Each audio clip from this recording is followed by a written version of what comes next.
Yeah, welcome back. Tonight we are looking at issues to do with IEBC. Gladys Wanga, when she was in Homa Bay, raised important issues towards IEBC. And tonight we are asking ourselves whether Chebukati must go. She said that it will be naive for us to go to another election when having Chebukati as IEBC chair. I just want to bring her statement. You listen to it and make your own judgment.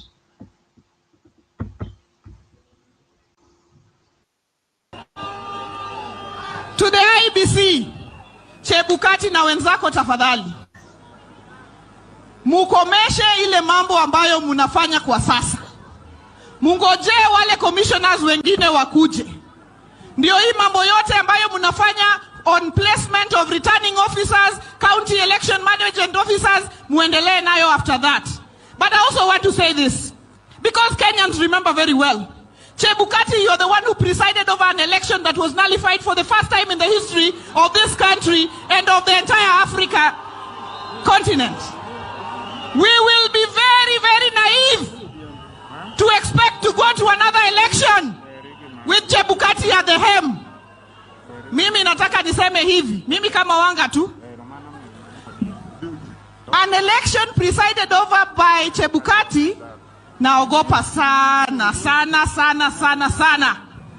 So as members of parliament, we shall consult and find the best way forward for this country, so that this country never has to plunge again into chaos because of an election that has not been properly conducted.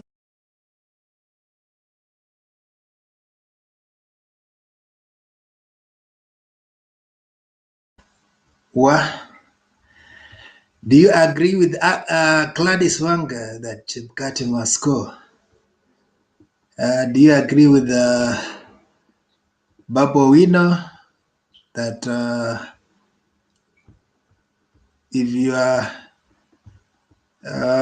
with the devil in a dark room, you must use a long fork to eat? That Chebukati needs to be exited for IEBC to appear to be fair towards the 2022 election. Talk to us. You're welcome to the studio and make your contribution. Let's also hear what the deputy president said concerning IEBC some time back.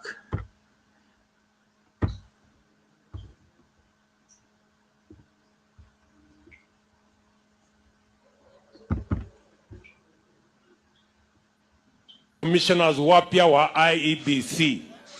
Mimi nataka niseme hivi. Sisi hatuna shida na IEBC.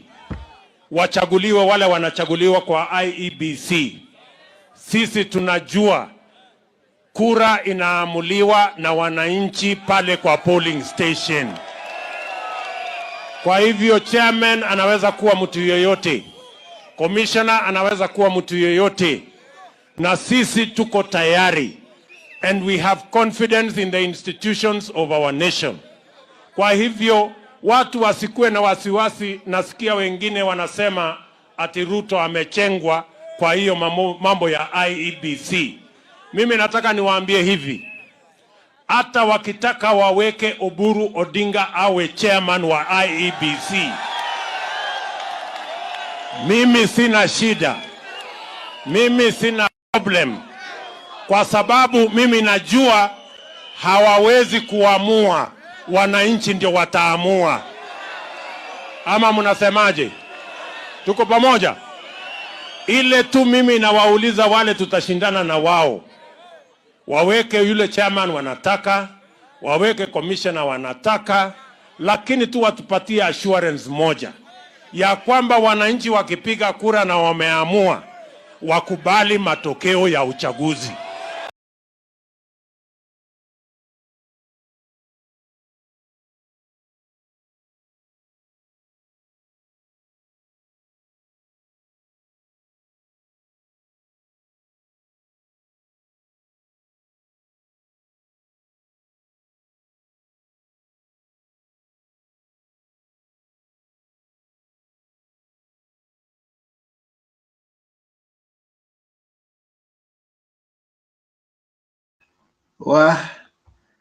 Ruto is very confident.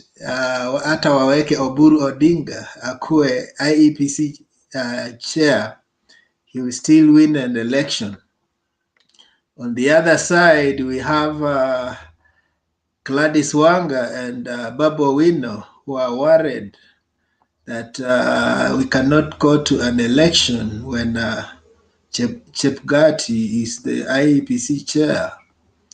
What do you think as a Kenyan? Should the IEBC chair be changed, or we go to an election with Commissioner Chebukati as the chair? Talk to us. Let's know your point of view.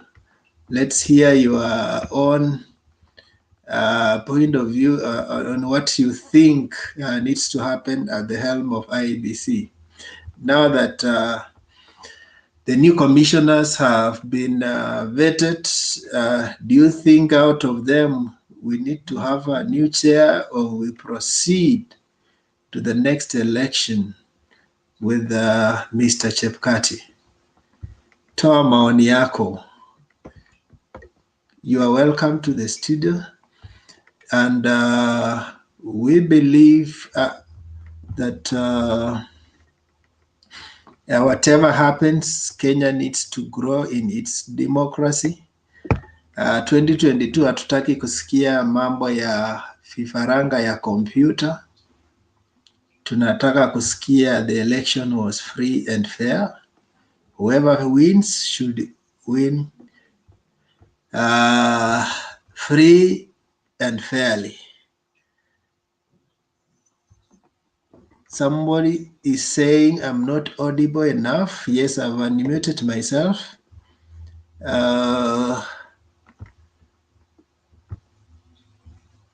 Castley Chepkok Paul says they are sure of defeat. Must Isaac go? Now Chebukati.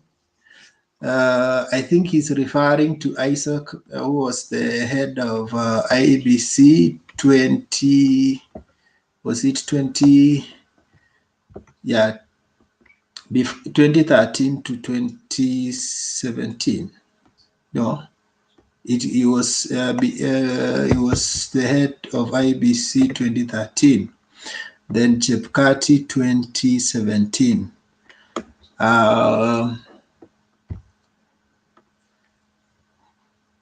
David Kiprono anasema ODM members believe in changing katiba na chairman wa IEBC ndio washinde.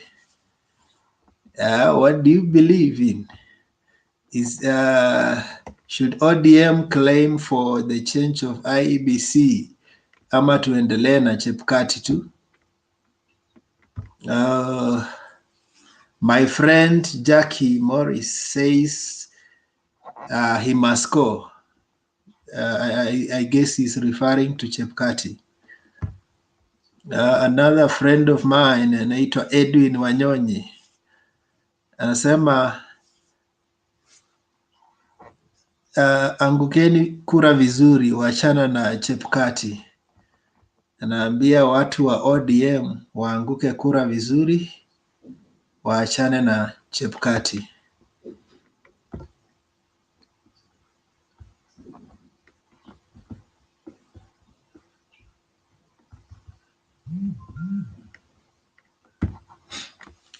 My friend Mushoria Festus anasema who cares?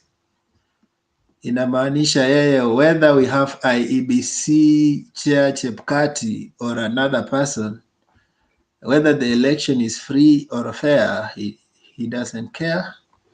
Okay, hiyo pia ni maoni ya Wanakenya. We have someone Lilian AK anasema endelea kuokopa kabisa. We have another person called Anderson. Anderson anasema Mau cows wanasei nini? Hakuna haja ya kutusi watu. Aha.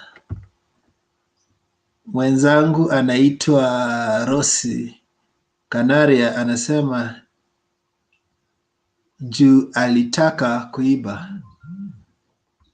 Tujui kama ni ukweli ama ni allegations tu. Yeah. Gerald Latemo anasema we are tired with ODM every time we go to an election with the new IEBC. You have cotton basis to refuse elections. Chebukati is here to stay. Wanga didn't employ Chebukati. Yes, hiyo ni maoni ya Wakenya. Continue making your comments. We will sample some of them and read them.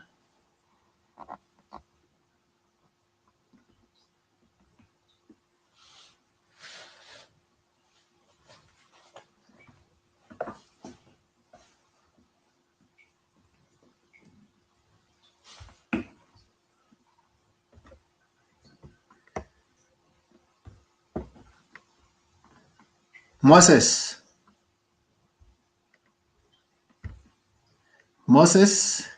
Yes, sir. Is my gadget audible? Oma niko on mute. Some people are telling me I'm on mute. Nakusikia vizuri. Unasikia? Wekesa. Okay. Let me check my... Hello, Moses? Yeah, nakusikia. Are you hearing me? Yeah. Yeah, I'm hearing you. Okay. I don't know where the sound... What is the problem with the sound? Can you... Am I audible now? Yeah, I can hear you. How comes I can't hear you? Okay, I think it's your headphones, probably. Moses, I can't hear you. I can hear you. Let me text you. Okay, I think it's your Ruben. headphones, probably. Hear you? I can hear you. Hi, Ruben. Let me text you. Okay, I think it's your Ruben. headphones, probably. Okay.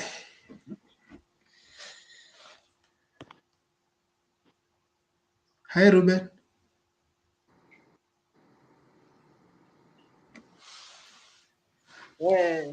Wewe ndio usikii wengine watu wanasikia vizuri sana. Matembei, long time, man. Yes. Endelea Moses.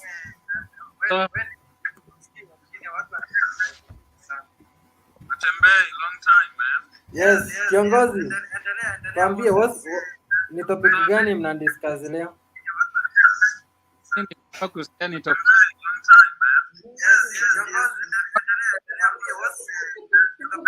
I have shared, let me just reshare the...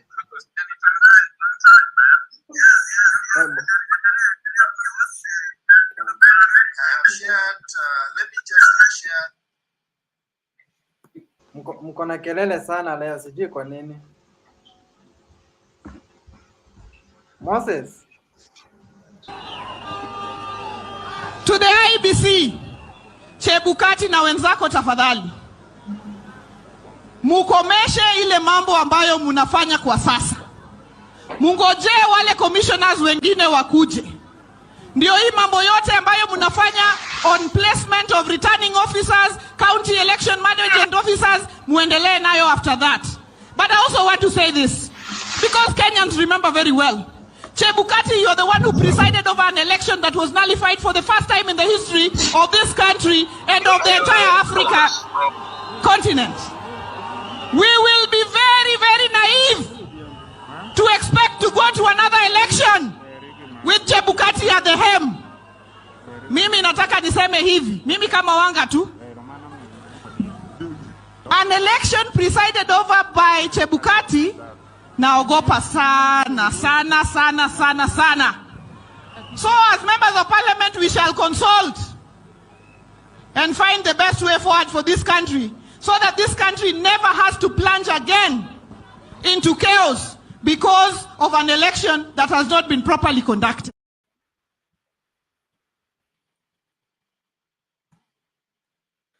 Yes. Moses. Kuchagua commissioners wapya wa IEBC.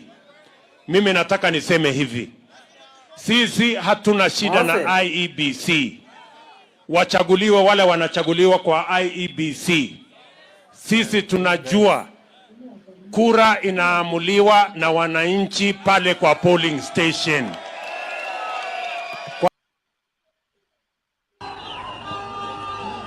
To the IEBC, Chebukati na wenzako tafadhali, mukomeshe ile mambo ambayo munafanya kwa sasa. Mungojee wale commissioners wengine wakuje. Ndio hii mambo yote ambayo munafanya on placement of returning officers, county election management officers, muendelee nayo after that. But I also want to say this, because Kenyans remember very well. Chebukati, you're the one who presided over an election that was nullified for the first time in the history of this country and of the entire Africa continent. We will be very, very naive to expect to go to another election with Chebukati at the helm. Mimi nataka niseme hivi, mimi kama Wanga tu. An election presided over by Chebukati, naogopa sana.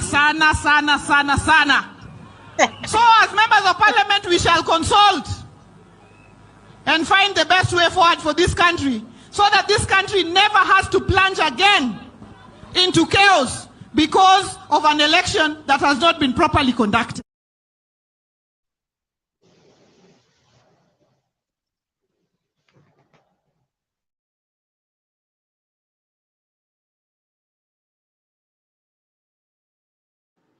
Yes, Mutembei. Okay, I think, guys, you have got the background.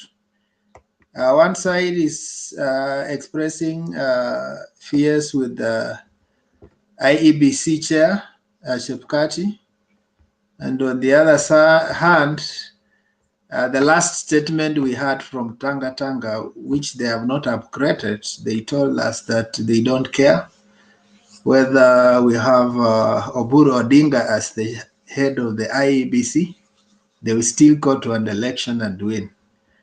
So as a Kenyan, where is your stand? Do you think IEBC as constituted should hold an election, or there should be a reconstitution? I know the new IEBC commissioners have been vetted. Were they approved by the president or what?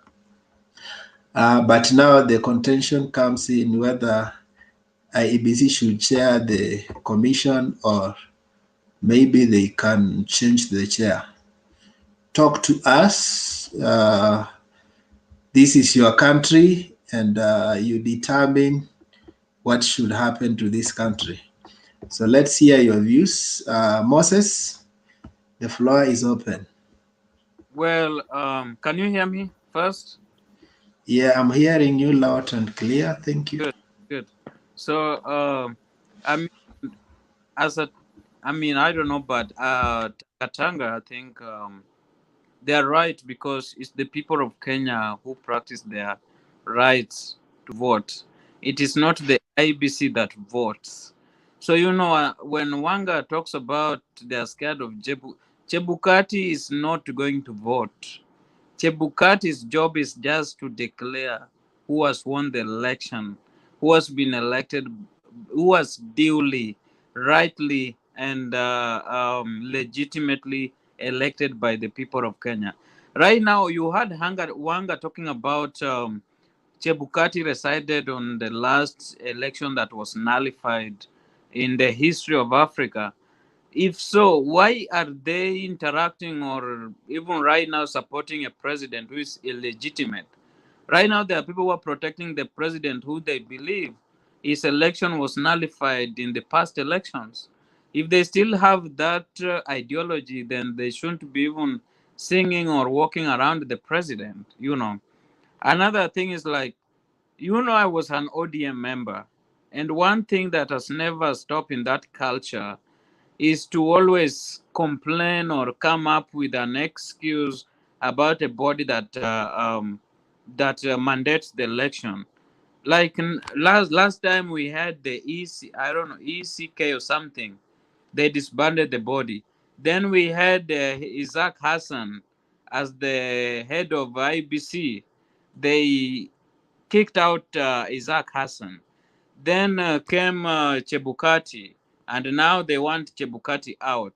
So who is going to be next after DP William Ruto wins the presidency and they have a handshake with Ruto? Who will they want to have as the next IEBC chairman after the one they are fighting for right now comes and decide for the next election? So, I mean, that's my take, and I think as Kenyans, we need to think beyond just the IBC, because it is the people and the citizens of Kenya who resides or who votes for whom they want to be their leader. Thank you.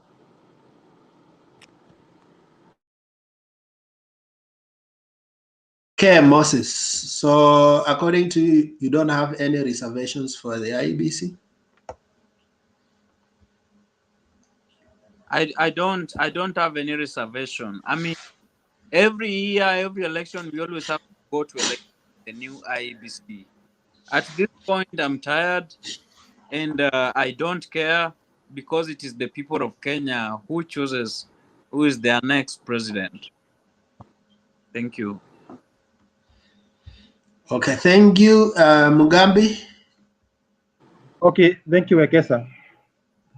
I think, to my opinion, we should not only have the Chebukati resigning or being changed, but we need to implement all the recommendations on the reforms in IEBC that were noted by the Supreme Court during the 2018 nullification of the presidential election.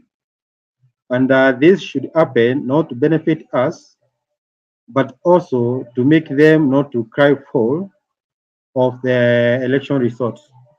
Remember what the Supreme Court did in 2017. It set precedents whereby in 2022, whichever side loses can reference the Supreme Court judgment in their defense that their loss is not fair and free. Therefore, not only should Chebukati be kicked out, we should also have radical reforms in the IEBC. Remember, this Chebukati, some people may think that politicians have an issue with him, but even his CEO, the Kising, what was his name? Ezra Chiloba. They had a lot of disagreements with Ezra Chiloba, of which the content was not put to public.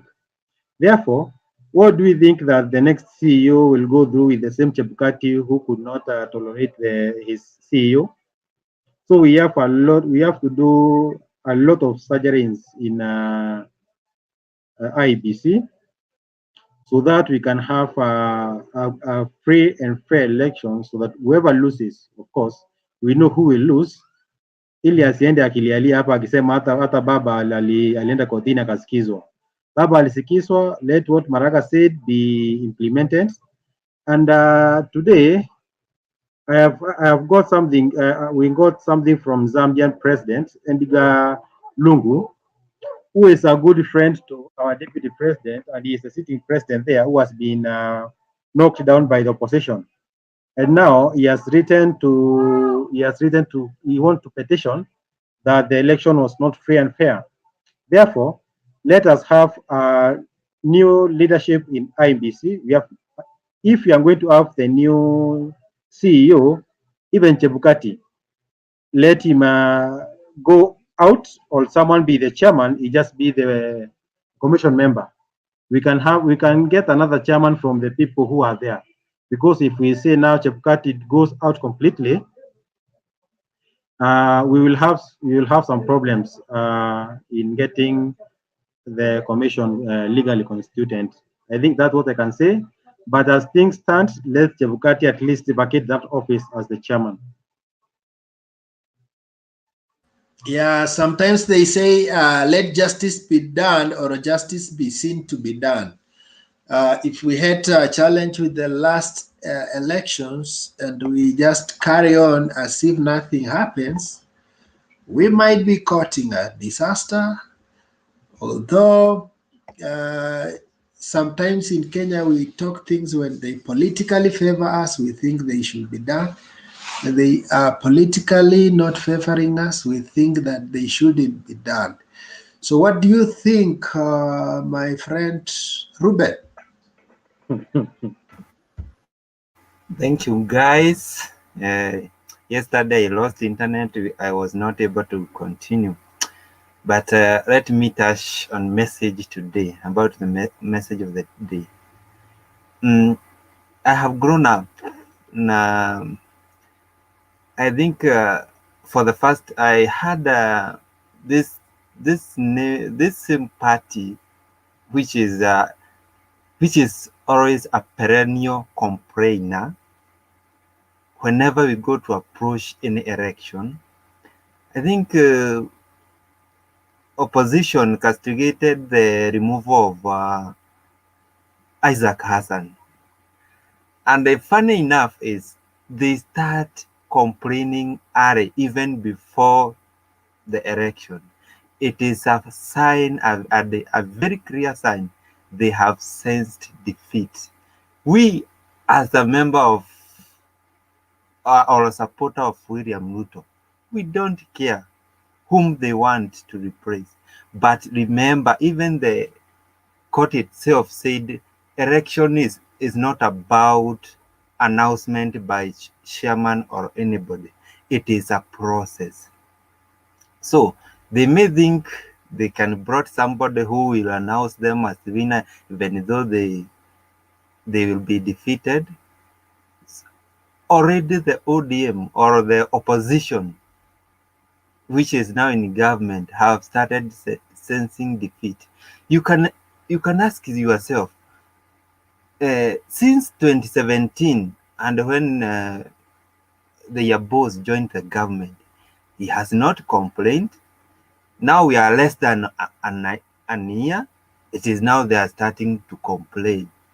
And remember, to hold that office in less than a year, it's not a simple thing. Now they are looking for some excuses. If they will be defeated, oh, the chairman, the same mistake. Come on, every time they are complaining. We are not scared of whom they will place, even if they place the or anybody. I don't let me not just name anybody, but it is very clear they have started.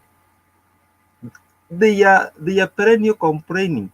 Even if Wafula Chebukati is removed, somebody else replace him, and they will be defeated, they will still complain. Even if we go 2027 and they were defeated in 2022, they will still complain at everything. Oh, chairman. And this gives me a very good analogy of when I was in school. The brightest student, they have less complaint.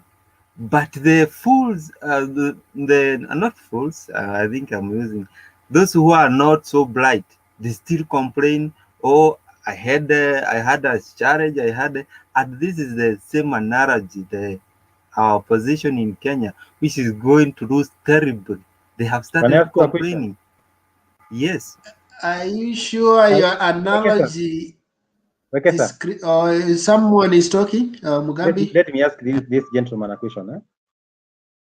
Do you know the meaning of bad president-in-law, what it means? Someone is talking? Mugambi? Let me ask this gentleman a question. Do you know the meaning of bad president-in-law, what it means? Someone is talking? Mugambi? Let me ask this gentleman. I think there are some echo. Some. Mugambi, yes? Kindly. Okay, there is some echo. It was some. Do you know the meaning of the setting bad precedents in matters law, Ruben? No, Mugambi, I've never, I couldn't even talk. I just come inside and you are talking. So there's no end sound. No, there's no end sound behind me.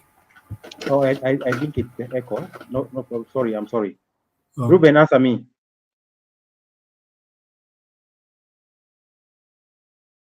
I've not got your answer. Your questions. My question is, matters law. Do you know what is setting the bad precedents in matters law? Do you know its meaning?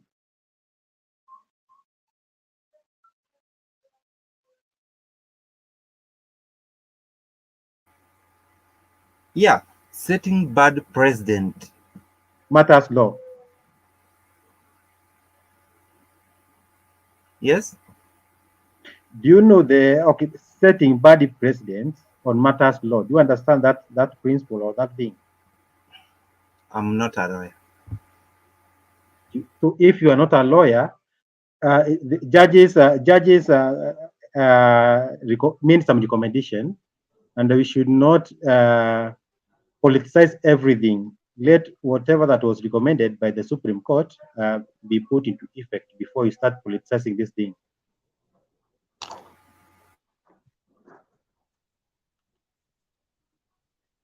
Naona Collins amefika, ndio Wekesa ameenda. Answer my question, Ruben, as we wait for Wekesa. I'm the next patient to talk. Okay. So Mugambi, Wekesa, this man, he seems to be, yes. Is my mic okay? I was just fixing my mic. Yes, the mic is okay, I'm saying. Hado Ruben matters law, he seems to be so much not in touch with the law. Just give him some tutorials.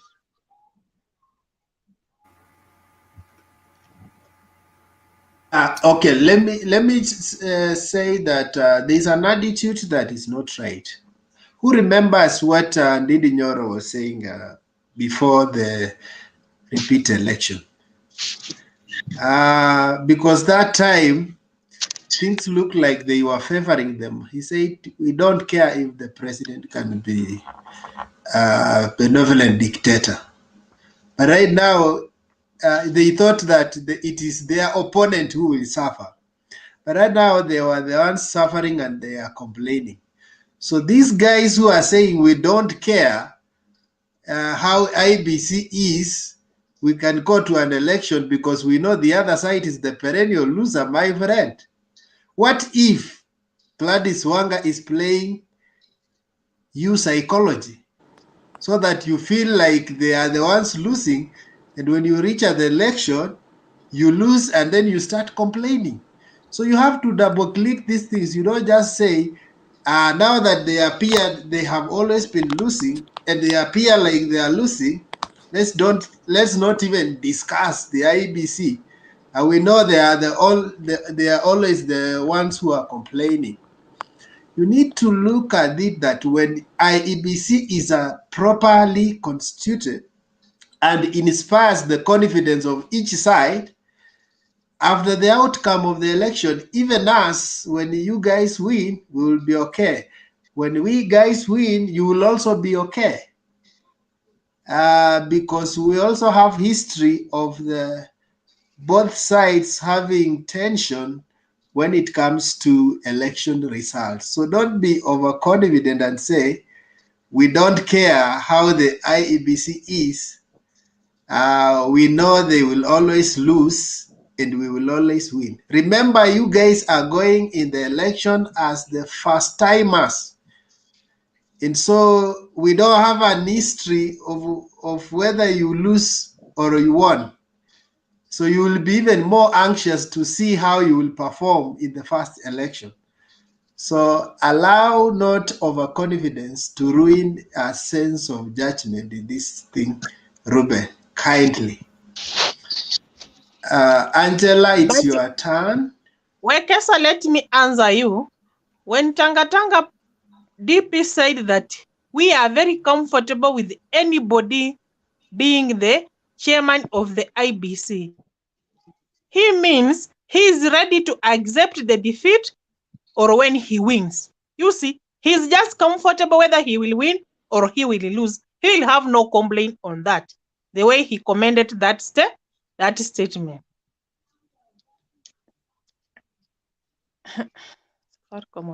So Wekesa. we saw the same bravado when they were making security laws. They were very brave. But right now, I think they are on having this a problem platform, with the security we laws. argued about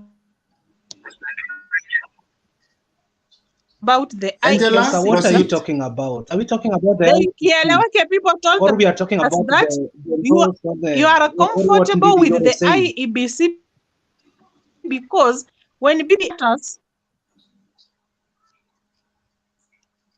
BBI matters were in the court, we had the judges saying that the IEBC is not fully to conduct any election. They have been conducting election, but hawako there, yani hawatoshi quorum, haina commissioners wote. We argued here. I think the Kieleweke people say that IBC iko sawa, inaweza fanya tu election zote na and yet haina commissioners wengine. So at what point has it reached to Wanga to complain that they are not sure with the Chebukati? At which point have they have reached and started saying that wanataka Chebukati avacate the office, and yet they wanted Chebukati to conduct the referendum? Mbona sai? And I think if Baba saw that, if Baba said that, so that Chebukati is not faithful with the Chebukati to conduct the election, when he was in handshake, that was the first person he could have done what? Told the Huru to forget Chebukati and do what? Elect another person or recruit another chairman for IEBC. And if I may ask a question, Miss Ijui, how long does it take for chairman of IEBC to be in that office? And how long yani like right now you're having some months to election. Is it the right time for him to vacate the office or it is late?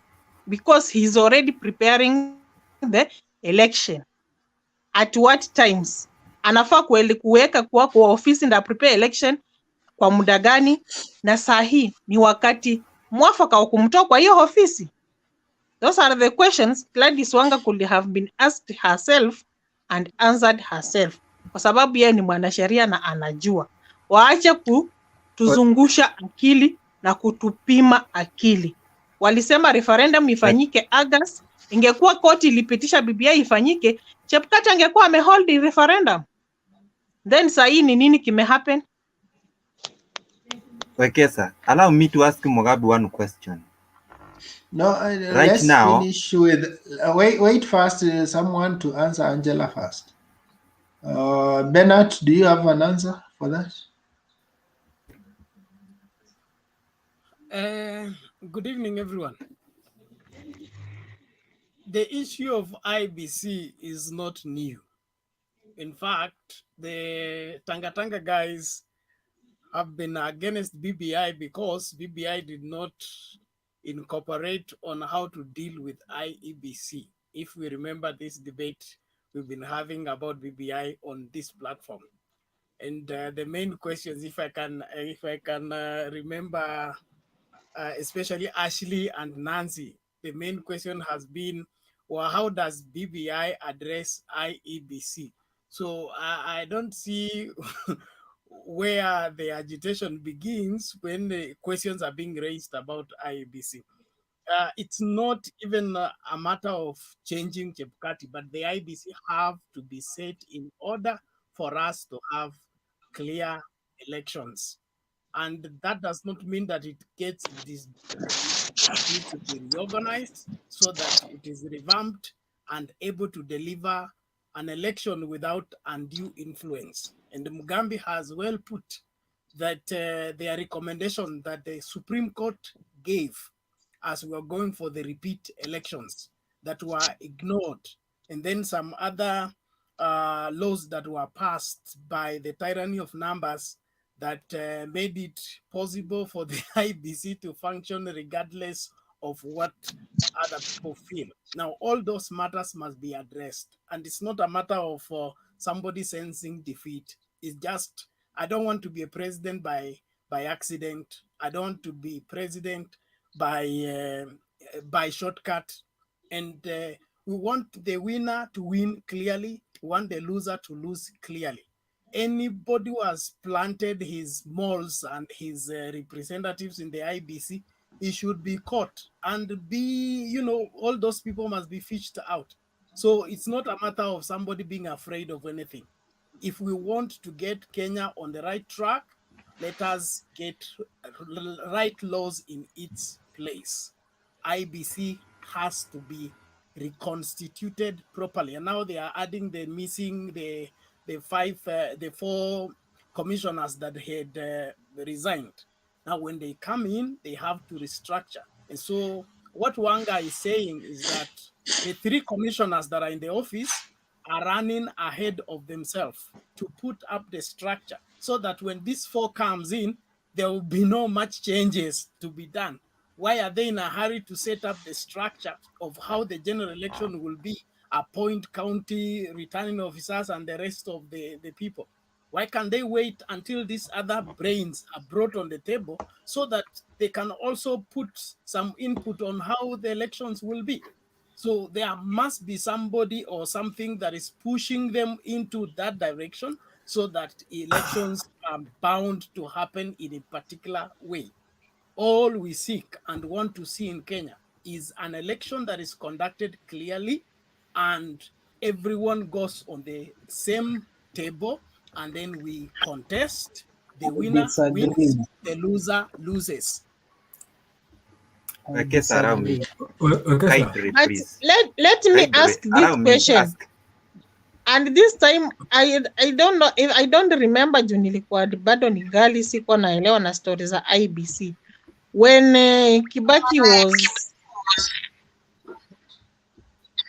Kibaki alikuwa na ECK. It was 2017, it was 2007. Wakati Kibaki alikuwa anaingia kwa uchaguzi wakisema baba amefanya nini, ameibiwa kura ndo akuwe prime minister. Who was the chairman of the IEBC? Hakukuwa na IEBC. Isaac.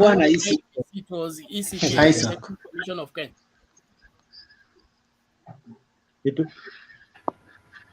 Angela. I invite Sam to make your comment. Oh, thank you so much. No bana, tuko na maswali na unatunyima nafasi. Ama mtu he also has a question. Yes, I have. I said allow me to ask. Allow me to ask something. Ruben, let Sam ask first. At least you have talked. He hasn't. Wekeza patia clean. Mimi najua yangu ni okay. Wacha nifanye hivi. Ruben, ask your question. Clint, ask your question. Then Sam, make your comment after they have asked the question. Thank you. Okay, I will ask Bernard direct. Right now, it is now 6 days. We are waiting for the judgment about the BBI. And let's also agree that BBI concerns the constitution, which is same as equal as an election. It has some impact on election. Now, we have said Chebukati is not fit to conduct general election. And if court give right a hand for the proceed of BBI referendum, with the opponent of BBI, can we be comfortable about the result? Assume BBI go through and it was conducted by Wafula Chebukati, the same person the ODM said is not fit to conduct general election. Do you think we can get a fair answer whether it was yes or no? Thank you. I think the answer will be like this. Huh? Oh, Bernard, are you making us? Sorry? Bernard, proceed. Okay. That question was for Ben. Ruben, there's a difference between a general election and a referendum. A referendum is like a by-election. There are only two sides.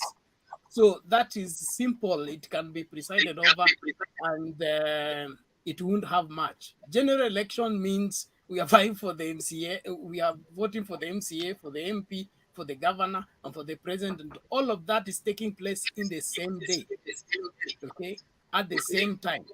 So with that, it's more complicated. And that is why kwani general election upigiwa kura siku mbili. Yeah? Sorry? Umesema hii referendum yenu ya BBI ni rahisi sana, ni tofauti na general election yenye tunachagua MCA na MP na au wengine wote. Kwani general election tunapata kura siku mbili. General election we have over 6 ballots. Okay, for your information. And Bernard, beyond that, we have seen the other side of the political divide argue that they are not interested in the BBI thing. So for them, they will not contest it so much. But for the 2022, each side has high stakes. So it will be hotly contested. But for a referendum, they have been even blowing hot and cold.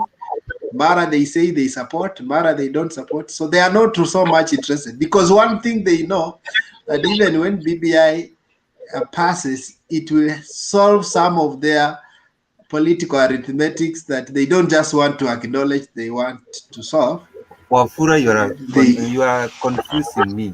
You want to tell me Chebukati is fit to conduct a referendum, but it is not fit to conduct general election. We are not saying that Chebukati is not fit. We are simply saying that the dynamics of conducting general election, okay, are more complicated than conducting a referendum. A referendum is like a by-election, like what we had in Kiamba. It's one way election. And number two, Chebukati is not being discussed for what we anticipate. We are discussing Chebukati because of what the Supreme Court ruled and his performance in the past elections. Okay, the general election, even himself was not aware of what Cheluba was doing. Things were being done until he is not aware that things have been changed. So his incompetence is not something that is beginning today. But it will be very naive for us to dismiss it, to say that it is the perennial losers, perennial complainers. Now, I know that's a very good statement that the DP and his team are used to use. And then the issue of we don't care whether the chairman of the IEBC is Oburu or Odinga. It was the same statement and the same sentiments and the same attitude that the DP used about the BBI. And when he saw the BBI was coming full force, he changed tack. And now says, he told us, agree everything, mulete sisi tutapita. And now when things began to be tight, now he began to pull. He says he now wants multiple choice, and now he wants to be on the table. If he's bringing people together, why am I on the table? Who chased you from the table? So let's not complicate things that are obvious. Okay, but we are not complicating things, Bernard. The same person who has been complaining that the election has been being stolen is the same person continue complaining. Why do others don't complain? He's just only person who complains. Angela, we are not complaining. And I say this. You are being mistaken.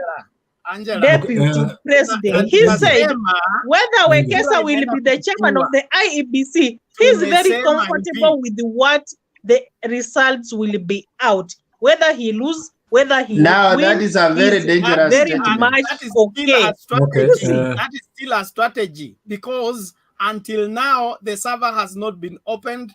and the people responsible for the alternative line of elections are now in custody. Let us have some. I wouldn't even talk. When the server is not yet Okay, open, thank you. and Angela, Baba Let's joined the have some- handshake. Those were the things let that he some could make have been contributions. pushing onto the wall to They are open still the pushing. server. You cannot push everything at one time. You push one step at a time. No, So that could be the first why are you, priority they are for still him. pushing? I don't know why you are limiting them. Why you are limiting them and they are still pushing? Assam, can you make your contribution? But I was to ask a question after Ruben. Ama hiyo imepitwa na wakati. Oh, okay. Okay, ask. You have kept quiet. We have forgotten.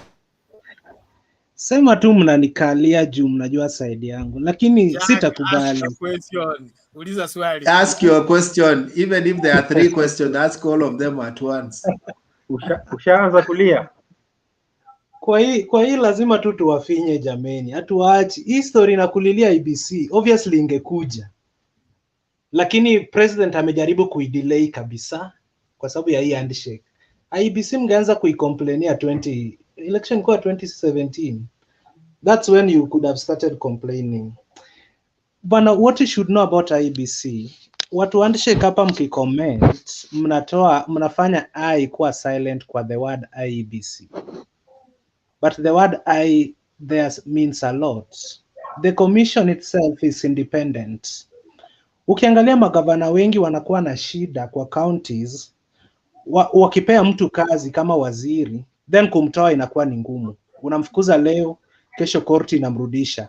You can give them a job, an independent institution, but huwezi kuwatoa hiyo kazi after umempea akakuwa sworn in. For instance, Chebukati alikuwa sworn in 19th January 2017. Na sheria inasema kwamba atahudumu kwa miaka 6. Hatujamaliza miaka 6.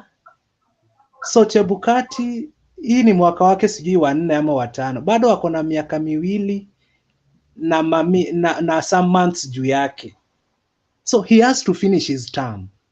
We cannot sacrifice Chebukati's term because of the selfish interest of some goons somewhere. You understand?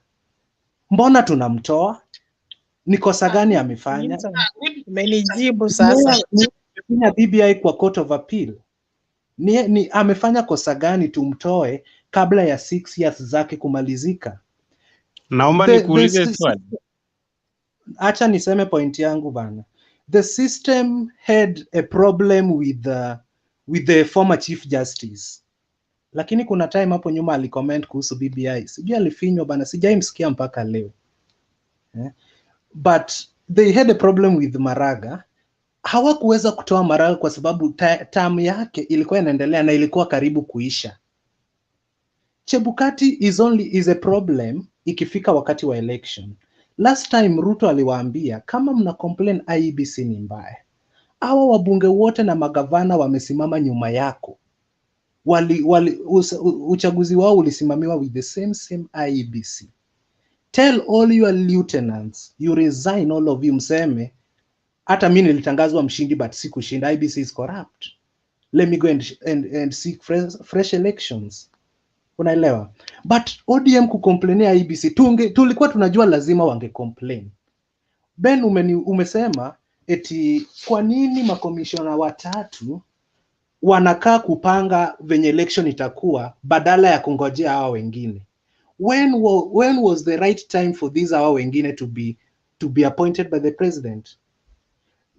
IEBC inafanya kazi na timetable. Haifanyi kazi Capitol Hill, haifanyi kazi sijui wapi, iko na timetable yao. Wakati timetable iliwaambia sasa lazima mtoe ratiba venye uchaguzi itakuwa when and how you'll conduct the elections. Hiyo time walitoa. Wakati mlitupeleka na BBI yenu kwa Court of Appeal, the first judgment ilitolewa ni kwamba hiyo quorum ya IEBC inatosha. Si mlikuja hapa kucelebrate. The same quorum mlicelebrate eti inatosha. Leo hii wametoa ratiba ya next year's election, mmeanza kulia si wangengojea hao wengine wenye wanakuja juzi, wako na haraka gani? So let us not speak from both sides of the coin. So my final thing on that, I also want to tell you this. The commission is made up of 7 commissioners, and huyu jamaa Bai, sijui Chilobai, alikuwa CEO. So apart from the 7 commissioners, kuna Chiloba ambaye anakuwa appointed na how members of the IEBC wenyewe. Chiloba appointiwi State House. Pili, na huyo Chiloba pia ndio secretary. The commissioners are appointed by the President of Kenya and confirmed by the Kenyan Parliament. Each member serves a 6-year term. By law, no commissioner can be a member of any political party, and at least 4 votes are required for any official commission action. So let us wait. Let us sit back. Chebukati amalize term. Raila amekuwa na shida na almost from ECK mpaka hii ya IEBC. Kesho tukichange, tuite Orange Electoral sijui what commission. Aende anguke na kura next year. Bado tutakuwa na hiyo Orange Must Go. Jacoredo, you read a clause there that a decision is made by 4 votes, eh? Yes. Now, how will the 3 commissioners get the 4th vote? But Chebukati is also counting among them. Yeah. Chebukati is also there. My question so to you're Jacoredo. telling me that we are having unanimous vote in the IEBC right now? We have the quorum. We have the quorum for the IEBC. Let me give you another example. Wakati mlikuwa mnapeleka kesi huko hii court yenye wanavaa sijui red hii inaitwa nini? Hiyo kesi yenu ya IEBC, ya BBI. Tuliwaambia hapa kwa show eti kwanza hiyo koti president amepromote majaji wengine kwenda juu. Kwa hivyo hakutakuwa na quorum, you have to wait. You told us about the quorum. I don't know, the judges must be 13 in number, but quorum yenye inahitajika sijui ni majaji 3 ama majaji 7 hivi. The same thing applies to IEBC. Wanaweza kuwa makomishona wengi, yes, but quorum is also needed. Na hiyo quorum unajaribu kuleta in another way. Ulituambia hiyo quorum iko wakati Court of Appeal ilisema kwamba IEBC as presently constituted can transact those businesses they are doing right now. So Babu Owino, the way umeandika. So in other words, you are supporting BBI will come back because one of the things it was nullified is IEBC as constituted was not meeting the quorum. So you are telling us it will be approved. Thank you. I haven't said that. So what I say, BBI ilikufa. What I say, Wekesa. Angela, wait on Friday. You can choose to understand what I'm saying in various perspectives, and what you do with the information is none of my business, man. Kama umesikia nimesema BBI inarudi, let it come. But Ben, when mtu nakuheshimu sana, and I always follow keenly when you talk. Kama IEBC ilikuwa na quorum ya kunini BBI, mbona ikose quorum ya kutangaza election in 2022? Surely. No, it has the quorum. Why do you speak from both sides of the coin? We don't have any problem with the legal structure of IEBC. Legally. Jacoredo, ukipewa ofisi for 6 years, then ufanye kosa, unakosa kutolewa kwenye ofisi. Sorry? Sasa huyu anashaka time yangu. Utanielezea time. Jacoredo, what is the matter? And you people, the screen is too black. What we're talking about? Can we come back?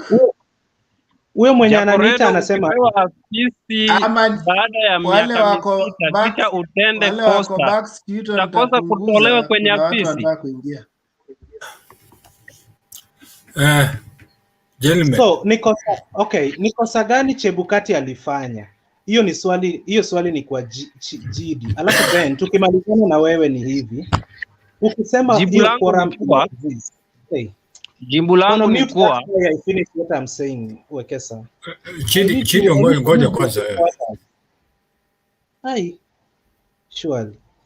So Ben, ukisema quorum ilikuwa ina exist, BBI yenu ipite. Quorum should also exist at this particular time. Na wakati unatuambia all those things, pia tuambie commissioner kama Chebukati anapaswa kuhudumu kwa miaka mingapi, term yake iishe aende nyumbani. What would have happened kama Chebukati alikuwa amebaki na exactly maybe 1 year 2 days ya kuconduct election, tuseme hata next year anaweza conduct election but term yake itaisha kabla hajatoa results, because results tunaruhusiwa kutoa after maybe 5 days, yeah.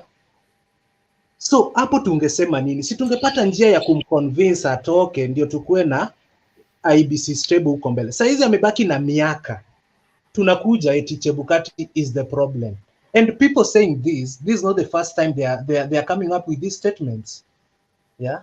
Is removing Chebukati ni direct key kwamba they will win elections? It is not looking for how to win, and I'm happy the kind of questions you're raising. Security of tenure is secured in the Constitution, but it's not cast in stone.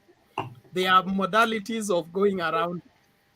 That means, like you just said, he was sworn in January and he conducted the election in August. So you don't have to go to IEBC and stay there for 3 years to be able to conduct general election. You can be sworn in January and you are able to handle the election in August. So there is still time. Bernard, if there is ground for Chebukati to be set aside, let that ground will still be valid. So we cannot say that he was given 6 years, he has to finish the 6 years. But do you agree hajamaliza term yake? Sio lazima amalize kama kuna maswala ambayo sorry kidogo Bernard kidogo, just give me some few seconds tafadhali. I'm going to a little bit scale. Pole nyinyi wote. Sorry. I'm niko msalani kidogo.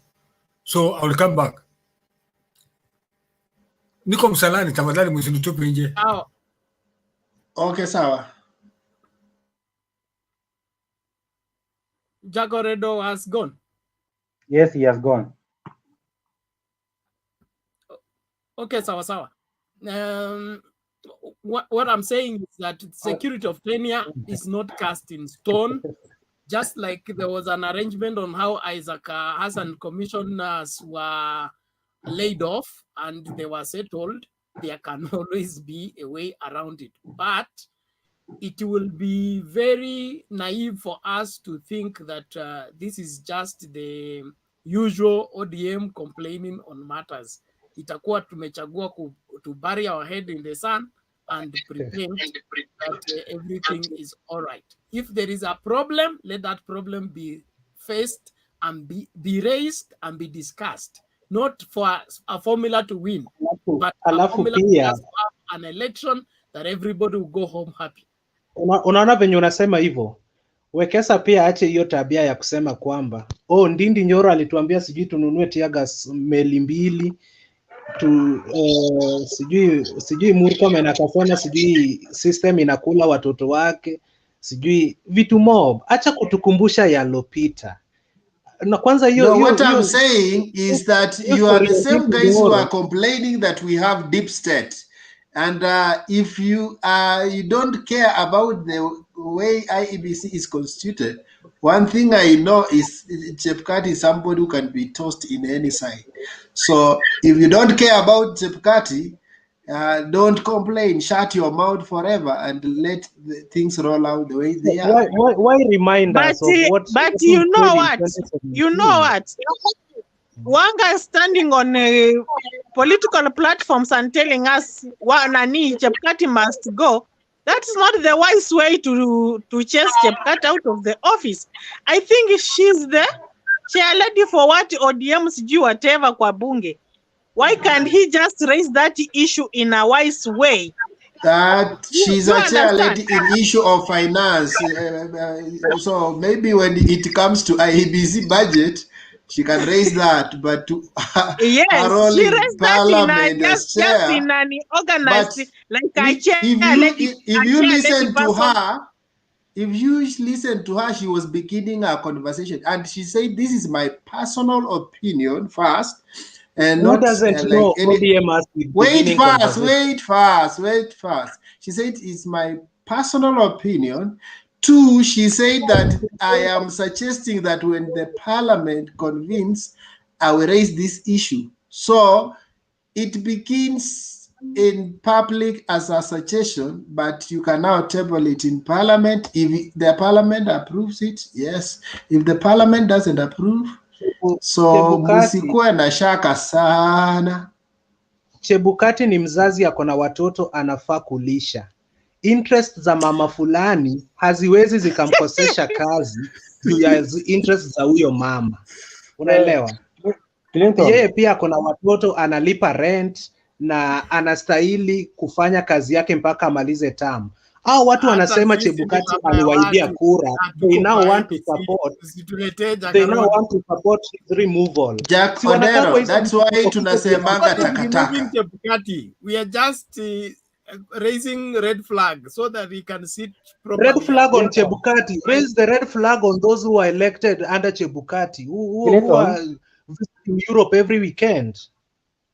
Let us not divert attentions. Kwanza, ODM will always complain. Hata Uhuru akitengeza IEBC mpya, bado mta complain.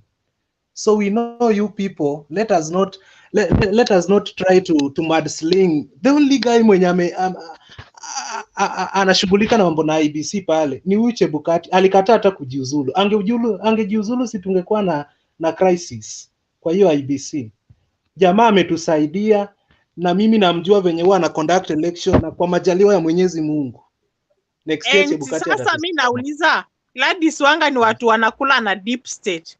What will they, why, kwa nini wana complain na uchungu? Si wanakaa tu deep state, wanafanya uamuzi once it is sorted out. Sorry Naisha, wanaleta IEBC mwingine chairman ana conduct election ina. You guys, let's have a serious conversation, not discuss personalities. Okay? Chebukati is a personality. Chebukati pia ni mzazi kama hao wa mama wengine. Able to Lisa Boli, it is too early in the day for us to begin to quarrel. The people who are behind the curtain want to see your faces. The screen looks very crazy. Wekesa, go ahead. Watoe bana. Na mimi uniache. Hivyo ndio Chebukati anafanya kazi. Hey, Wekesa amejimute, lakini niko sure hata hiyo point anasema ni ya kutukalia tu. Brian, Wekesa ni are you there? Brian, are you there? Alafu hii tabia ya Mugambi anaulizwa eti clean ametoweka. Ana celebrate haraka. Ameenda ni kama ameulizwa. Mugambi bana. Brian, bring your face and your voice. I'm there. Yes, your face and your voice. Make your contribution. Thanks for giving me the opportunity. I don't know why my cam is not working. It's not muting. My contribution is, I think this removal of the IEBC commissioners seems to be a plan. It seems to be amongst the plans that were there in the BBI. We all remember that the BBI was a plan between Uhuru and Raila, so that they can have their way. So right now, as the Asla Nation is doing their thing, I think these people are overtaken by. They are threatened. The deep state is threatened, and the removal of the IEBC commissioners is amongst the plans that they need to put in place, so that their plan of holding on to power gets to see the light of day. As far as I'm concerned, I don't see any problem of what IEBC has done. Even if IEBC has done a problem or they have had mistakes here and there, delivering results is always work in progress. It is not an event; it is a process. And Chebukati himself has been telling us that they keep on improving on what they have done wrong. Where they have gone wrong, they told us that they have tried to improve. They have tried to work on some errors that they have had. Why don't you give them a chance? Why don't you give them time to improve? So far, they have tried to demonstrate to us that they are doing election in a free and fair way. In my point of view,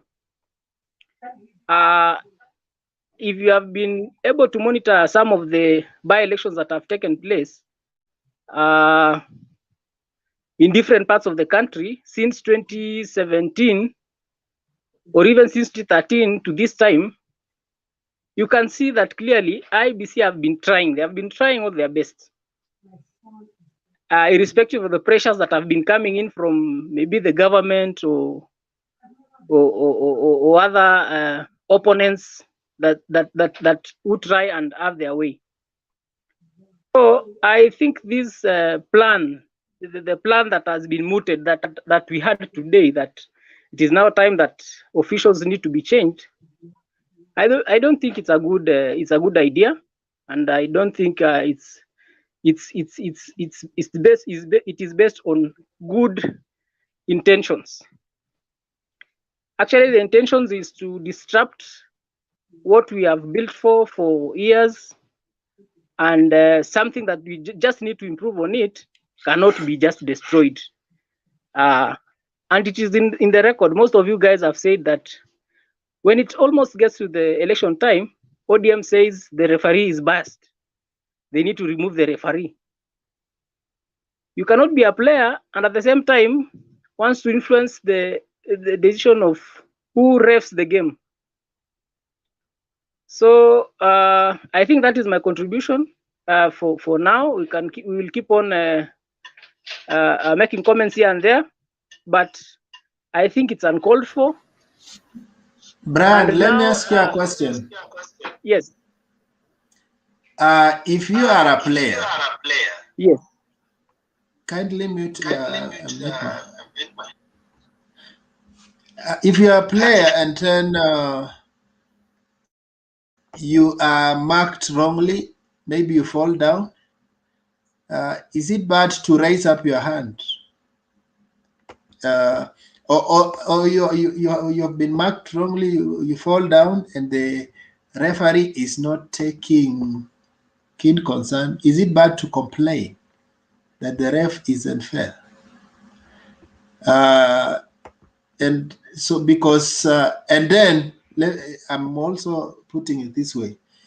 If you are marked the first time you fell down and then you are marked the second time, will you fear that because the first time you complained, you should not complain again when you are marked, because people will take you as if you are a perennial complainer? When actually we know that in the field, sometimes the best players are overmarked. And that is what happens. So should you fear that people will say that you complained the first time, you complained the second time, so you shouldn't complain even the third time if you have serious allegations?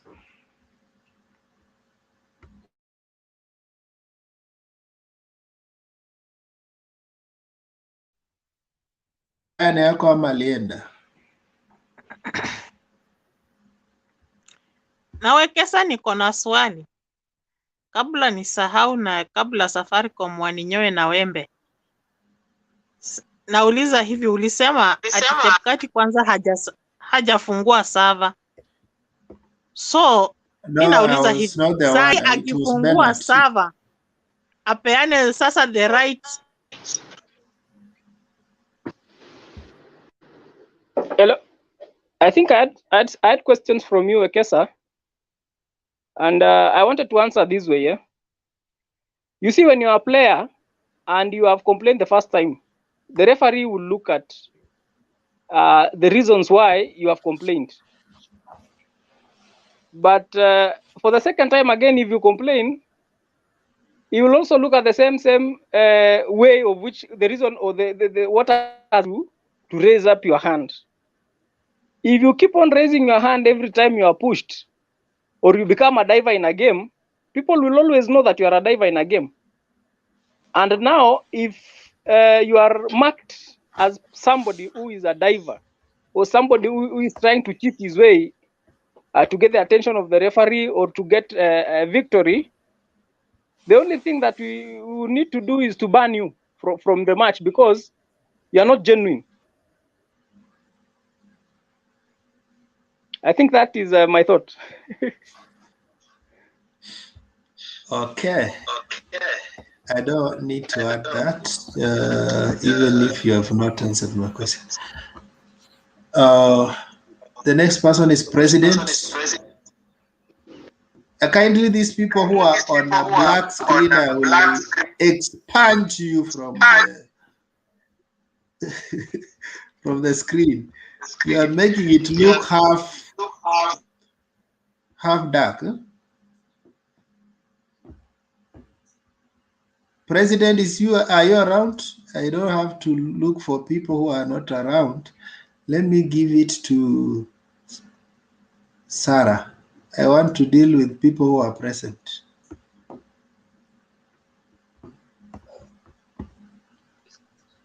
Good evening, guys.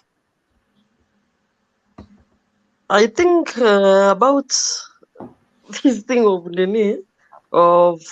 IEBC Chebukati. Let Chebukati finish his term. You've been complaining since Kivuitu. From the time of Kivuitu, we came to Isaac Hassan. This is now Chebukati. You want another person? Really? Where are we going? Si mkubali, mbona mnaweka butterflies kwa matumbo sahi mapema? ODM mkae sisi tunakubalingi kama UDA za zingine tunakubali vile kunaenda. Lakini for now mbona mmeanza kucomplain mapema? Si mwache Chebukati amalize 6 years yake. In fact, let me give you an example for right now. Ati tuseme mtu wa nini? Tuseme Chebukati ni Bernard. Bernard, wewe utakubali kutolewa na umepewa hiyo kazi for 6 years na uko na watoto? Hiyo iwezekane? So mkubali, mweke butterfly kwa matumbo, mungoje tukutane kwa debe. Mambo mingi wachaneni naye. Mnacheka nini Bernard? I'm talking the truth. Sasa mimi nauliza wewe Sara. Wewe ukienda kwa mtihani na unajua huyu lecturer ataangusha wewe, utaenda tu. Anaangusha, ulikuwa ukifanya nini kama hiyo lecturer alikuwa anaanguka? Si labda ulikuwa kichwa ngumu kwake, so si lazima atakuangusha. Nyingi ma lecturer wanafanya wanafunzi. Wengine tunaangusha kwa sababu sura yetu sio nzuri. Sasa sura kitu gani hiyo? Sasa hii Chebukati mbona mko angusha yeye juzi? Asifanye hiyo ya Kiambaa hizo zingine by elections. No, hizo ni vitu ndogo ndogo. Angoje lakini ni vitu ndogo ndogo, lakini siko kwa IEBC, iko kwa sheria ya IEBC. Sisi hatutaki aende. Sisi tunataka makomishona wakuje wakuwe 7 wapige kura chairman mpya among them. Sio lazima hata wakuje 10. Bernard, hata wakuje 10. Sio Chebukati ndiye anapiga kura. Confidence itawamaliza. Let me tell you. Sikiza, when things turn against you guys, mutalia. Give me my time, guys. Give me my time. Mwache hii kitu ya kukatiza watu. Some of us, kukatiza everybody, we have been time to please, okay. My age now, haitaki maneno hivi. The thing ikikuja fluent hivyo, wacha nimalize the flow. Usikatize hiyo flow yangu, wacha nimalize. Ndio andika notes mahali. So, I'm talking about Chebukati. Mwachana na Chebukati apige kura. Chebukati tu ni kuandiwa over na kusema hii imekuja Tarling, imekuja wapi. Yeye kazi yake ni kuona hiyo na kutangaza. Yeye hayuko kwa ground kupiga kura. Nyinyi mwende watieni ground, mwambie kura mtatupitisha ama muweze kutupitisha. Lakini Chebukati yako kazi na yake ni independent, si parliament walimpitisha. Kama walijua ni mtu mbaya, mbona walimpitisha? So please, msiwache kuweka, sisi hatuna overconfidence. Some of the things sisi tunasemanga Mungu mbele, na kwa hii dunia lazima kuna faida na hasara. There is lose, there is someone to lose and there is someone to win. So hakuna siku sisi wote UDA na Jubilee tutawin. It is only one person should win. So kila mtu pambana na hali yako na ground yako. Story nyingine mwachana naye, na Chebukati wacha amalize mwaka yake yote hiyo sita yenye inatakikana. I rest my case there. Yeah, thank you. I hope now you will also not complain about deep state and everything they're doing, because kila mtu ni kupambana na hali yake. Thank you. The next person is Dembo. Good evening, everyone. I'm Jambo. Nice to see you. Good evening, good morning, good afternoon from wherever you are. The topic leo is Chebukati Must Go. But before I comment on that, I want us to be honest with ourselves because of the inconsistencies that we have expressed over time. We witness the kind of politics that we see right now. I want to give you a case. When UDA principal was gunning for Raila and Kivuitu had issues, he was among the people who questioned the IEBC then. And Sarah, you can go back to history to that particular time. When it came to Jubilee time, and when Maraga nullified elections, they called the judges Wakora. When Mutunga did not nullify, he was celebrated by Jubilee then. When Maraga nullified, they called the judges Wakora. Fast forward, when the security laws were being passed in Parliament, the UDA people were on the forefront tweeting that, in fact, they should even add the tear gas. They should arrest those people immediately. They should put them in. Fast forward right now, things have turned. They are busy complaining about the same thing. I think it's a time that all of us started interrogating our institutions and our systems without necessarily attaching the people behind it. It seems to some of you that it is obvious that it's only one side that's going to be favored by Chebukati. I wish we interrogated the participation and activeness of IEBC without thinking whether it's UDA or whether it is ODM or whichever. Is IEBC up to the challenge? That's a question that we need to respond to, without necessarily thinking about whether we haven't had 2022 elections. We don't know who is going to win or who is going to lose. But we are interrogating IEBC. For me, I might not necessarily say that Chebukati must go. But I would want IEBC to live up to assure the masses that it's going to conduct free and fair elections. I have my doubts to this level. As per the by-elections that have taken place, IEBC has shown some level of incompetence, and it has created some confusion and some problems in some areas. So unless something is seriously done, I think we are off to trouble, whether it is UDA that will win or it is ODM that will win. UDA will still rise up and say there was a problem with IEBC. Don't you think it is important at this level we interrogate IEBC and like what they're saying, that what is the hurry in trying to, to procure other things before it is well constituted? And you remember part of what happened when in the court, the appeal for BBI, one of the things was that IEBC was not well constituted to conduct public participation. So those are, in my view, very pertinent issues that we need to interrogate, that we need to have the IEBC well constituted and assuring all the masses, whoever, whether it is UDA, whether it is, you should be interested in having a fair referee. I think you must have been worried when it was taking, I don't know how long, almost 24 hours to release results at Kiamba. That's just a by-election. So in my view, without necessarily thinking whether it is UDA or ODM, the arbiter, which is IEBC, must constitutionally be constituted well, must be prepared enough to conduct an election. So far, I don't think IEBC has done a good job. They have faltered in several places. I think you are not happy when one of the IEBC officers in Matungu was frog-marched by MPs, in front of the camera. Rashid Echesa beat up an IEBC official. Nothing has been done to date. So where is this IEBC that is going to rain on people who are going to cause violence come next year?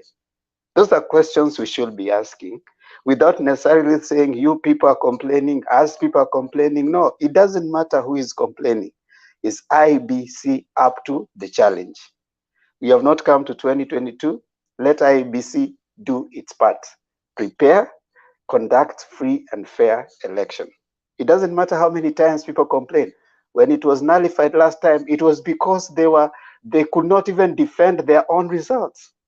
I mean, that has nothing to do with the person who complains. If you go and complain, it doesn't excuse for incompetence of an institution.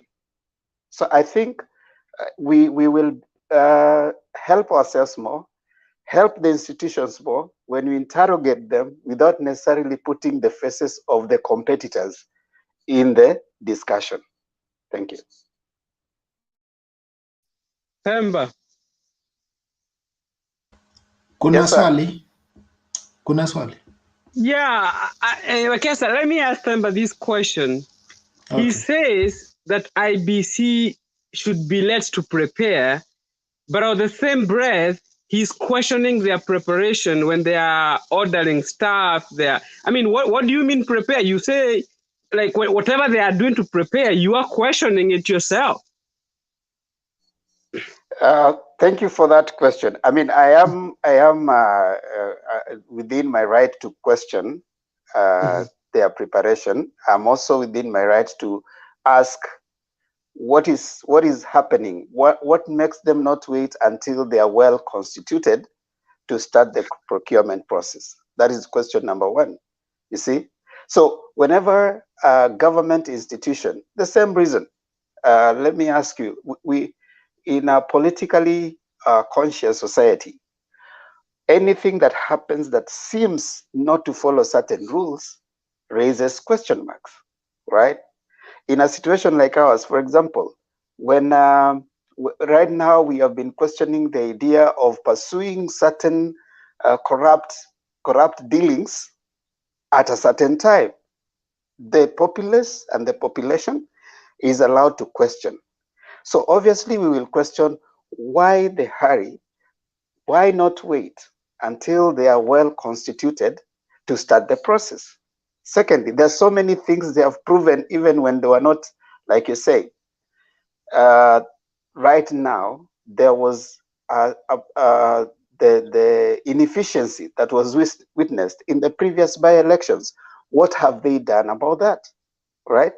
So those questions will be there, all right? If you want to do something, do it in a way that does not raise question marks. That's what we are saying. If you want to do something, do it in a way that will not raise question marks. But the moment you start doing it in a way that raises question marks, in a political cycle, within a political time, there will be question marks.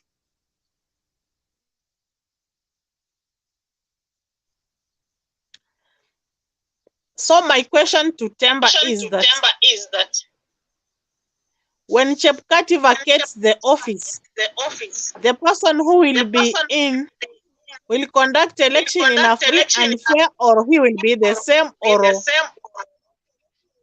he will not have those questions you are asking yourself, that he has been conducting election, like in Kiamba, he took 24 hours to announce the election. So the person who will come in will do better than him, or what do we need to do to make our IBC to conduct free and fair election for us? Okay, I think that is Angel, or I don't know who that is. If you listen to me keenly, I said, in my view, I don't think he should go. Right? That is my personal opinion. I don't think, and I said here, I don't think he should go. However, I said that IEBC needs to do a little bit more than it has done up to this point. It is in my view that their preparation so far does not give confidence in the results that are being released. The previous by-elections have shown so. You live in Kenya, you see what has happened in the by-election Matungu, by-election Bonchari, you saw what happened. That for anyone, it doesn't matter which side you are at, should raise a concern for you. Even if you win, you don't want to have a situation where your winning is being contested, right? And especially when it is as a result of the arbiter, that is the IEBC. So if it takes just one single by-election in a constituency to take 24 hours to release those results, there's a problem with IEBC, right? Then I also didn't like the idea that the propagandists from either side were busy releasing results left, right, and center. Who was giving it to them, right? So it is something that we need to know. IEBC, what preparations do they have? Have they had all the systems that made problems last time, like that made the elections be nullified last time? Have they put those systems in place? Evidence that I haven't seen to date. So in my view, as a Kenyan and as a citizen who is interested in free, fair election, we shouldn't necessarily see the principles in the talk. We should question, does it meet the threshold of what we'll consider a free and fair election? I repeat again, I don't think Chebukati should go, but I think IEBC should improve its processes to deliver a free and fair election.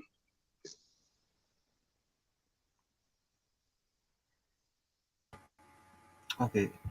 Themba, it is true, and I agree with you that IEBC, if it has a problem, can improve, but not the Wafula Chebukati to go.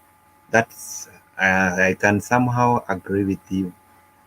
And also I'm relating personally. I'm relating the general election and this referendum. And me as a voter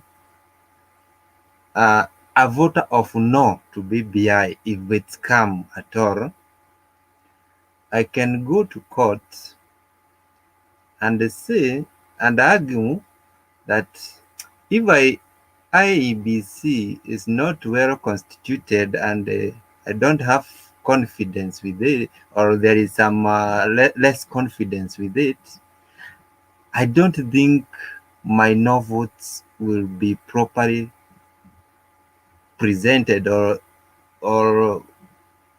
my no vote itakuwa itatoka venye inastahili. Wenye tunapinga hatuamini na hatuna imani kama IEBC itatusimamia ifaavyo.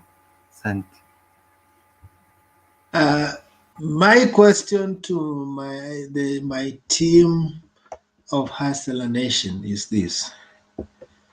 Don't you think someone is taking you for a ride. When a nation is participating in the issues of corruption, there's a perception that makes you guys not participate.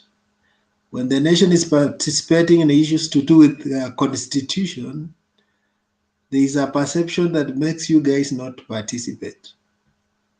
When the nation is wants to participate in the issues of commission that presides over an election, there's someone who creates a perception so that you can't participate. This is your civic duty, my goodness. If you lose those chances, and just because you think that as long as we have this person in place, everything will work. You see, you are courting disaster for yourself. When chance will come, because we have been here, and most of us, me, I say, I have been in opposition so long enough that I even don't have a problem, even if my side lost. But we watched this thing manifest in 2017 when everything was about to patia Uhuru a birthday gift, when everything was kumerira, when everything was in 2013 was to protect our sons from going to hell. When you look back and see, it's the same people complaining, us who are even in opposition are impressing Uhuru, wale walimsukuma aingia hapo wanasema amalize aende. So if somebody can tamper with your reasoning that you cannot participate in national issues objectively just because you think by supporting him, you have reached the end of the world, you have everything you need, so you are just there kumusukuma aingie, my friend, you need to participate in these issues because these guys will not be there forever and the issues will arise. I ask myself, why is it that when Raila keeps quiet, he's being asked, kwa nini haongei na kuna corruption? Kwa nini haongei na kuna hii issue? Even when these issues of IEBC, if he keeps quiet, they will say, right now he's not talking about IEBC because he thinks they will favor him, because he thinks he has the deep state. So either way, they must talk about him. If they raise issues, they say, I'm a sense defeat. If he keeps quiet, I think he's thinking that IEBC this time will favor him. So, and that's why you need to participate in issues of governance objectively, whether people will agree with what you're saying, whether people will have a perception of what you're saying or not. Okay, there is someone called Bernard Nitoleyo Bana. Yeah, there's someone called. But Wekesa, let me answer you this. Okay. In this Kenya of ours, or when you are just living, you have to accept two things for you to move forward. Ukubali kurekebishwa, urekebike, na ukubali kushindwa. Usikuwe unaona tu ya kwamba wewe ndiye unaweza shinda, hakuna mwingine anaweza kukushinda. Na usipokubali makosa, I think wewe ni mjinga. Juu lazima ukikosa urekebishwe na ukubali makosa yako. Sometimes, so in this case, nani anafaa kurekebishwa? I'm trying to say this. Umesema ati sisi wale wafuasi wa Ruto. I'm very much, yani siko sure with in my mind 100% that I'll have to support Ruto. No. I need somebody bado sijawai nikasema I'll vote for Ruto. No. I don't say that. But if nikipinga BBI, haimaanishi juu Ruto anapinga BBI, mimi ni supporter wake. No. Wa mnatu back up like unapinga BBI, wewe ni supporter wa Ruto. Unapinga Chebukati kutoka kwa ofisi, wewe ni supporter wa Ruto. You normally mistaken us. Like somebody like me bado sijasema nitapikia kura Ruto ama baba Ruto ama nani kura yangu. No. So why do you think I was addressing you? Why do you think if you are not in the clique? Why do you think I was addressing you? Me, I'm just. Oh, it is the same way we I normally think talk you about have corruption, addressed and me somebody because says you keep I'm talking the about person it. who It's the normally same way we opposes talk. BBI. I'm the person who opposes Chebukati to move out of the office. You understand? Okay, thank you. You are. We have heard your point. Robert, had you made your contribution? There's one person I who has haven't, not. Wekesa. I haven't. Okay, make your contribution. Thank you, Wekesa, for the opportunity, and my fellow co-panelists. Good evening, good afternoon, good morning, and good night for those who, like Clinton. I heard Clinton saying that he want to go and sleep. So, Clinton, good night. If you're still there, I would like you to listen to this. Now, our topic today is Chebukati must go. And I have a few things to say about this. I don't necessarily believe that the problem is actually the individual, but I believe the problem has got something to do with the system. Are our systems, as election is concerned, up to date, reliable, and transparent? That is the question where we should actually zero in our discussion, because it doesn't matter who hold that position, so long as he's a Kenyan. It doesn't matter who hold that position, according to me. But what matters to me is the system being used in our electoral system. Is it a system that is verifiable? Is it transparent? Is it a system that we can rely on? Now, looking at a few elections that has been conducted with the same commission, there are a lot of irregularities that have been mentioned across the divide. And there are serious issues that we should actually sit on, discuss, and have a way forward on. Like, how do we transmit our results? That is a key thing that should ring in each and everyone's mind. Is that process credible enough that can be trusted by any candidate? Doesn't matter from which divide you're coming from, because and also we know election in Kenya are very emotive, and therefore we should be very sensitive while talking on election matters. My second point on this is that we've had politicians across the divide saying that mkishindwa mjitayarishe kukubali. Wengine wanasema the commission must be changed, or the top leadership of the commission must be changed. But something that we need to ask ourselves, and maybe from lessons that we've learned and experiences that we have with the politicians, is that they always say one thing while they mean another. Somebody who tells you, for example, that you be prepared to consider defeat, you should ask yourself a lot of questions. Why is he telling you such a thing? Why is he mentioning such a statement? What does he know that we don't know?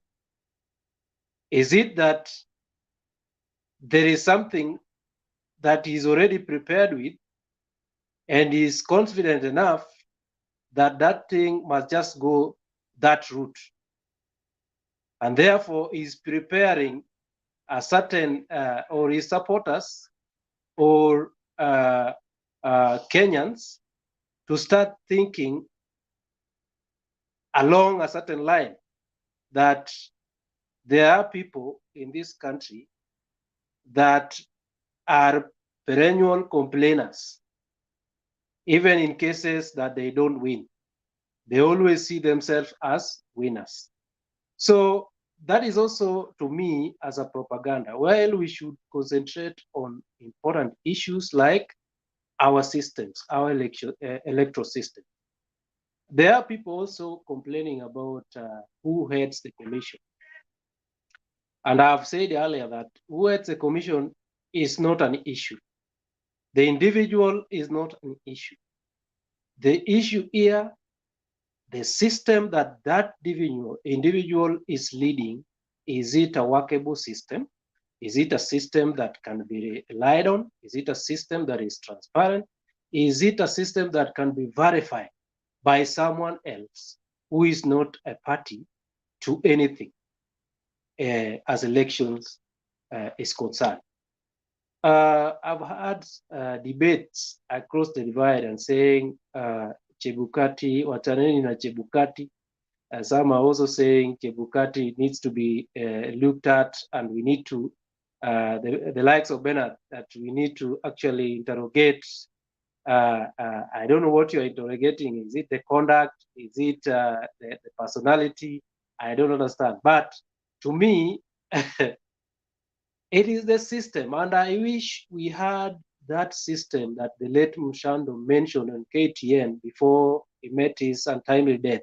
Then, the system that was actually controlled, and even the chairman that now people are talking about had no certain rights over some things like transmission of result and the rest. The chairman's work was just to wait as the results are collated at the major tallying centers here, and then his work is just to make the announcement of the winners. I wish we can get that system back in Kenya. We will actually not be debating on who chairs the commission or who deputizes the commission or who is part of the commission. It is a serious issue. It is something that we need to, that all the politicians should sit down on. It doesn't matter where, which divide or which economic model you're subscribing to, but it's an issue, an important issue to Kenyans that we need to talk about and have a way forward. That is our electoral system. Back to you, Ekesa.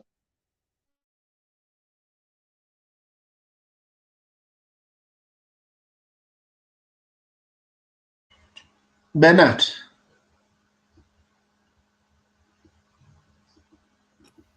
Yes, Wekesa. Yeah, I had sent you a message. Kindly moderate. I'm coming back. Let me do one or two. Okay. Thank you, Robert. Any question to Robert? Okay, if there is no question to Robert, let us hear from Jonathan. Okay, Mkenya Imara, umeinua mkono. Ebu. Thank you. Am I the one next online or there's another person? You lifted your hand indicating you have a question or something. Okay, well, if I could contribute, I would appreciate. If I'm still on the line, I would patiently wait. I request you patiently wait. Thank you. Jonathan VP. Poa sana. Habari yenu? Salama. Chebukati must go or Chebukati must come? Chebukati must go because that man, he doesn't look like someone who is tough enough or who is like honest. He's like he's not like ni mtu mwenye, he's always scared. He looks so scared and like he doesn't look like he's serious with his work. He's always scared, like ni kama wale wakina Kivuitu. He looks like Kivuitu who wakauliza who won election. I didn't know who won the elections. He looks like him for me.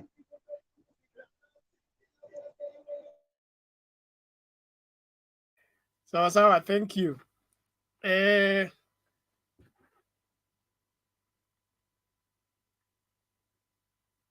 Let's have Mkenya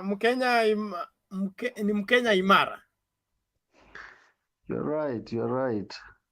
Carry on. Thank you so much, Bernard. It's good to have you.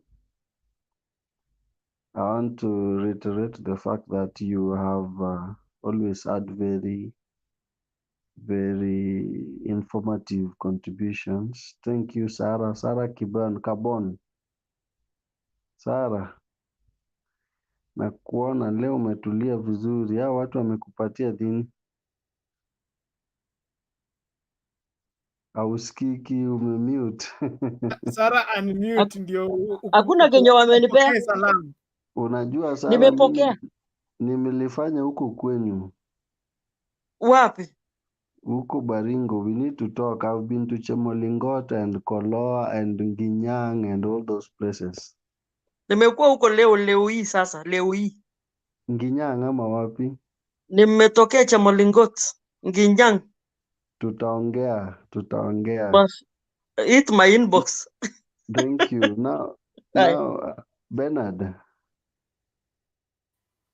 Guys, thank you for being here. I've been trying to come in, but as you know, the channel sometimes get busy and we listen from the other end. Now, my contribution about the IEBC is like this. Now, IEBC, actually Chebukati and his team, if we were in another democracy, then they would not even be in office. They would be persona non gratas, because these are people who bungled an election that was nullified by the Supreme Court. They were found guilty. Actually, they ought to have been convicted long time ago. They are criminals walking around juxtaposing to be organizing elections, because the fact that the Supreme Court found them liable for gross malpractices and nullified the election, if it were in any other jurisdiction, they would not even be in that office for the next 1 week. If it were in England, their conscience would have allowed them to resign a long time ago. You can see what happens even in UK. The other day, we've had like 3 resignations. When Brexit went through, the Prime Minister said because he did not support it, he doesn't have the moral authority to implement the Brexit. He doesn't believe in it. So he can no longer be in the office because that is not what he believes in, and he resigns. The other day when the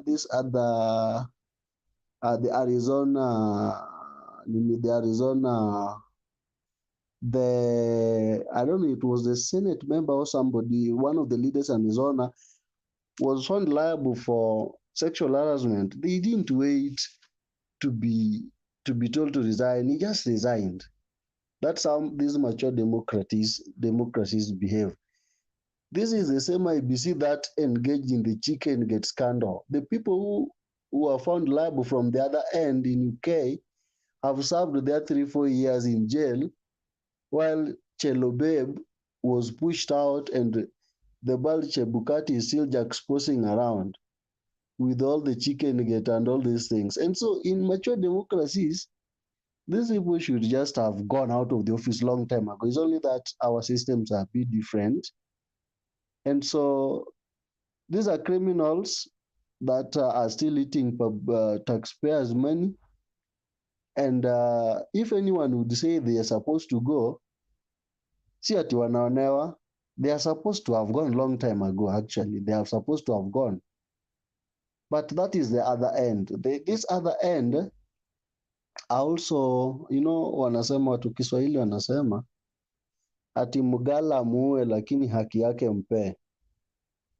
You know, I also think Chebukati as a person has a strong backbone, because with the pressure and with the mess, with the commissioners divided, some having resigned, the fact that Chebukati stayed put, picking the pressure, you can see the way Chebukati's head, the hair, the baldness has increased. It is the pressure, my friend. That guy, the baldness increased because of the pressure he was picking on our behalf. And for the commission to remain the way it is to date, you give credit to Chebukati. You know, no one could handle that pressure. How many people would handle that kind of pressure with abuses all the every day? Babu Owino on your neck, NASA people on your neck, and everybody on your case. And when you do well, when you pull an election, you pull through this by election, no one even praises them. People only see the problems. See that? And so on the other end, I must give it to Chebukati for having worked under very difficult conditions, but kept the commission together so that we avoid what is called the constitutional crisis. I must give it to Chebukati. The other thing I want to say is that the reason why Kenyan election is the second most expensive in the world is because of trust issues. Kenya, we are so suspicious about one another.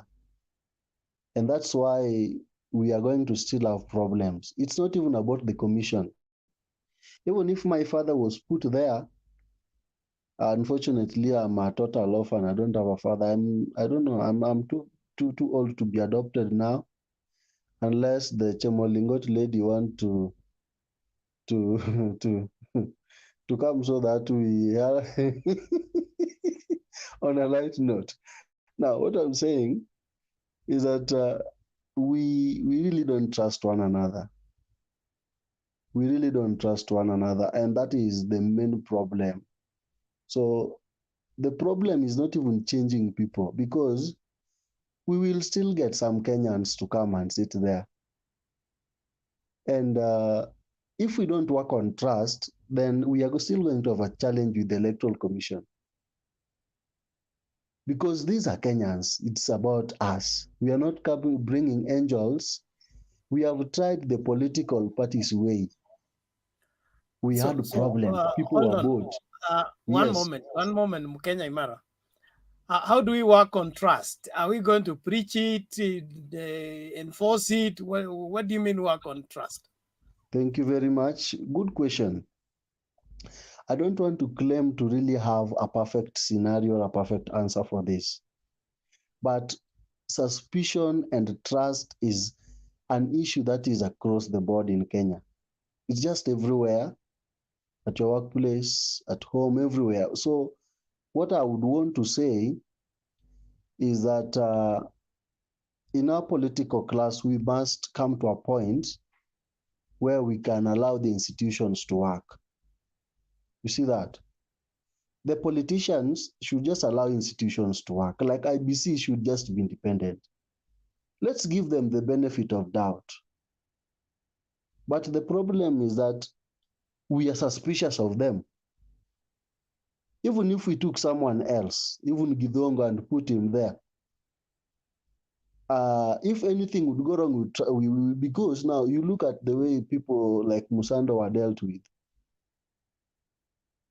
How sure are we that these guys are not under pressure and the shadowy people are not trying to maneuver this election? Because guys, you people must we must come to a point to agree that elections in this nation have not been fair. They have not been transparent. There's been electoral malpractice. There's been theft across the board. I belong to a faction here, but I want to tell you, just the way it was stolen elsewhere, it was also stolen elsewhere. Just as Jubilee stole, NASA also stole in their strongholds. It's only that Jubilee was keen to retain power and had to do it. That's why October Uhuru was competed. I choose to differ with Kenyatta. that. Elections are rigged in style. Elections are rigged in style, especially when they are rigged by the state. Yes. Yeah, for you to rig properly, you make sure that you also rig for your opponent so that you will always have an escape route. So one person does the rigging, but he rigs for both so that when he's caught, he will say also the other side they were found. Mkenya, let me add on that kidogo tu. Okay. I think when President Moi was in power, he said, there is something that he said. Uziibe mahindi kwa store, enda uibe kwa shamba. Mali hata huwezi julikana ukitoa. Usiibe kwa store, enda ibe kwa shamba. So ndio hivyo. The thing is changing commissioners. Right now, if Chebukati is changed, we are going to be in murkier waters than we are in. Because how do you bring an inexperienced person to be the chairperson 1 year to elections? What are we? That is a recipe for disaster. We are setting ourselves for failure. Actually, I don't believe that the things that are happening in this nation are coincidences. We are intentionally setting ourselves up for failure. I wonder why these commissioners were not appointed early back in the day so that they begin to learn and set these things in course. Why appoint them now? The reason could be why appoint them early and it is costly. Maybe they were just avoiding the cost to beat, because why put them there to do what? It's costly for nothing. And so going forward, one thing I believe. Now, Mkenya wa Kenya wanateta. Maliza tu usonge mbele tafadhali. Yes. So mimi nasema hivi, on the IEBC must go, it's not a new phenomenon. And these guys were found culpable by the fact that they bungled the elections.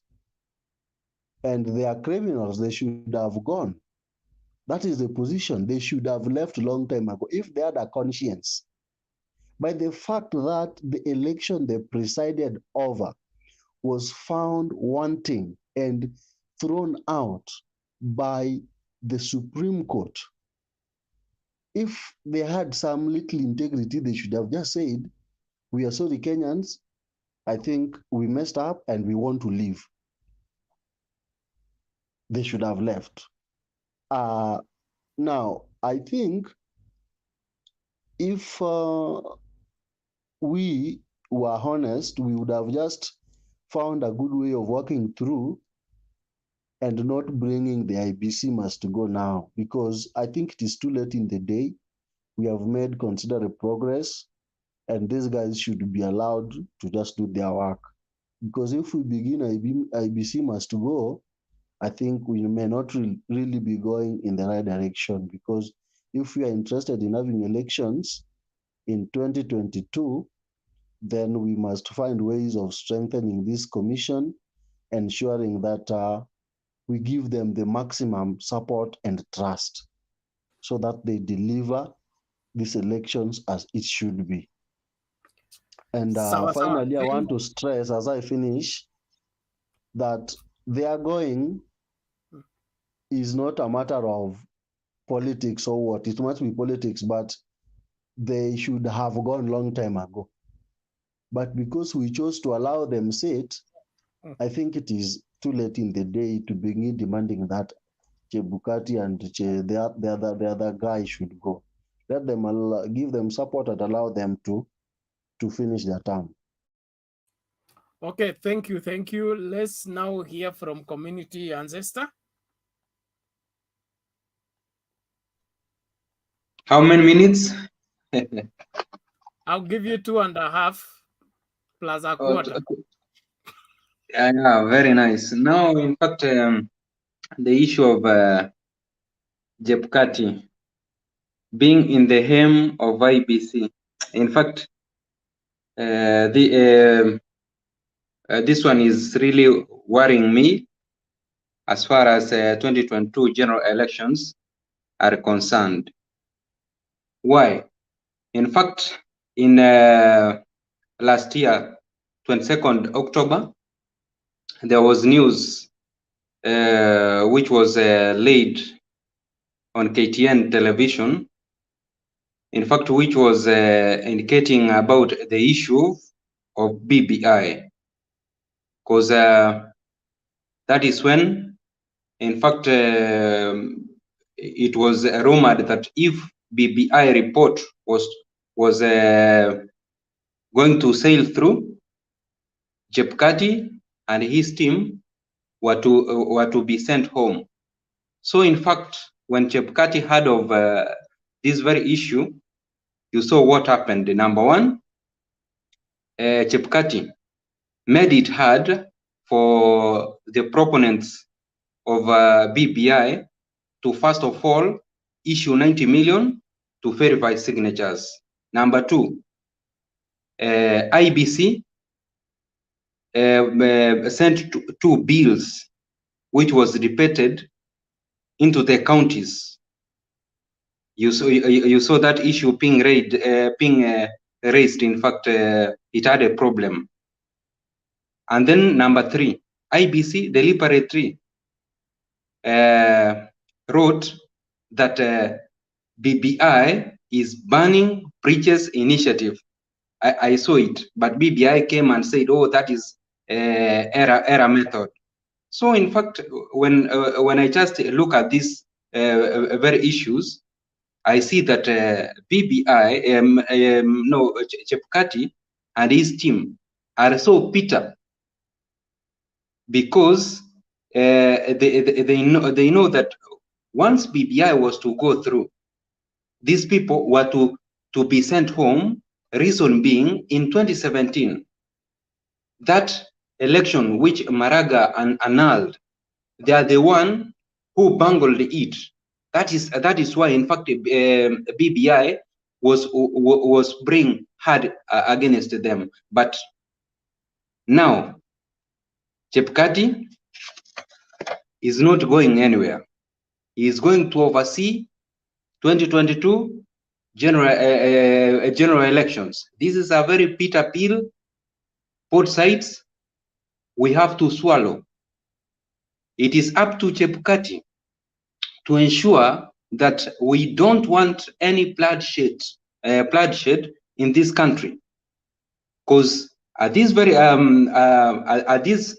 moment, if as Mkenya Imara in fact said, if we try to remove Chebukati and the 3 commissioners, because these are and the 2 commissioners, these are the very people who are going to ensure that the 4 newly appointed commissioners plus the CEO who is coming, because in fact we don't have a CEO of IEBC, that they have been given a green light on how to run 2022 general elections. So we have to be we have to be patient. We have to continue telling them, please, what you did in 2017, don't repeat it, because Kenyans right now, their eyes are quite open. I thank you. Okay, thank you, community ancestor. Any question to community ancestor? Okay, there seems to be no question. Yes, I have. There is? Yes. Ask the question. Who is asking? Okay, community. The opponent, the opposition leader, Mr. Raila Odinga, who was defeated in 2017, has an issue with IEBC, and immediately there was handshake between him and Uhuru Kenyatta. Can I be wrong to say he failed because the first issue which he was supposed to address was about IEBC and the areas which he was not satisfied with. And now,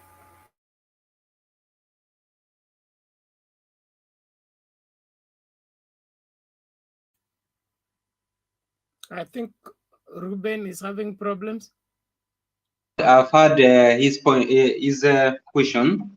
Let me answer it. In fact,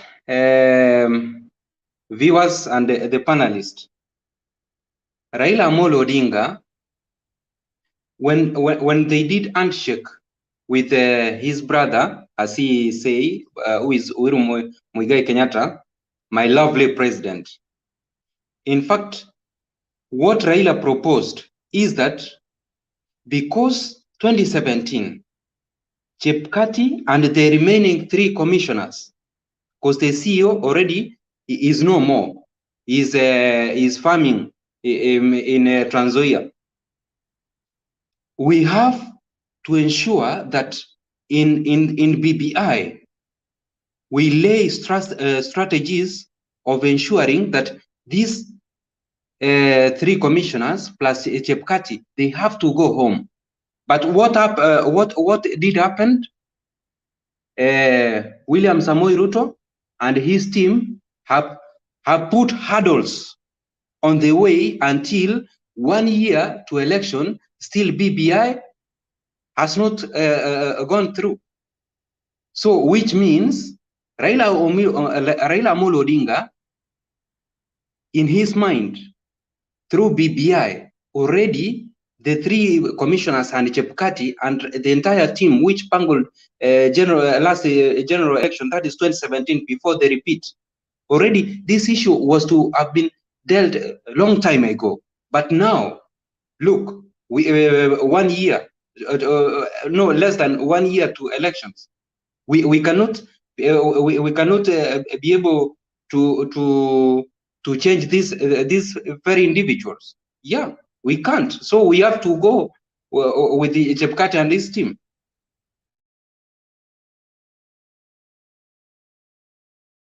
Okay, thank you. I believe that answer is exhaustive enough. Can we move forward? Who is next? Mr. Demba. Thank you again, Bernard. I just wish to piggyback on what Community Ancestor has said and try to pick up also from what I think Ruben was trying to ask. We have this narrative that we have created, and probably that seems to give us some selective amnesia. We need to be conscious of where we are coming from. The reasons as to why there is a sense of mistrust in the institution of IEBC. We've had several problems previously because of the behavior of IEBC. I mean, we need to face that squarely, so that if there's a question you asked Kenya, Imara, Bernard, how do we develop trust? You see, trust is an interesting thing in any kind of relationship. Once it's broken, it takes a long while to build it. So the behavior of IBC, whether it is real or imagined previously, has not given us a sense of trust. And it has been mentioned adversely in all the previous situations. You remember when Kivuitu was there, what happened? Kivuitu said that he didn't know who won. So that was a behavior of IBC then.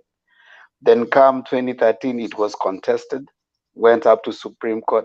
The kind of stuff that were being brought, you know, by that time, it was showing that their capacity to deliver a free and fair election was wanting. Come the other time, you know, 2017, and their behavior was questioned. They could not prove anything, you know, in how they were able to deliver those results. So, as someone said there, they need a system change. They need to improve and to bring back confidence to the people who are going to vote. I think that is very important. And while, of course, politicians have a right to say they want it to go, I mean, in any contestation, you make the conflict as big enough so that you come and arrive at a particular, you know, arrangement that works for all of you. That's the process of conflict management. You don't belittle it, you bring it out so that at the end of the day, the ground should be fair for everyone. It doesn't matter which side of divide you come from. I also think when we remain and we try to block ourselves from the idea that elections have been contested, then we'll buy this narrative that we keep saying that, you know, one person loses every time. If he's been losing every time, then we wouldn't be having those processes. If Raila lost fairly in 2017, we wouldn't have been having a handshake right now. It was because of that contestation and the questioning that led us to where we were. Doesn't it bother you that in Kiambaa, where ODM wasn't having any candidate, the Jubilee candidate complained of rigging? Doesn't that raise a question that even when it is yourself versus yourself, there's still complaints about rigging, which ought not to have come out? So I think we need to be fair, and the more we remain, we block our mind with the idea that, you know, this person has been losing all this time, that's why we are having this. That's a narrative and a propaganda that has been sold so many times, but which I think we need to run away from. We need to, first of all, as a patriotic citizens, say, whoever wins, there should be some threshold that we are not questioning the ability of IEBC to deliver free, verifiable, simple election. So as to whether IEBC must go, politicians will always yap. They'll come up, they'll go there, they'll pull each other, but the normal citizen should question the ability of IEBC to deliver free, verifiable election. To this extent, I don't think they are well prepared, and they need to do more. That is what I would say. Okay, thank you, Themba. Community, your hand is up. I want to ask Mr. Themba a question. Now, Mr. Themba, you are saying about the system. Now, in fact, look here, brother.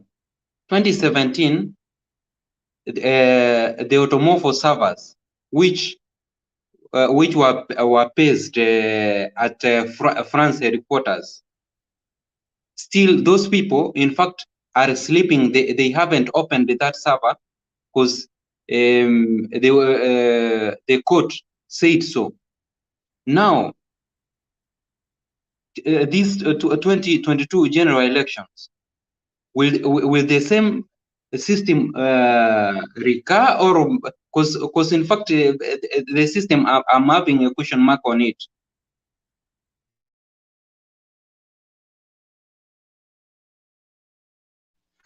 Yeah, and you're right. I agree with you to the extent that there are several things that IBC hasn't delivered on.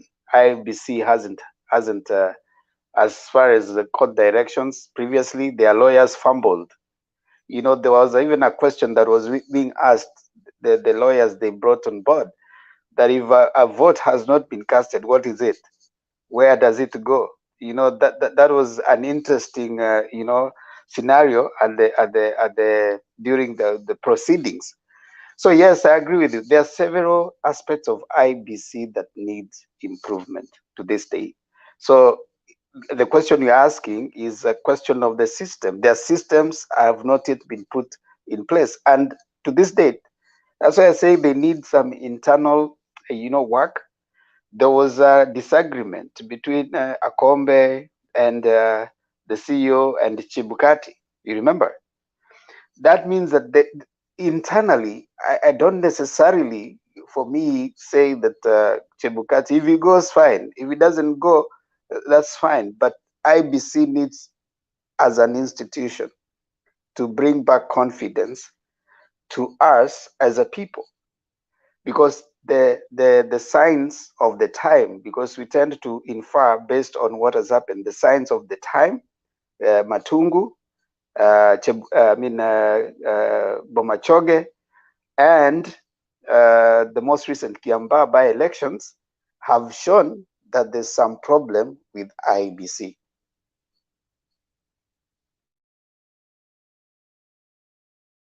Okay, Mkenya Imara, yuko nini? Thank you. Themba, you have elaborately put this thing. Elections are not about the voting. The voting is just the small bit of this bigger thing. The Supreme Court made it very clear in 2017 that elections is a process. And this process is long, and it doesn't begin from preparing for an election or a general election. It begins way back in the day. And looking critically at IEBC, one, they have an issue of capacity that is being sorted out. And secondly, they have issues to do with the management of political parties and management of elections. Because one, you have seen from the by-elections that we had that IEBC is a toothless dog that cannot reprimand even politicians. You look at the way people have meted violence during the by-elections. What did IEBC do? Third, you have checked the issue of even verifying of signatures.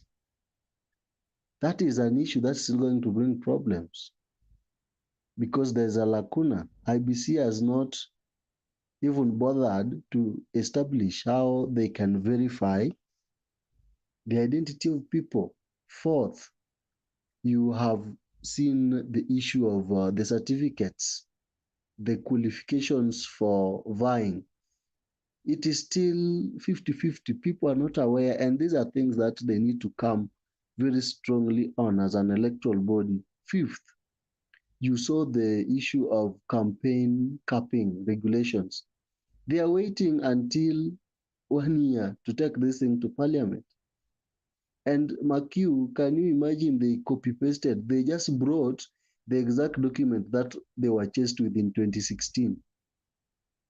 Are you people aware that the same document they brought back to parliament 4 years later? What kind of nonsense is that?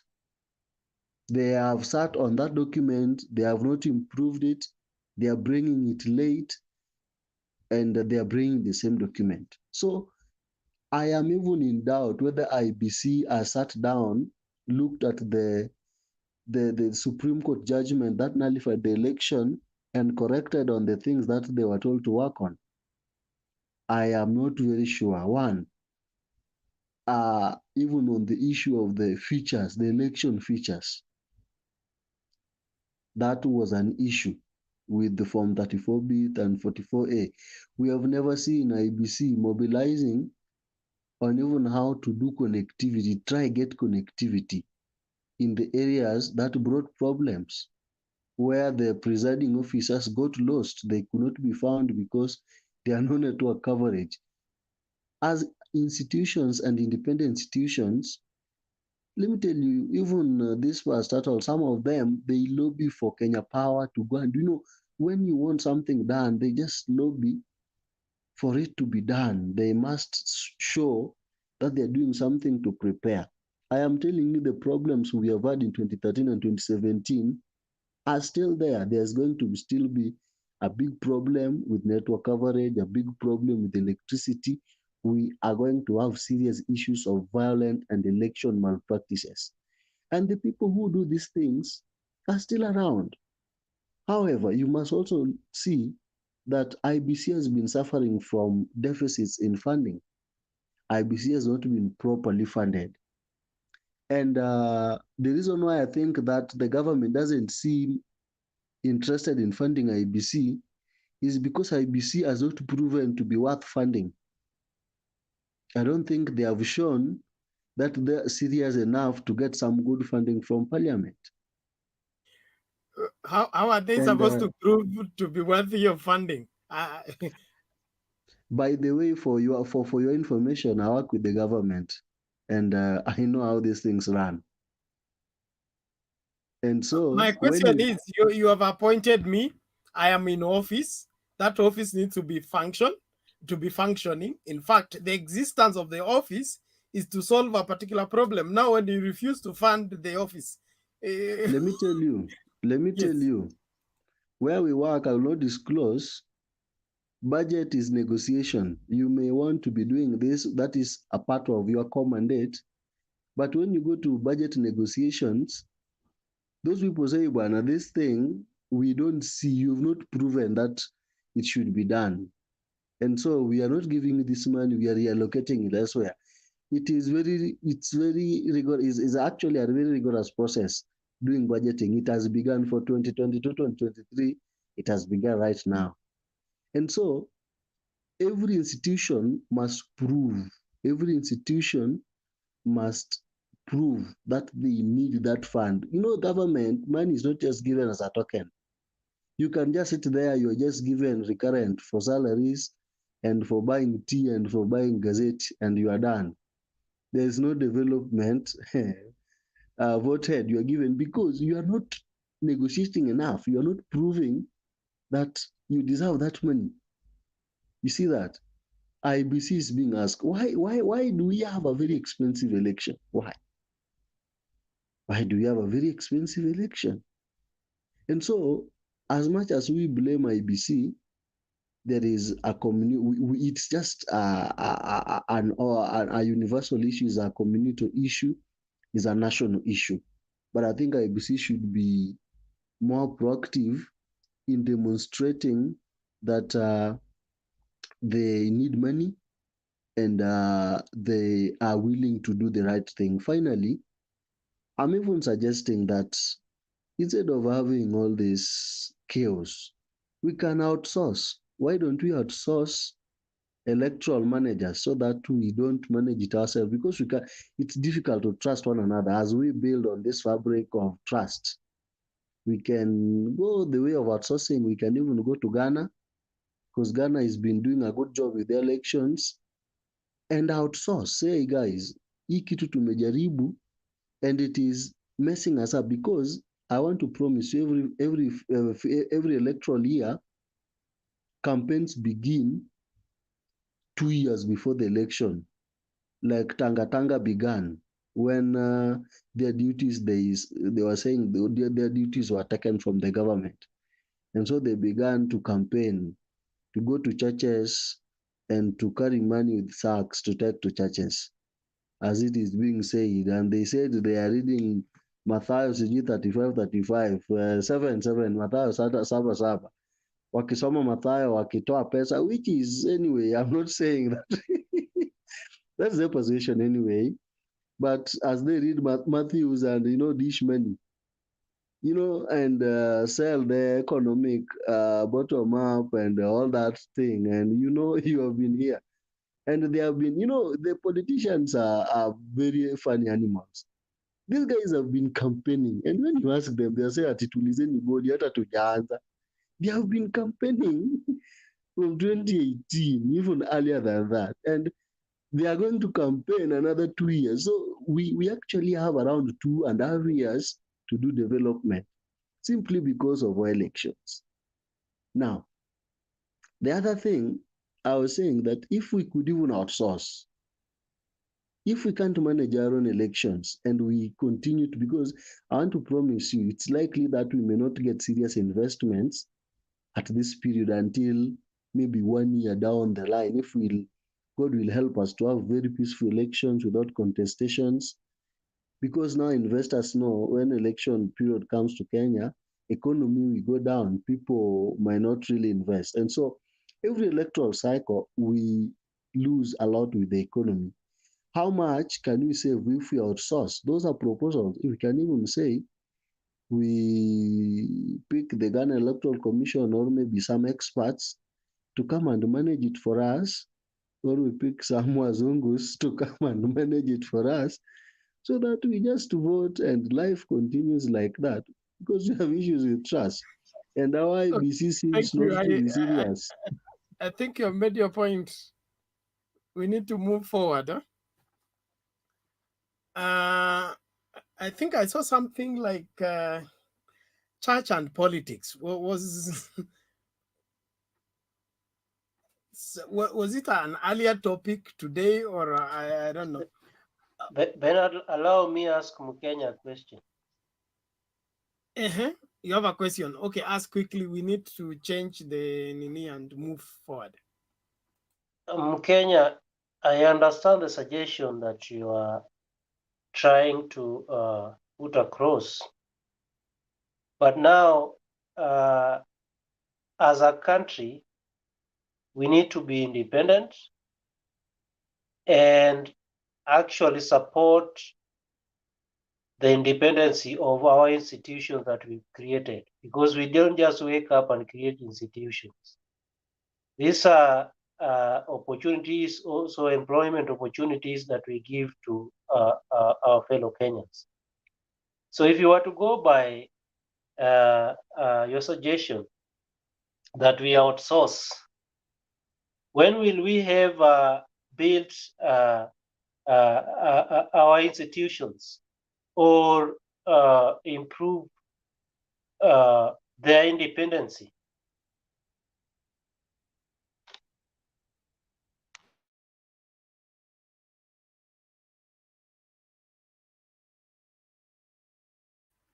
Mkenya Imara, jibu swali ya Robert. Thank you, Ruben. Was that Ruben or Robert? It was Robert. Robert, what you're saying is good and very valid. I agree we need to build institutions, but now we really need to put our mouth where our money is. What would you rather have done if you are given an opportunity to choose from stabilizing the economy and purporting to be managing elections that don't seem to be going well? Why don't we give ourselves some time and put our house in order and outsource this thing for a while? We say for a while, not forever. We are doing well in other things. We are very good in sports, athletics. We are on top of Africa. But we have weaknesses. It's everywhere. Everyone is not perfect in all ways. That's why even outsourcing is a contemporary and is a modern concept that is being adopted everywhere. Like you go to Safaricom, they have outsourced most of their products that you're enjoying. It's not a foreign concept. The government has outsourced many things. It has But outsourced. You are aware, Mkenya, right? you know Safaricom is not Kenya. No, I'm just giving an example. Hold on. Part of the reason why we are viewed as being mature is in our ability to conduct our internal affairs, have a functioning army, have a functioning institutions and all that. That's what gives us to score in the eye of the international community. Now, if we now flip back and go now to the level of Somalia coming to conduct elections in Kenya, then go back to take care of Somalia, are we not backsliding?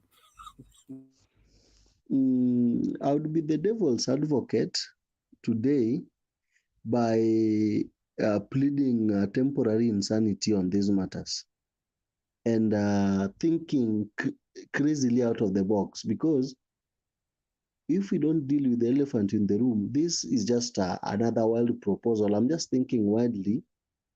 I also have issues to deal with. I know I actually believe that this nation has great potential and needs to work on things like this. This is one of our challenges, and we really need to confront and work on it. But now, again, proactively looking at this is a suggestion that we can think about.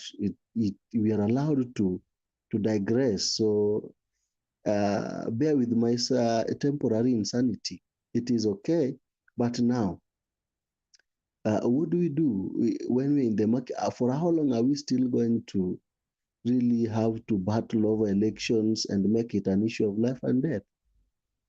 We wanted to change the constitution because these are issues that we felt like could be sorted by BBI by maybe allowing the bicameral, strengthening the executive a bit, allowing the opposition back in parliament, because we thought that it was a problem. But now we are again realizing we are still not out of the hood. Now, I want to give an analogy as I finish. If elected leaders are our problem, this is probably a bit out of the IBC. If if our leaders are a problem, then from where I say it, I think it could really not be the case, because statistics tells us that almost 50% of the elected leaders don't get re-elected in the next election cycle after 5 years. Those are statistics. Now, if 50% of the elected leaders don't get re-elected, it means every 5 years we have over 50% fresh blood. Why don't we see the change we want? It means could be the leaders not our problem. If 10th parliament was that bad, this is the 12th parliament. We are saying it is even worse than the 10th parliament. Then from where I sit, I think leaders are not even our problem. Our problems is societal. And so we must think of how to make the issue of outsourcing electoral management is just a thought out of the woods. I'm not saying it's an official position. It's just my personal thought. I agree that we need to build our democracy and all those, but we can think. Thank you. Hold on, Mkenya Imara. Question from community ancestor and Themba. No, I wanted to add a little bit on that issue. In half a minute, yes. In fact, about the issue of outsourcing, I'll suggest that you saw what happened, in fact, in 2007, whereby Raila Amolo Odinga won, and then as the late Samuel Kivuitu said that he doesn't know who won. Then the aftermath, we lost lives. 2017, the server still not open up to this very moment. Now, community, the server is still counting up to date. Yes, and now we are going to 2022 general elections while the server is still running.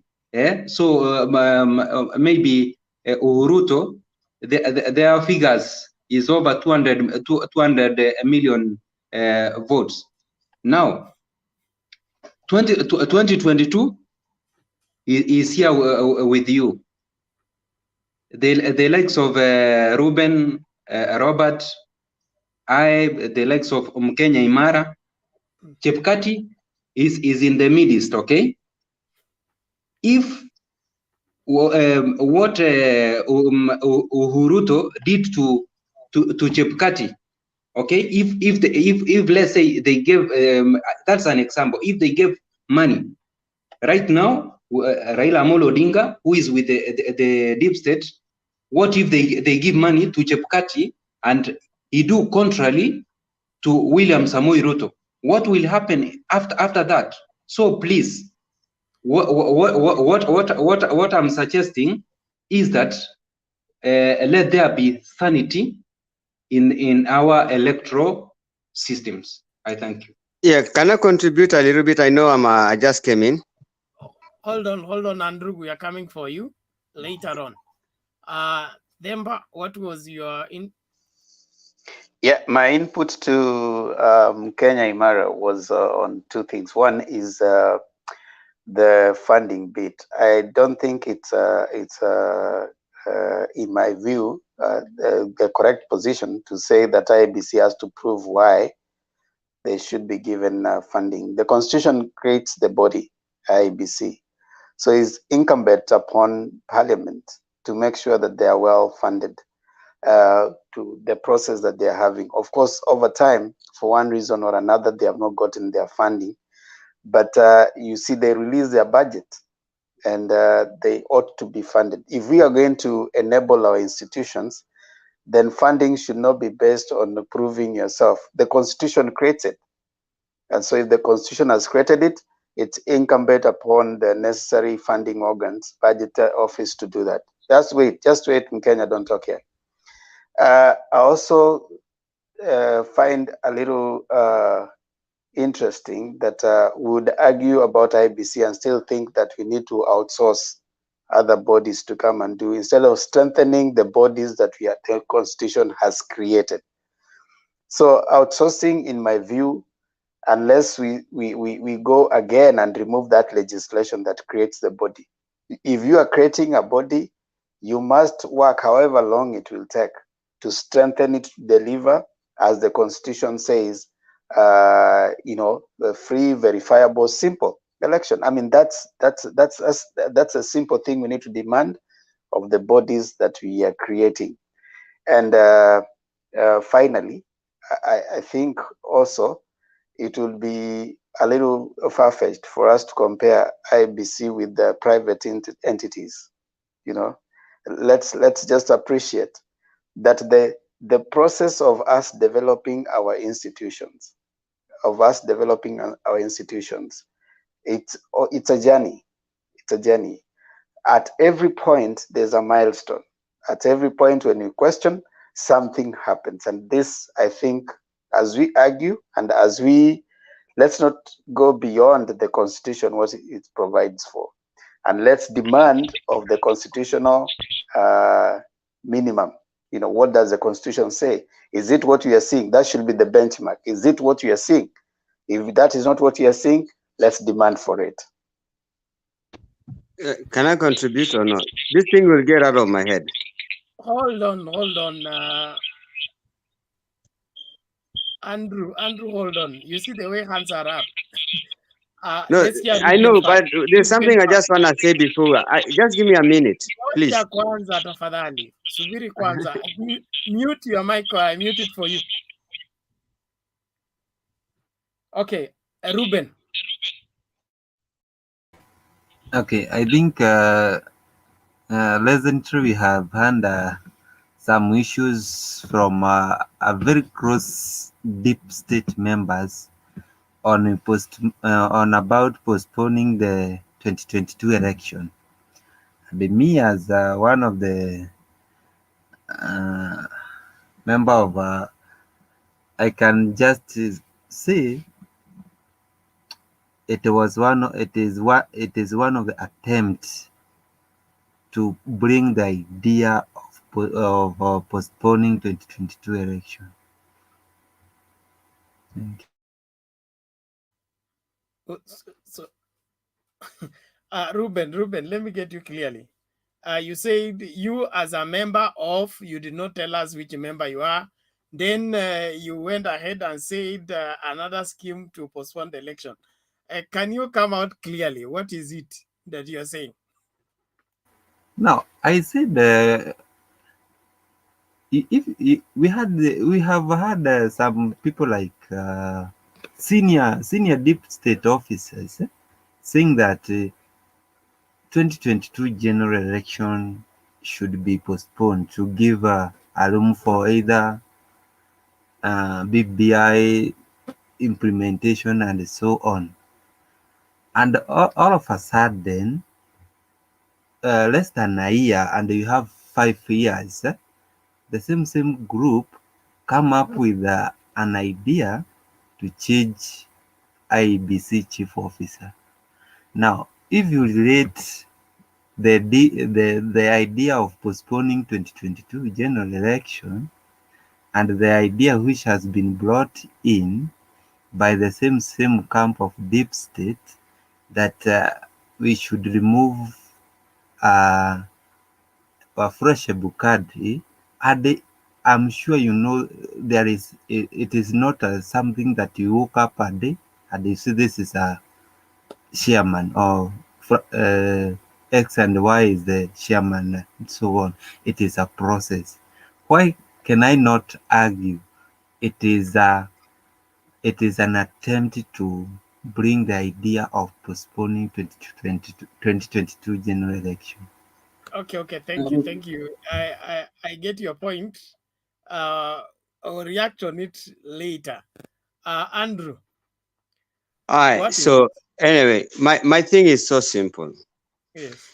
One thing you should understand is that there's a big state. And then that big state is the one who made the other election, the 3 elections for the presidency that we have been, the presidents that we have in Kenya. Now, one thing you guys should understand is ask yourself a question. Why is it that now IBC is being changed now? Or they want IBC to the chairman to go away? Remember that this is the same Chebukati. Uhuru and Ruto know him more better than even Raila. Why am I saying this? You know what happened to Musando. You know what happened in 2017.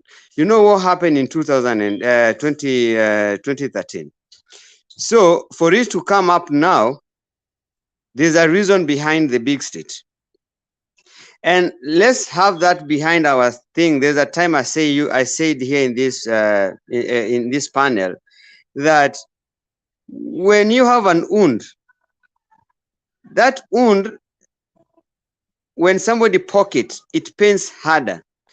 Can you imagine how much that wound has pained the opposition, who is Raila Odinga, for that all years?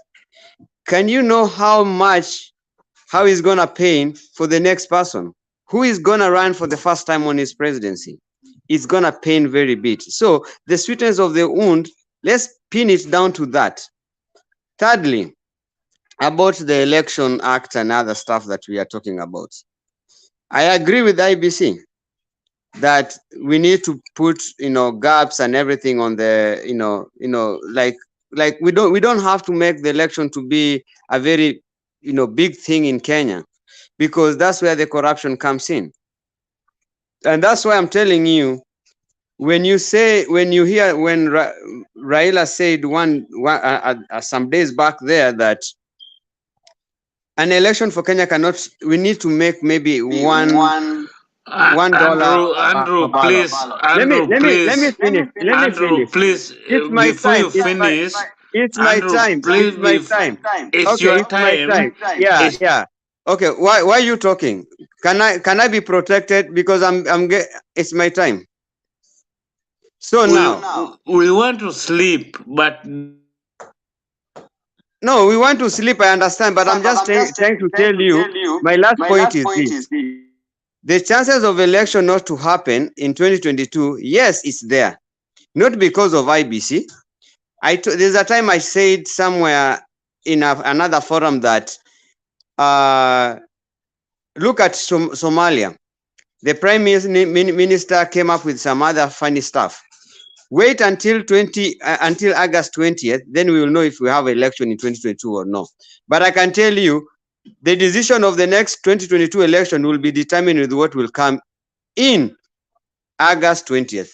You can take that to the bank of the Barclays Bank, which is we don't have it anymore. Ruto took it. Thank you. Bank of Baroda. Sawa. Thank you. Now,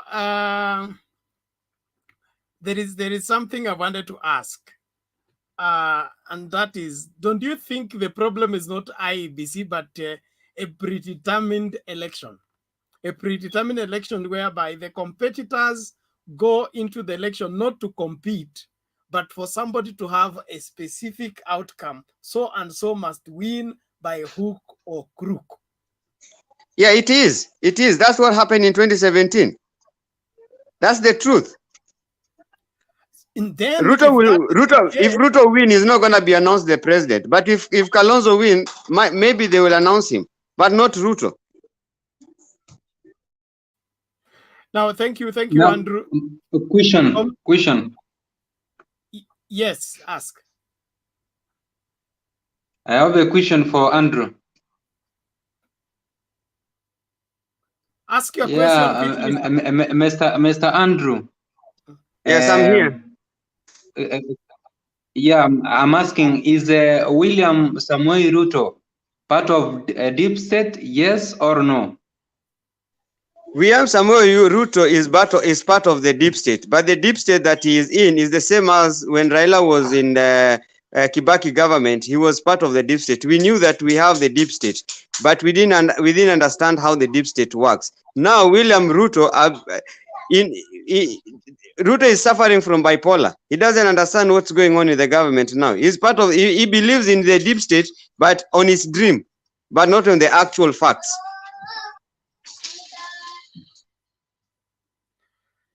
Okay, community, you are satisfied, I believe. So Ruben, Mkenya Imara. Okay, go ahead. Andrew. Yeah, I'm here. Andrew, would you deny or confirm? I know you don't have facts on this, but what do you think? If elections were rigged in 2017, do you think Ruto played a particular role in the rigging? And now that he knows he's not with the riggers, he fears that he will be rigged I can't hear you. Can you speak a little bit louder? I can't hear you. I'm saying, I am not asking you this because you have a monopoly of facts and truth. I'm only asking you because you brought it up so that you shed more light. If elections were rigged in 2017 and 2013, as you have claimed, do you think Ruto was part of the rigging? And that means that he is aware how this thing is done. He is aware of how this craft is done. And he is now very afraid because he's not with the riggers. He is afraid he may be rigged out the way they have rigged others out. Would this be the case according to you?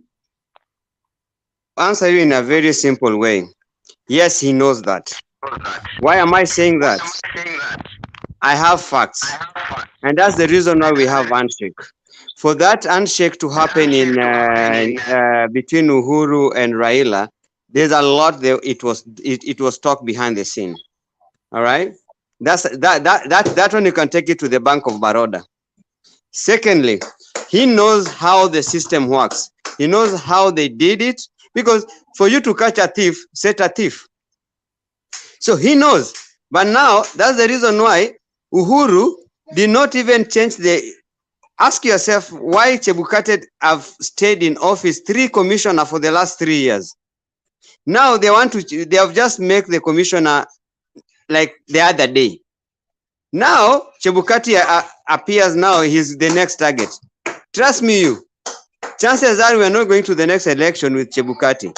And chances are we are not going to have 2022 election. What will determine 2022 election is on August 20th. I will be in this show August 20th after the ruling on the August 21st. I think I've answered your question. Okay, thank you. That settles that. I want Ryuki to respond to my question. Is IEBC the problem or predetermined outcome of elections?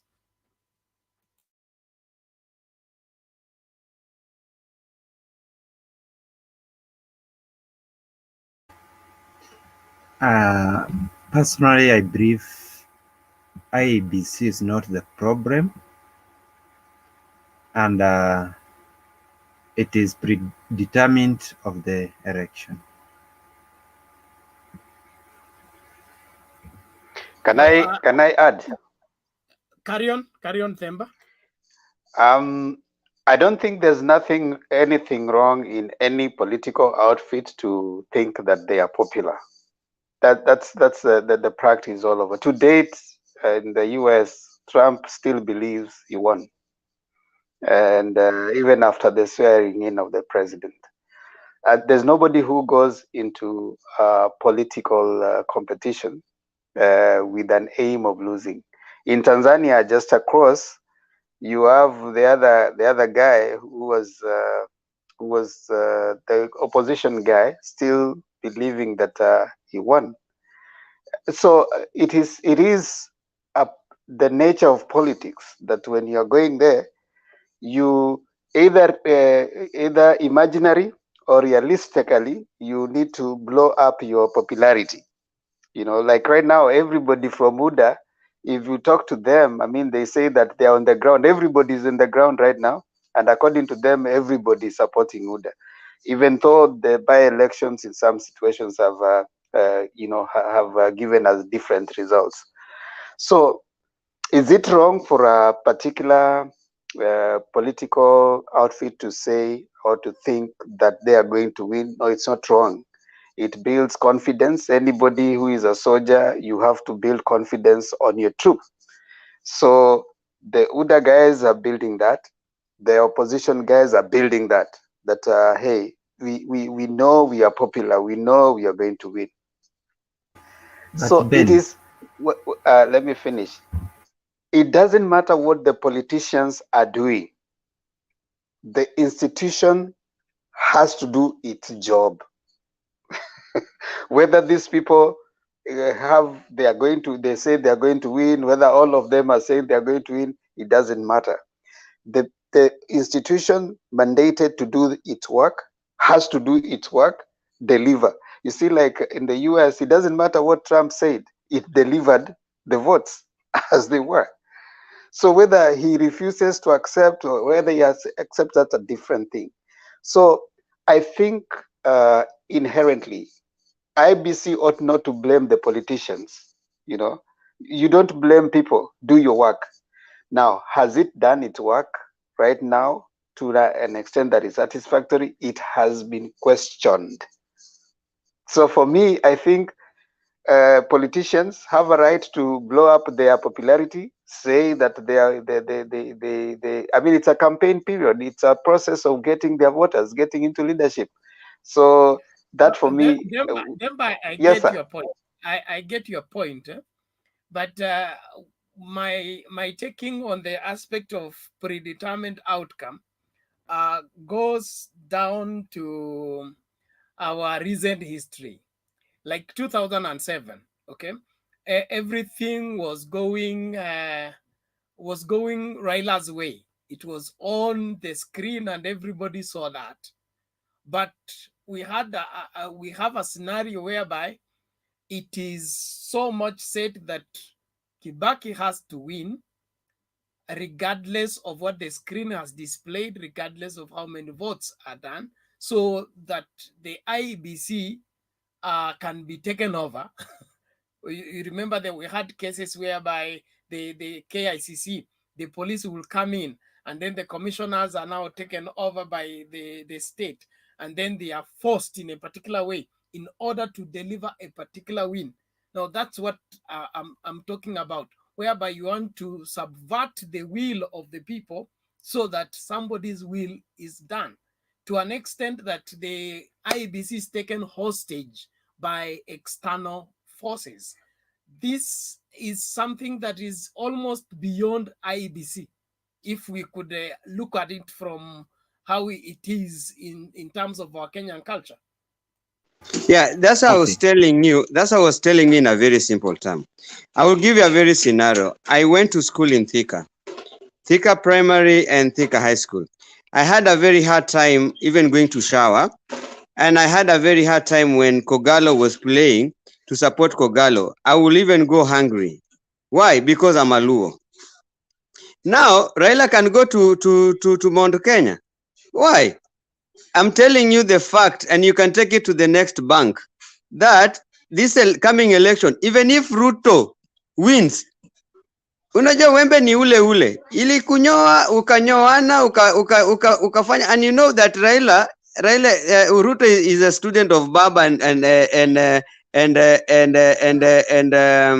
Moi.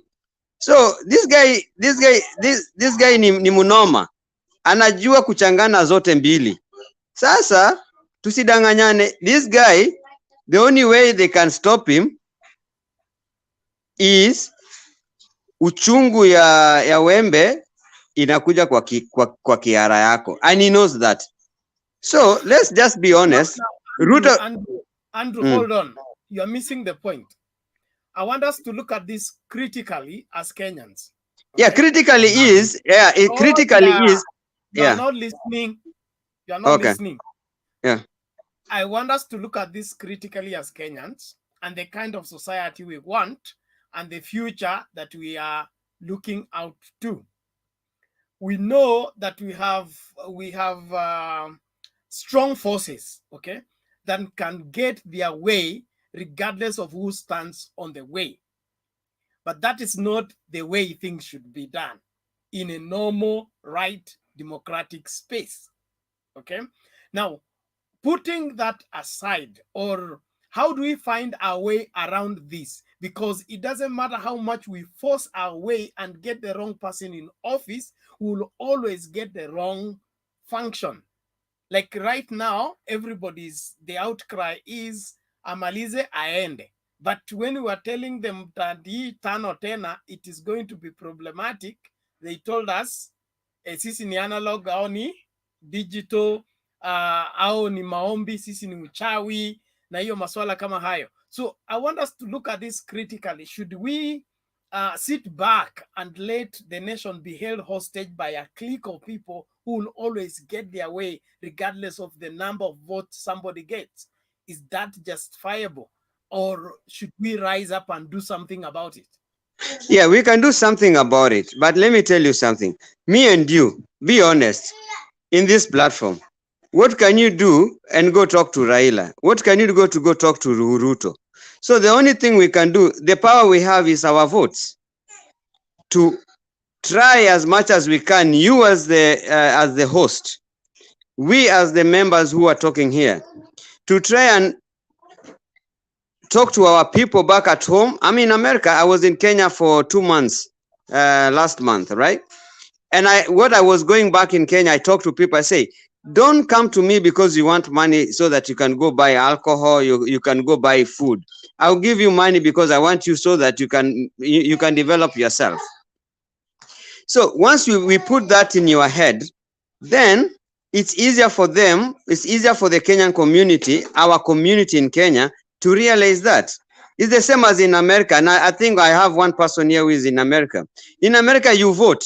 But end of the day, my friend, you asshole. I do 2 jobs to make a living. Why? I'm not looking for a senator or my I don't know, representative, my mayor to give me food on the table. No, I vote. I don't even go to the office. After I vote, I'm done.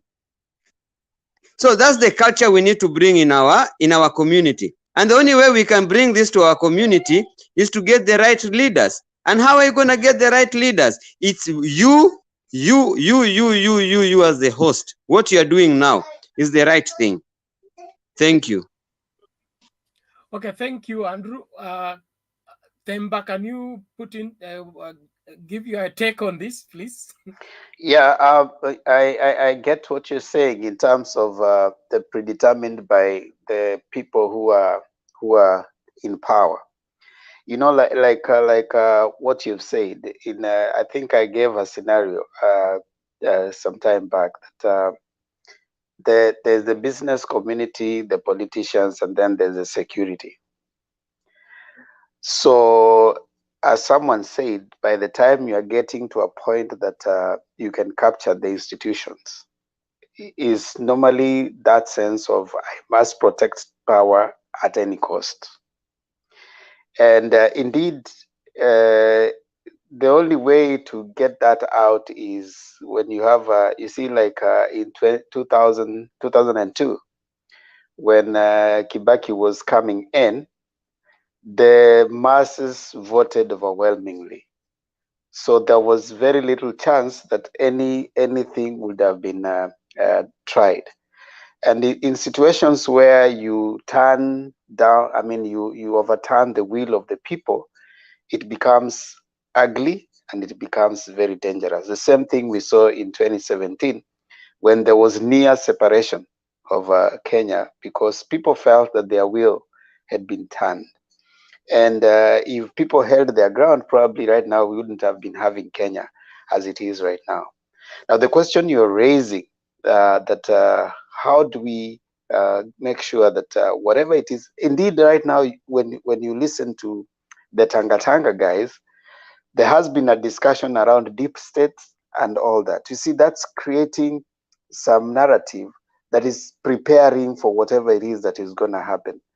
That if it happens in 2022, that someone other than Ruto is elected, whether it is true or not, then they'll go to the streets. You're likely to find, because the same person who was leading the 2017, the economic, sabotage that was being done by NASA, the D was this side one of the strategies that was doing that. So he's likely to give Ruto similar advice, that if you get to that point and someone from this other side is elected, it means they're already creating that narrative that those institutions have been taken captive. So I think it should also concern the UDA guys that the system that is being created, or Chebukati that is being created, or whatever institution that is going to run an election, is also friendly to everyone. And the only way we can create that, like you said, it's not a one-time thing. We are 1 year, I mean, a few months to an election. It might not necessarily bring back the confidence that has been lost over time, but it can bring a semblance of trust that they are going to deliver. So yes, it is rather a tall order to remove some of the things that Andrew is saying here. You know, part of that, I think, in my view, is a little bit of a lot of propaganda, but it can be fueled to the extent that come next year, it creates a problem for the country. So yes, it is part of the institution itself to be more robust, to be more deliberate, to deliver an election. I can show that by the way they behave towards that time. So far, like I said, their behavior has been wanting, so they can easily be used. You see, when a system is penetrated, you don't blame the people who penetrated it. The other day, there was an interesting question that ODM came and entered the government, but someone said they didn't enter. They found a weak relationship. If Bernard mtu akikatia your girlfriend or your wife naende na yeye, do you blame the person or you blame your wife? They found a room, so they entered. So you don't blame that person, you know. So the relationship was already weak. So if IEBC can allow itself to be penetrated, whether by government or by any other thing to influence their delivery of free, verifiable election, then they take the responsibility. Yeah, can I support you on that? There's one thing I will just add in a 30 seconds. I think 2022 for Kenya to be safe, not that because IEBC or anything else. I think it's a high time Kenya take that bold step and take outside institution. Let's say let them go to the UN. Yeah. Let them just try somebody who is neutral, who doesn't know Raila, who doesn't know Ruto, who doesn't know Kalonzo, who doesn't know Amakikuyu, Amalua, Mamkamba, Amakalenjin, what. For the first time to neutralize everything. And then now, after that, the government that comes in will take control. Am I lying? Because the institution is already messed up. Hold on, community ancestor respond. No, I wanted to add something. Carry on. Yeah, in fact, maybe for the benefit of our viewers, you know, most of people, in fact, you are talking about deep state, and they don't know who are these very people we call deep state. In fact, deep state, these are dark forces which runs government while they are invisible. Okay, they run government from Park State. Who are these people? Number one, security agencies. Number two, business community.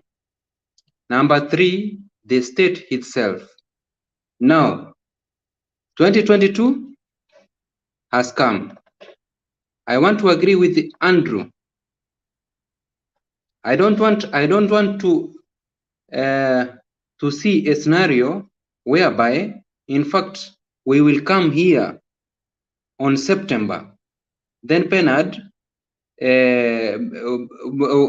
we start saying, if we could have had the matters which were raised by Andrew, we couldn't be at this position. Right now, as we speak, where is the security agencies of Kenya running to? Raila Amolo Odinga. Where is the business community running to? Raila Amolo Odinga. Where is the state running to? Raila Amolo Odinga. William Samoei Ruto. What about you? I'm having hustlers. Chebukati, will you bear this heat? Yes, I will bear the heat. Go on, deliver us, and ensure that there will be no violence. But if Chebukati sees he cannot contain this, as per Andrew, let UN, because 40 billion, this is a lot of money, which they are being used. Let's hire UN, give them 1 billion. 1 billion for them as salaries for 2 or 3 days. Because they don't know Ruto, they don't know Raila Amolo Odinga. So that after 2022 general elections, we will be saying truly, these elections were free, fair, just, and credible.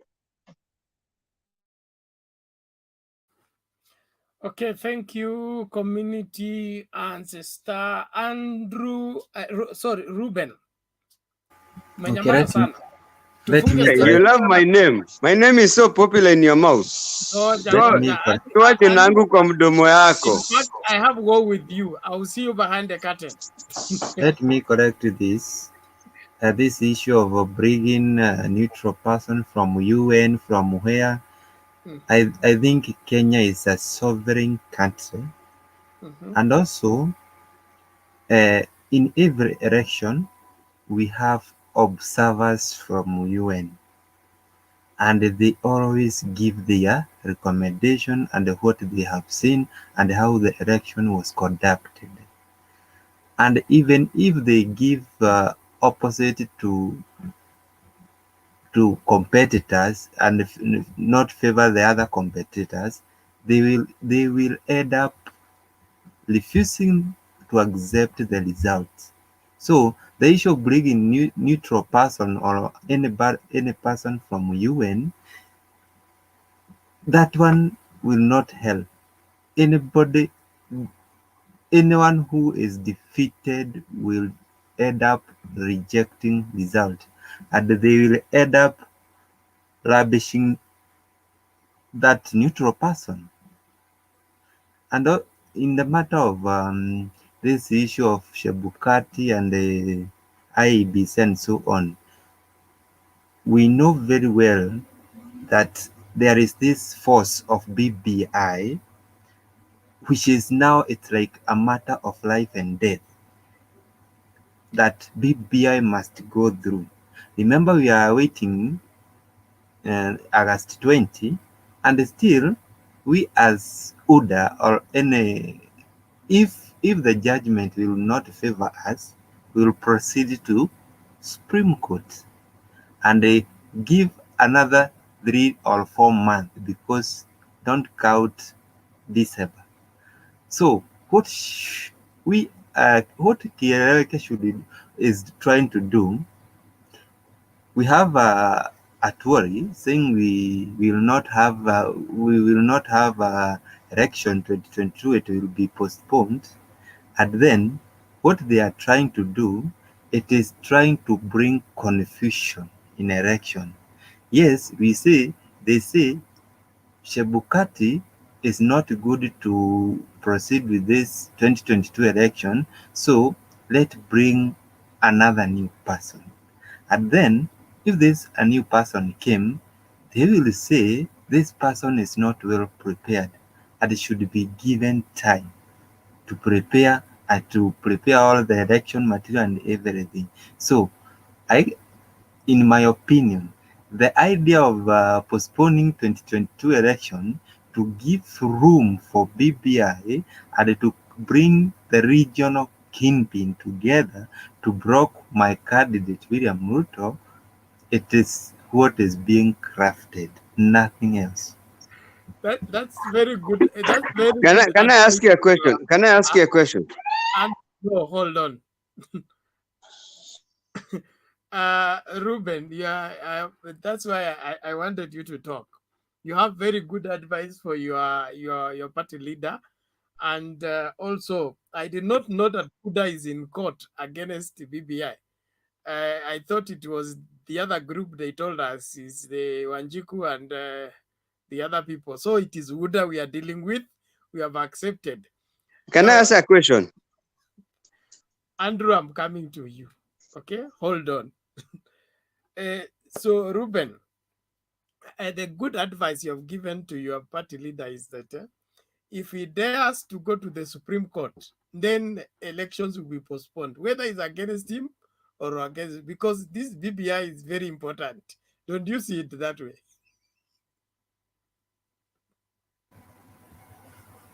Okay, kindly let me correct you. I'm not saying that UDA will go to court. No, I am saying any party which will not be favored by 20th judgment will proceed to Supreme Court, but not to. I'm not specifically talking about UDA. Even UDA is not interested, but in that. Can I respond? Can I respond? Okay, Andrew, talk. Okay, now we are going to Supreme Court on 20th. I've told you, Nia. I've told you. Ikifika 2020, August 20, that's what's gonna determine the next election. Now, who is the Chief Justice of Kenya? Madam Kome. How did she came there?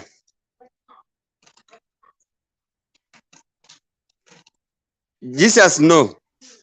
So what I'm trying to say, Jesus no.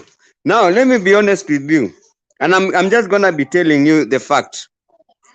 Politics, it's that, and if you don't know politics of Kenya, sit down and learn politics. Ruto knows everything what he wants. Ruto knows where he's going. So as much as we're trying to run out of your party leader, he knows he's going to be the next powerful opposition leader, the way Raila was. And then we see what's going to come out of there. So sit down, relax, enjoy the opposition leader as William Samuel Ruto. Mimi nasemaga tu ukweli, sidanganyi. Raila is the next president. Andrew, let me just advise you a small thing. Let me advise you. Please, my friend, stop. Ruben, you have advice. Hold on now. Wait for permission to give the advice. Sawa. Let it not be a tug of war. Okay, Ruben, advise us. I'm very happy to see Kieleweke and the side of ODM and Laida celebrating Ari. Please stop counting your chicken before eggs are hatched. Anything can change. But Siruta celebrate 2017 and 2013. Did you guys celebrate? I give you a scenario of Mudavadi when Uhuru said Tosha Mudavadi. In a minute of second, what Uhuru said? I can tell you, Uhuru is joyriding Laila. Uhuru is joyriding Laila. You never know. And in last minute. Wait, Ruben. Andrew, unatupigia kelele kwa screen bana. Andrew, you are making for us noise, man. Anything can happen. So Andrew, you are mute, and please hold on until it's your turn to talk. Okay? Hold on until it's your turn to talk. So, thank you. That early celebration, Andrew, you are in, please. Eda pole pole. things can change at last minute. And you may be here dancing, telling us the system, the machinery, and then what if things change at last minute and you are, and if you say that Madam Kome is from where, or is Jesus? No. Why can we say that even the other person who will be proposed after Chebukati is the same Jesus is going to appoint him? And how can we be comfortable? So you are trying to create a scenario where the opposing competitors will not have a comfortable zone with anything is happening. Can I respond? Can I respond? You've been grounded. Your ruling came from your house. So okay. Respond in 1 minute before we hear from. Listen, my response is so simple. I have not said that Chebukati is a bad person. Andrew, but what the I'm platform telling is you, not for you. You alone. Please let the other people also talk. We need to contribute. no, listen, I'm talking. So can I respond? For 1 minute, because we need to hear from. But somebody have interrupted me. You have to Hold add on. Okay, 5 take seconds. your minute now. Okay, 1 minute. Listen, I've not said William Ruto is a bad person. But what I'm trying to tell you is this, that take it to the next nearest M-Pesa, that what is going on in IBC, Ruto knows. Ruto is the one who crafted the IBC, and he knows how it's going to happen. So he's trying to get out of it, but he cannot get out of it. Ushashikwa kwa mtego ya panya. Panya ikishikwa na mtego, inalia. Hiyo ndio Ruto anafanya saizi. Thank you. Okay. Thank you. Jacoredo. Yes. Umerudi ama unapitia? What's the topic? Nilitoka kama topic ilikuwa IEBC. Ya sahi ni gani? Tumesonga tu a notch higher on the same. Mimi nimetoka kama huyu amekuja. Hapana. Unahepa. Dawa yako imekuja, subiri hapo hapo utatibiwa. Huyo ni moto. Staki. So Jacoredo. So Ben, hiyo notch higher tumefika wapi? We are dealing with the aspect of predetermined results of elections, whereby by hook or crook, IEBC must announce somebody whether he has lost or he has No, won. tell him that his party leader is gonna lose. Okay. So for me to take the shortest time possible, Andrew should just keep quiet. I make my point. No, Jacoredo, I wanted to establish kwanza kabla nini. You are not the one speaking first. Mulumbu will speak before you. Nauliza kama unapitia ama umekuja. Okay, I respect, Ben. Hata unijibu. Sawa tu. Nimesema I respect the decision na nimetulia na ngojea time yangu. Okay. Sawa. I wanted you to take charge until Wekesa comes back. Na Wekesa si ndio huyo amekaa hapo. Wekesa si ndio huyo ako hapo. Alienda leave hajarudi. Then acha tumtoe kwa screen. Acha tu confuse hapa.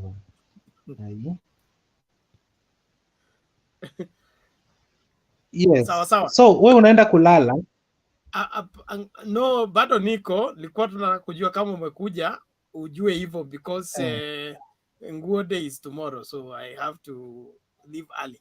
All the same, let's hear from Mulumbu first.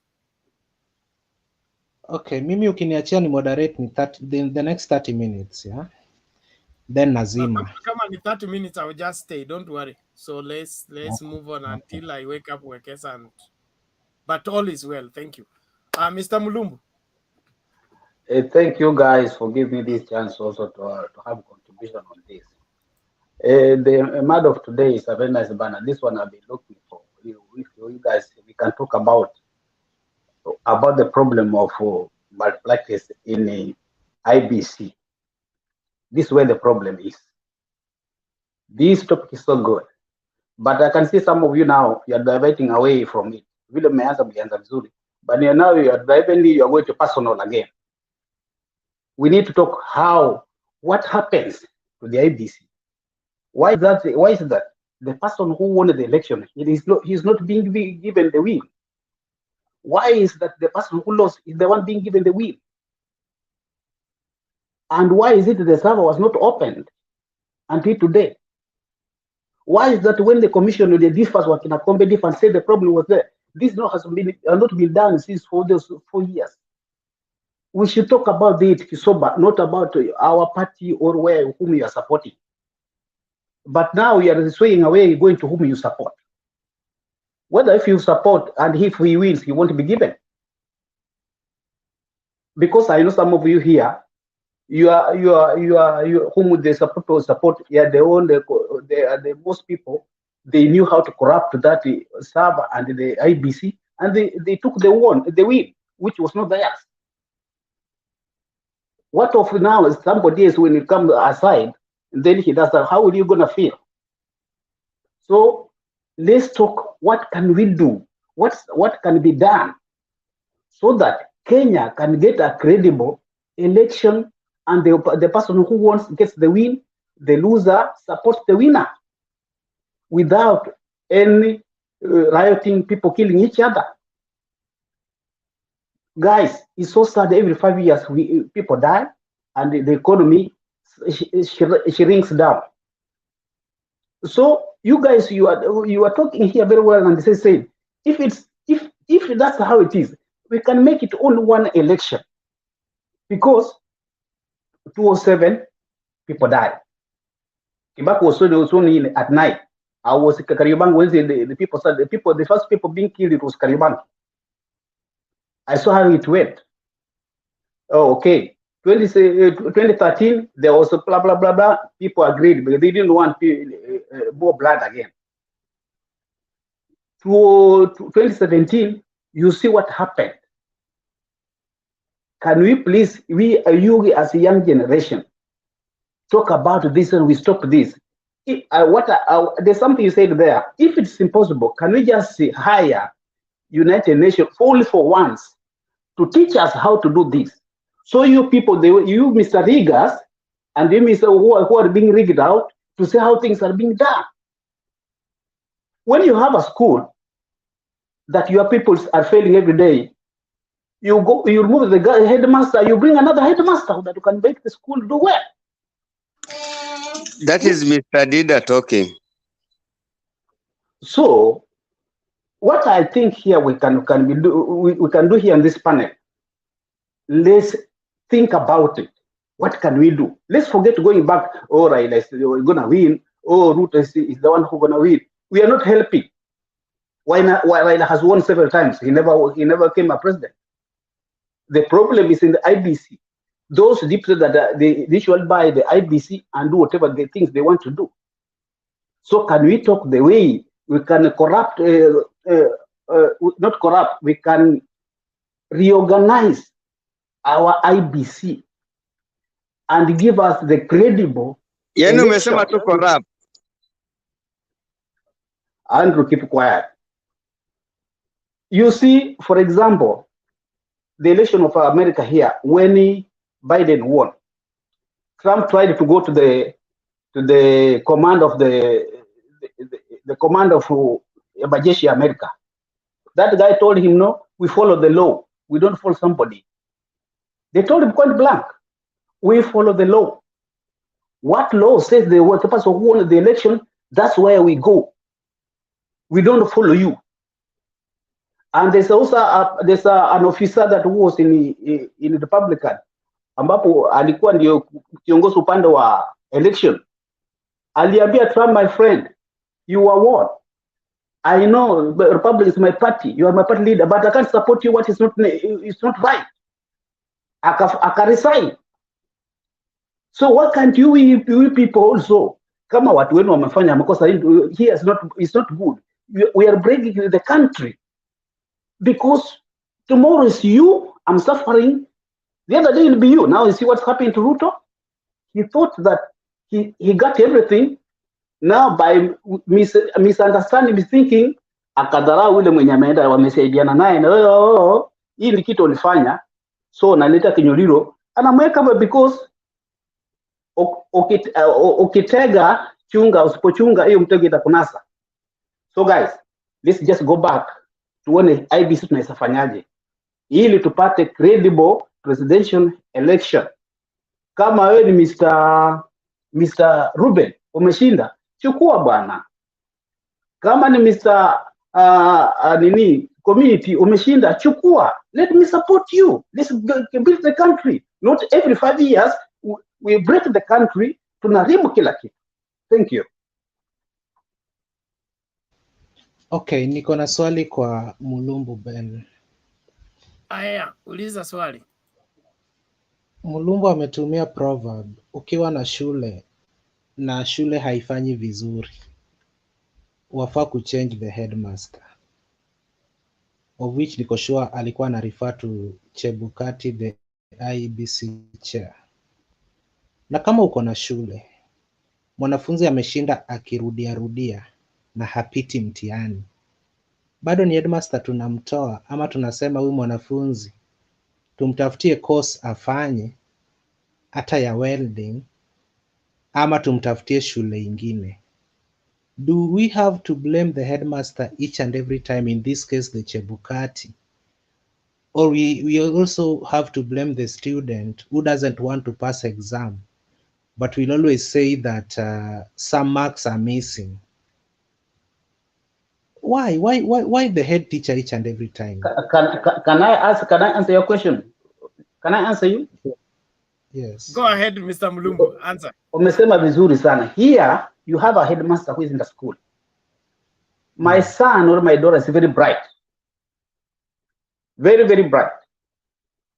But whenever anaenda kufanya mtihani akifika, marks yake imetolewa. Na unapata mwenye anapatanga marks ile haifollow, yeye ndiye amepita. Don't you think that school is going to go the riot? Don't you think hiyo ofisi itachomwa? Mulumbu, tunaongea about politics at Rudi village. You cannot tell whether your son is bright than somebody's son. Acha wakutane shuleni tuone wacha kuongea, it's not your time. Mr. Umesema vizuri. Saba ilifunguliwa, mabada ilifunguliwa. Na wewe una support server ifunguliwe. Unajua ni nini iko ndani? Na sasa wewe unajua server iko nini ndani? Wewe ulishafungua hiyo server. Hata wewe mwenyewe unataka ujue. Unajua server ni gani? Hebu weka sura yako nione kwanza. Ben, tell this guy hiyo kitu anajaribu kufanya naweza fanya kumliko, so I'm just trying to act mature. Andrew, tuheshimiane. Mimi nakuheshimu sana. Unajua argument yangu na wewe ni kwamba we cannot be sure that server ikifunguliwa tutakuta ODM waliibiwa kura. Maybe server ingefunguliwa tungekuta waliibiwa kura na wao pia waliiba kura, ama hawakuibiwa kura completely. So we are not sure of what the server entails. So huwezi kutuambia eti server ingefunguliwa tungekuta baba ndio rais. But I'm problem with Andrew, why don't you give me my time please? Tumeona watu wengi kama wewe kwa hii show. Walikujanga wakaenda. So you are not an exception. So Bwana Mulumbu, server ingefunguliwa si lazima mtu wako ndiye angekuwa rais. Hatujui kitu server imebeba. So hamwezi kuwa mnalilia server kila wakati. Na pia juzi mlituambia mko na system. This time system iko kwenyu. IEBC mnatakia nini? Kama system ndio ina controlling ya IEBC. Si mngoje msaidiwe na system wengine wenye wanategea IEBC maybe hawatapata uongozi. Wait for the system. Alafu another thing, Mulumbu, IEBC commissioner kama huyo Chebukati anafaa kuhudumu kwa kipindi cha miaka 6. Hajamaliza miaka yake 6, bado kama 2 hivi. So hatuwezi mwachisha kazi juu ya interest ya wamama wengine ama wababa wengine. Let us respect him, amalize term yake na aende. Kulikuwa na KEMSA billionaires hapa, anatajwa pale KEMSA, anapewa transfer kwenda sijui Communications Authority of Kenya. Chebukati tunamsingizia vitu hata hazi exist, tunasema eti atoke. Finally, ODM kukomplainia electoral bodies si kitu ngeni kwetu. We knew they would do it. In fact, wamechelewa juu ya handshake. Hii kelele wangeanza nayo 2019 2020. But Uhuru kwa sababu wamewakalia, imebidi wameanza very late. Na mwenye kuongoza wimbo hajaitoa kwa sababu bado anakula handshake. Anatumia hao watu wadogo wadogo. So we know this guy is not even sure that the system will support him, but he is now seeing Chebukati as a problem. My point is this, Chebukati ako na term, ajamaliza term yake ya miaka 6, bado 2 na some months. Atatuongoza kwa election, tukishindwa kupata ile 50+1, bado tutakuja kwa hiyo rerun, bado ni Chebukati. Hiyo by election yenye itakuja bado haijafika, lakini itakuja pia ni Chebukati atakuwepo. So mwanze kuzoea Chebukati. Na pia mnaweza risk. Mr. Jacorando. Can I just answer me a little bit? Namalizia. Huyu Chebukati tukienda tribal sasa. I think Chebukati is the most senior lawyer in government now. Huyo ndio mlawyer ana hold position cheo cha juu Kenya hii. Na pia mnataka hii cheo. Na hii cheo wakichukua unaona wataipeleka wapi? Cheo itaenda kwa kina Kiplagat, kina Njeri huko. Ama kwa kina Otieno, siku hizi tuko kwa serikali ndani. Kina Ben watabaki na nini? So tuache kuharibia kazi. Speaker wa Senate. Wewe wacha kududunisha wewe. Yaani mimi mnanikatia tu hewa, ni sawa tu. Ni yetu sote, lakini let's have this. Mr. Andrew, wewe relax. When it's your turn to speak, you will speak. If you try to interrupt, it is not our wish. We want everybody watching this program to follow. But if there is those unnecessary interruptions, they are messing up our viewers. So it's our duty to protect our viewers from being confused. All right. Alafu Ben, kuna kitu Mulumbu anafaa kujua. Mulumbu, kama baba ameibiwa elections mara 4 na IEBC, ECK na hata hii yenye tunaenda kuunda inaitwa Orange Electoral and Something Commission, pia ilimuibia election. Si akae kando kidogo tuone hao wengine wataibiwa kweli. Why one person? Mulumbu, ukikuja uniombe pesa ni kunyime. Next time ukuje uniombe ni kunyime. Ya 3 uniombe ni kunyime. Si utasema clean, nimechoka na wewe, sitai kuomba usaidizi. Why one person giving us speech? Can I answer you? Can I? Well, Mr. Mulumbu, answer. Thank you. Jacorando. You are a very nice guy and very good thinking. Lakini problem uko nayo moja, una confuse. You are trying to confuse us. You are not give us the solution. Because upande moja unakata, upande moja unabembeleza. You are trying to confuse. We are looking for the solution, but what you are trying to explain, you are not giving us a solution. Unataka mafuta. You know the problem is here. People dying every after 5 years. So we are here to solve, to look away. What can we do so that election ya presidency ikifika, the winner aipate, the loser akubali amelose. Sio every 5 ikifika kuna wale wameshika system wanakaranga vile wanataka. Bas unarudi unasema ya kwamba lose.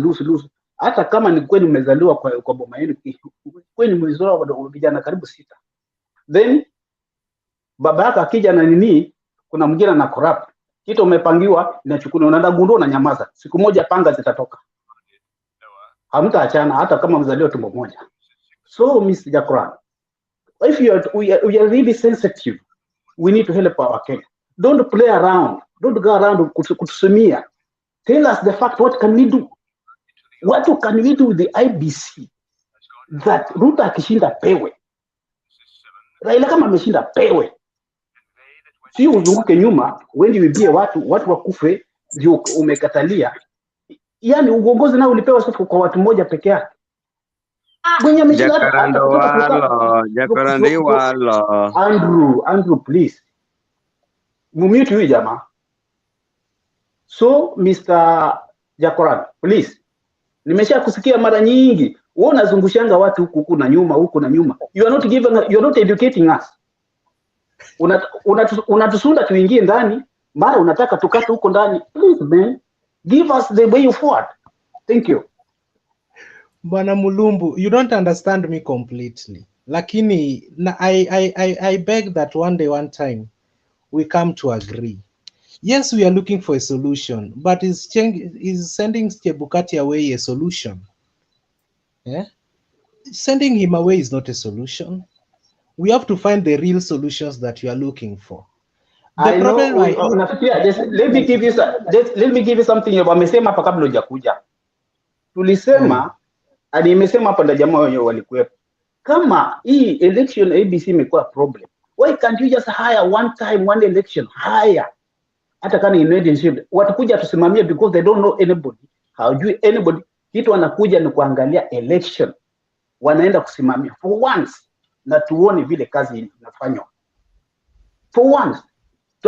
We don't talk about Ruto, we don't want to talk about Raila. We need a credible election, presidential election. That should not be after that what wamwage damu. It's not be, you'll not be happy somehow you're gonna lose your brother. Me myself, I'm talking to you. I almost died with my kids in my house. People died when I saw with my own eyes. And I voted very well. Hatukugombana na mtu yote, but what came out is not, that's why I'm saying, can we just hear, as you young guys, can you advocate for something that when it's being elections being done, it should be credible and given to somebody that person who won. Thank you. But the problem, you see people dying, but you don't want to get into the root bottom of the reason they are dying. Did you die? That's why I'm telling you, wewe kama mtu unajua watu wanadai. Why can't you also, kwa nini tusiongee hii kitu tuitoe? Okay. I will only agree with you people wenye mna support ile side ingine. The day Mheshimiwa Rais sasa hivi anawaunga mkono. Sikuatamka na kusema kwamba nimekuwa nikifanya hivi na mauchaguzi za ndugu yangu. Na nataka niwahakikishie hiyo mchezo imeisha, and we are going to have credible elections from now. Then I will be ready to support.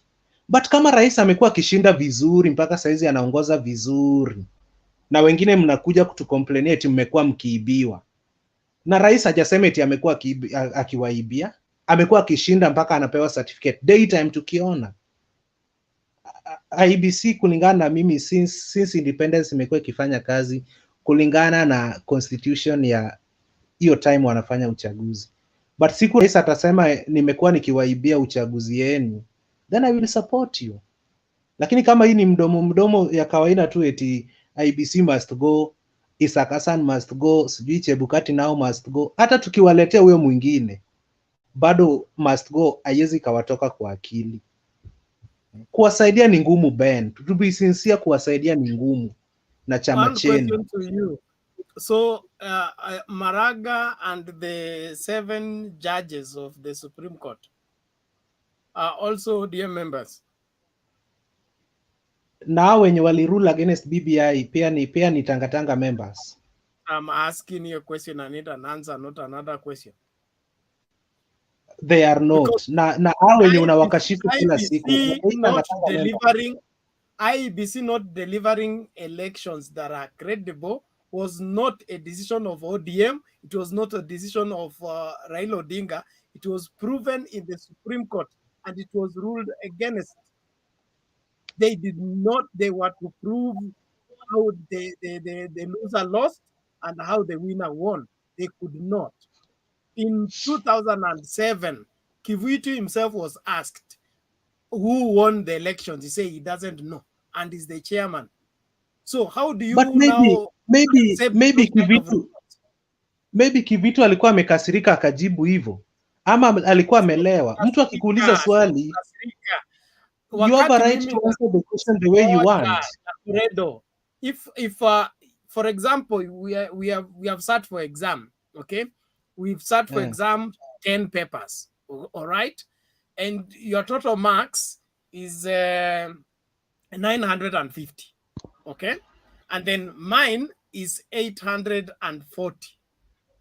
But when we check what I'm getting from every subject, I scored more marks than you in each and every subject.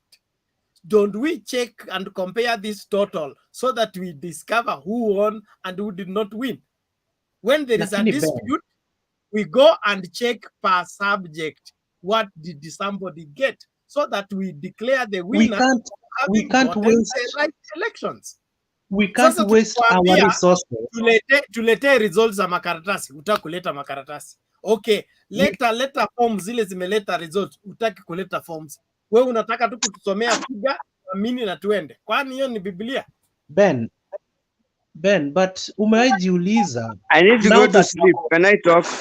Now that wako kwa handshake ndani, mmeraise hizi points, mnatuambia kwa president kwamba jamaa hata hii kuongoza unaongoza enyewe hatufurahii kwa sababu tuna feel ni sisi tungefaa kuwa hapa. Have you raised the hivi vilio mnakuja kutulilia hapa online kwa mheshimiwa rais, mumwambie hii uchaguzi ulituibia? Have you raised this? Ama mkifika huko kwa bedroom ni chai mnakunywa?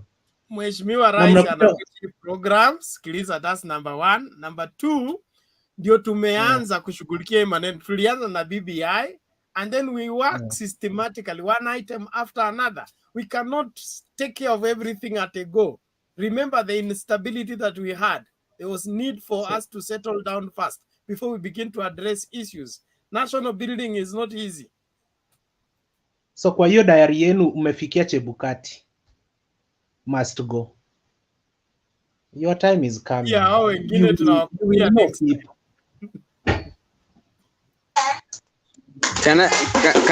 Can I talk?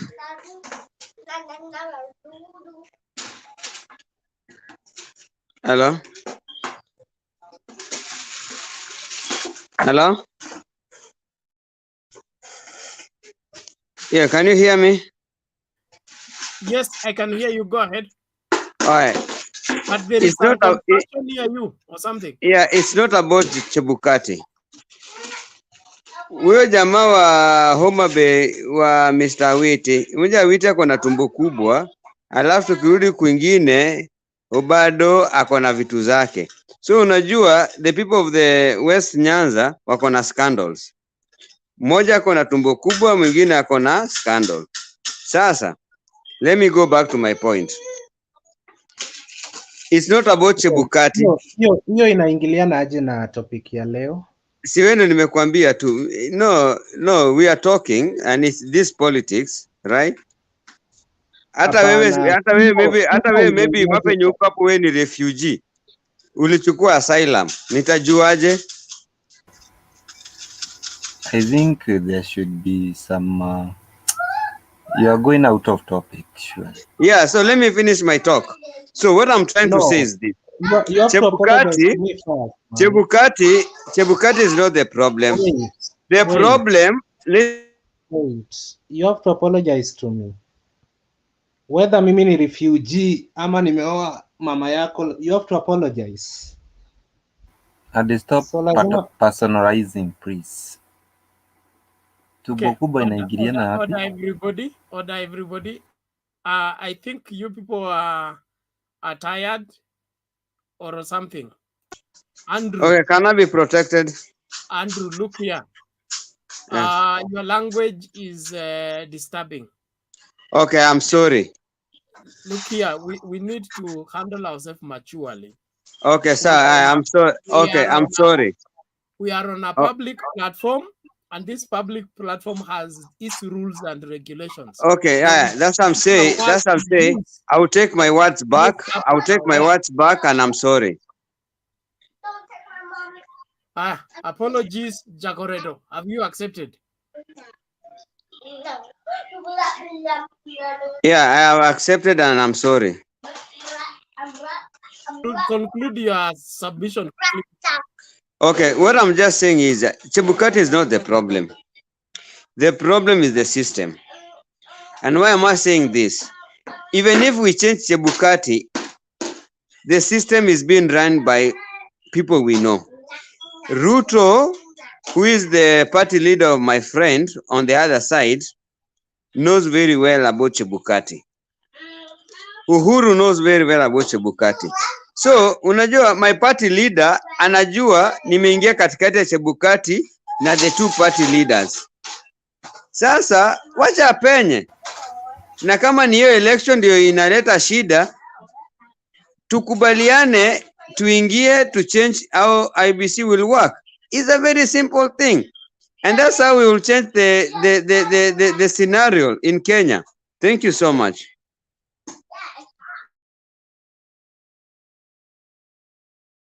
Okay, thank you. Ruben, what are you saying?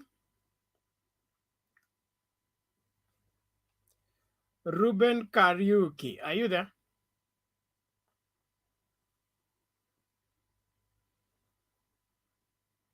Hey, Baba Ruben, the first son of Jacob is not around, although he's present. Community ancestor.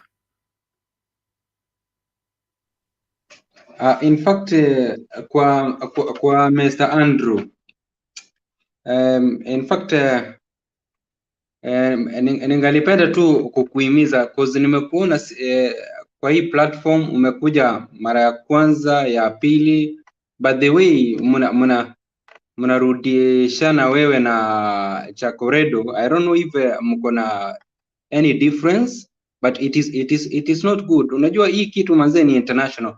Na wewe Andrew, you are in the United States of America, whereby in fact you are supposed, kwa ile exposure yenye umepata, you are not supposed kurusha maneno na at the same time wewe ni mzazi, because I'm hearing children crying. You are not supposed to kuambia Chakoredo namna hiyo. Just be calm, wakati wako wa kuongea ukifika, raise your point, mute, then everything will be okay. That is my advice. So wacha nirudi kwa topic. My question ambayo sasa hivi nauliza, saa hii tuko na less than 1 year, we are heading to general elections come 2022. Je, register yetu imesafishwa? Wale watu wetu ambao washatangulia kwenda kwa mchanga, have they been plucked off kutoka kwa ile voter register? Unajua hapo Chebukati hajafanya nini, hajatuweka vizuri. Alafu na kitu kingine vile Mlumbu alisema kuhusu hiring of maybe watu wa UN wakuje kutusaidia, na in fact mimi mahali question inakuanga sana sana hii mambo ya IT system tuko na shida nayo, hii kurelay results from polling center kwenda kwa constituency level mpaka national tally. Hapa kati ya national tally na polling station kuna kuanga na porojo mingi sana. So tukipata experts wazuri ambao in fact watakuja ndio wajumuike na the likes of Chebukati, the likes of Kurgat, lakini wawe ndio wako the lead Ushaona sasa, wawe ndio wako the lead, angalau ndio mimi ninajua. Unajua elections by the way inaibiwa from kuregister voters, because once nita overpower kutuma staffs pande ya opponent already nimeriga elections, because nikituma mimi kama Harun nimetuma our staffs kwa my stronghold, wameregister watu, alafu my opponent wameenda watu wachache, already ni shaiba. So tukifanya marekebisho hayo, I'm telling you kama sasa tuseme 2013 na 2017 uchaguzi, kama hakika system zilipata kuibia Raila Amolo Odinga, which means vile Wakenya sasa hivi tunalia kuwa hakuna kazi, hakuna nini. Hiyo ni that is part of failure ya Chebukati. That is part of failure ya Chebukati, reason being kama Raila Amolo Odinga ama ya kina Abduba Dida Mwalimu, kama yeye ndiye angekuwa the president right now, maybe hata deni yetu ya international haingekuwa 9 trillion, ingekuwa kitu kama maybe 5 trillion. Lakini sasa kwa vile hawa viongozi walikuwa rigged na system, mpaka wameaffect the economy. Economy is in shambles right now. Tunaenda for 2022 general elections, bado economy yetu imegongwa na corona. Ushaona sasa vile economy yetu imegongwa na corona, uchaguzi ndio huu unakuja. Let's say Chebukati asije akatupatia uchaguzi yenye iko free, fair, credible and just, alafu kuwe na whatsoever bad hapa mbele, lakini siombi namna hiyo. Now what will happen to the economy ambayo already ishagongwa na corona, which means anakuambia tutarudi vile tulipata nini 1963 economy vile ilikuwa in bad shape. So my urge is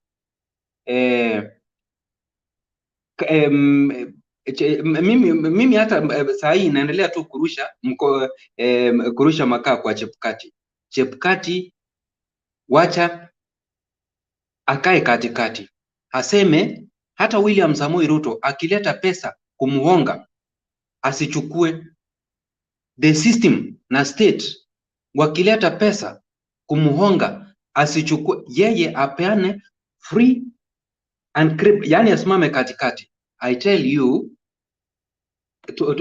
tutafurahi wote tukisema hakika hii uchaguzi imekuwa sawa.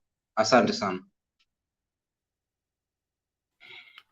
Okay, thank you community ancestor Chagoredo.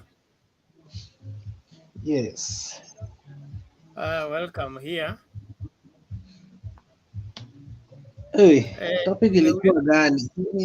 Nimeuliza swali, what was the problem with Isaac Hassan to be removed from IEBC? Si mimi naona tu ilikuwa tu huu wimbo mmeanza tena wa Chebukati Must Go.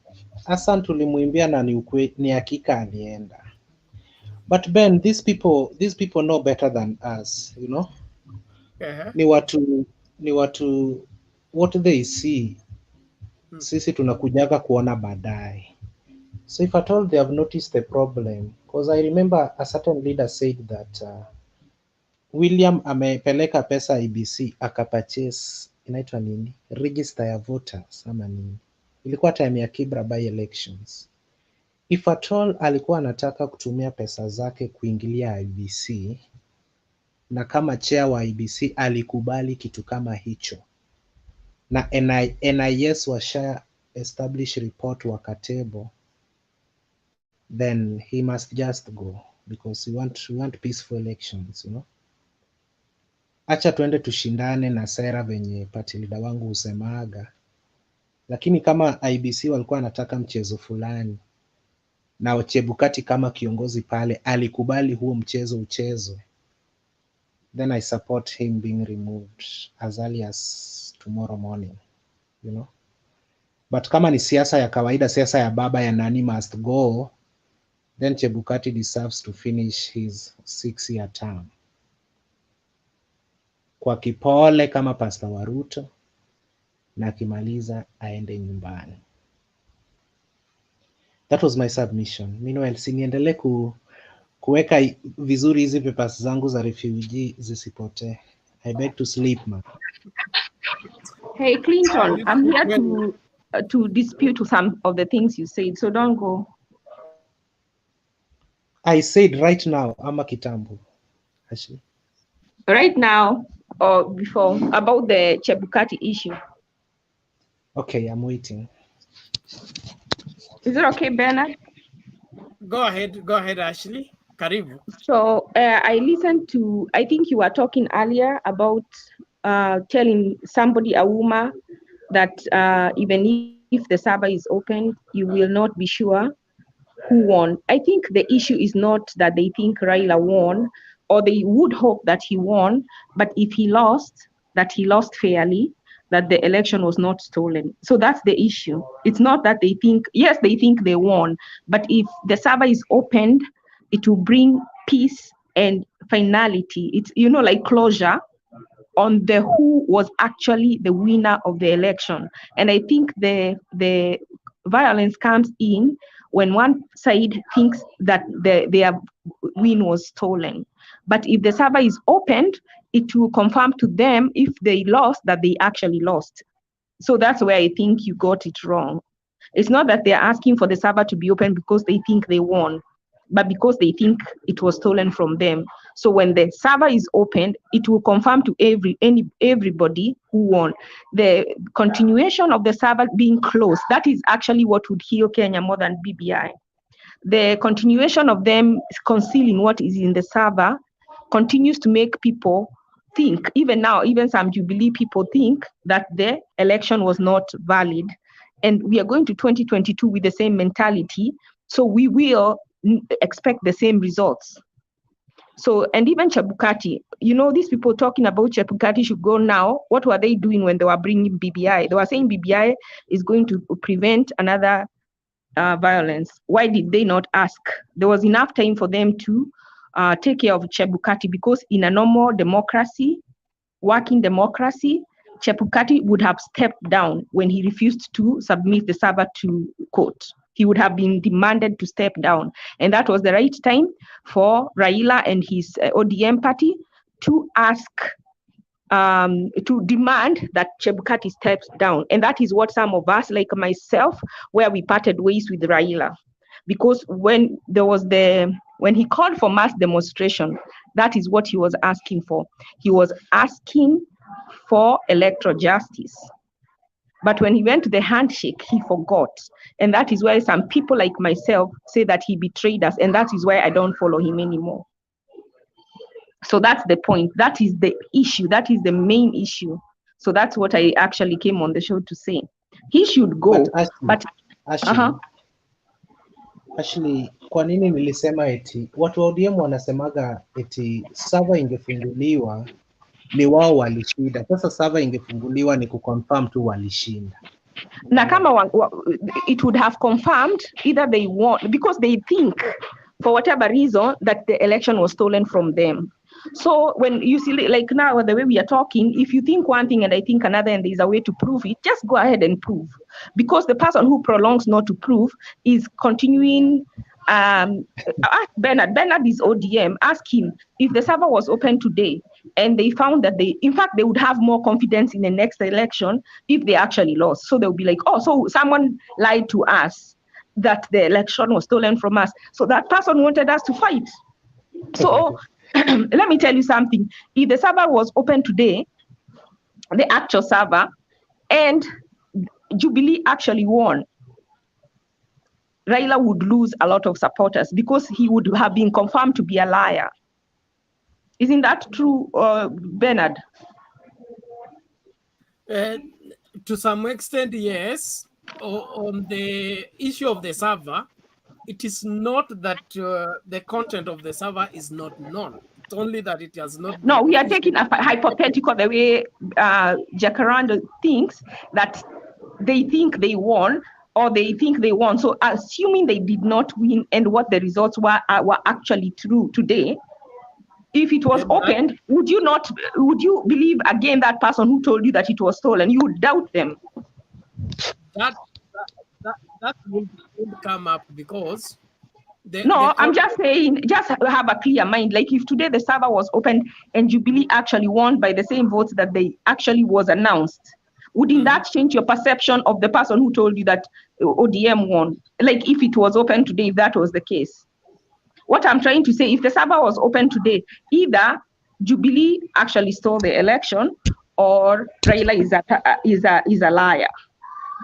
But it would bring closure to that issue, and it would bring, if it was stolen, it would mean that Chebukati cannot be in the next election still as the referee. He cannot, he should not. If it is open today and the elections were not correct. Now, if it is open today and they were correct, then it would justify him still being in the, whether he has a contract or not. If he allowed the results to be stolen, he has no right to be there. But it is too late in the game. If he's removed, then they need to call the UN to come and conduct the elections for us. I am sure if they would ask for international help, we can still have that election ran by the international observers. That can still happen. But tuna believe Kenyans, Aslas can do this. No need of bringing international bodies. You know, anyway, I think me personally, I would want them to bring international bodies because they would not be corrupted. And I think the international people would agree to come, and it would prevent. Actually, there's no guarantee of the international community not being compromised. If you are here in 2017, you saw what position the international community observers took after the elections. Okay, there was a push for Raila to concede, even when all these things were being raised.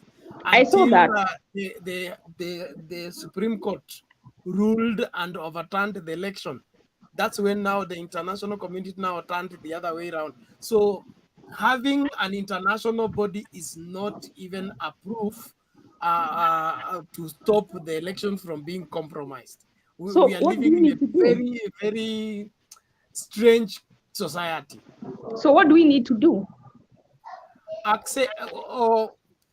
Let's just get the external forces from interfering with independent bodies. We can't do that. Like someone said here, if IEBC is left on her own to do her work without Joe, you know, that is the perfect world.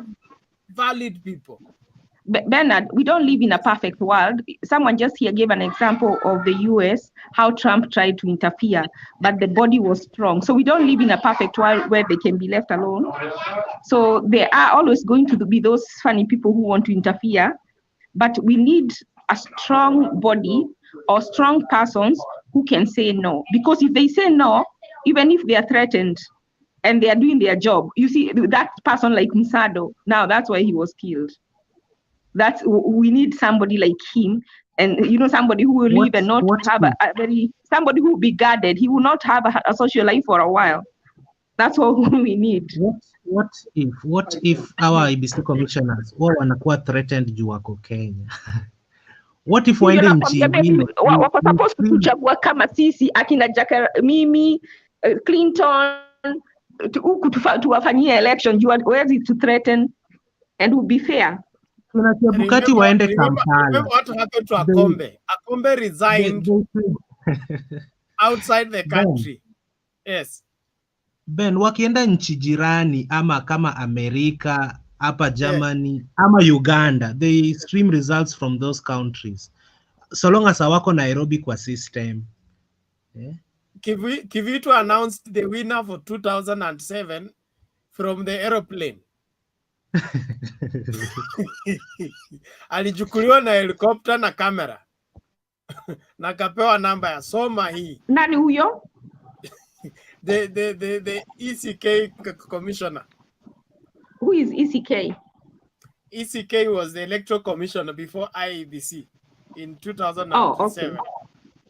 Okay, I don't have no. The one who did not know the winner reform and Kibaki. Oh, that's what I reforms watu tunafanyia IEBC ni reforms za majina tu. Lakini no, but Nini, for example, the Electoral Commission that conducted the 2002 elections, there were free hands. There wasn't much interference. Ile ilikuwa ya IBPG. Things went smooth. And then they conducted the referendum of 2005, which the Orange team won. It was free. In fact, that is what gave the ODM the confidence of 2007, and they wanted to change Kivitu before the 2007. Waka insist Kivitu is going nowhere. I must remain and preside over the 2007. But when 2007 stakes became too high and Kivitu was determined to follow what is required, things became too thick until the whole place, the tallying center, was invaded by police. Kivitu was taken to some room, and then Kenya is another world altogether. Ben, nikuulize swali personal about politics. Kuna huyu jamaa ameingilia chama chetu anaitwa Jimmy Wanjigi. Shida yake ni gani? Ama kuna venye hii deep state inamtumia kutuingilia? Anataka nini? Where I actually read some politics in that. We'll see. I personally think that either they want to put him to be the vice president, the deputy, or they want to twist Raila's hand to concede to him. They pay him a big amount to step aside. So they do the by-election so that the Raila people will not get mad that he stepped down for Wanjigi. They look like they're going against each other for the nominations and Wanjigi wins. But it's cooked from behind. Huyu jamaa ametumwa. Haezi ingilia tu chama chetu na hiyo. Simba Arati alijaribu Wanjigi is an ODM member. Yeah, and he's the one who finances Raila. So it is easy for him. And that's what I was trying to say the other day. I looked like I was abusing Raila, and I was not abusing him. I said, the problem with Raila, he's scared of someone like Jimmy Wanjigi. And he can be... What do you mean he's scared? Or he can, not like that. Yani, unajua kama, how will I put it? Not scared, like, it's like, unajua mtu akikuwa, you owe somebody something, they can easily manipulate you to do something that you don't want to do. That's what I mean by scared. You know, like if you owe somebody something, where they can make you do something against your will. You know, they are pushing you and they can push you to do something which you're unable to get out of because you're easily compromised because of what they have done for you. That's what I mean by scared. Yeah, it's called undue influence. Undue influence. Yes. Now, what I would say about Maina Wanjigi is that he is not going for the presidents like he's campaigning, but you know, politics is chancing, taking a chance. From what I'm hearing from the back office is that he may be fronting to be the governor of Nairobi, and so he needs to come to political limelight, and then it will be easy for him to sail through. So it's a political strategy. Him being sent to scuttle ODM, no. He's a good key for ODM to gain entrance in the mountain. And that is a very important move. I don't think he's been sent to scatter. I don't think he's been sent to scatter them. But you know what he said in 2017 when he was home was attacked, he said that Jubilee was formed in his basement. So believe you me, this thing has already been discussed. We will just wait to see the dominoes where they fall. Okay.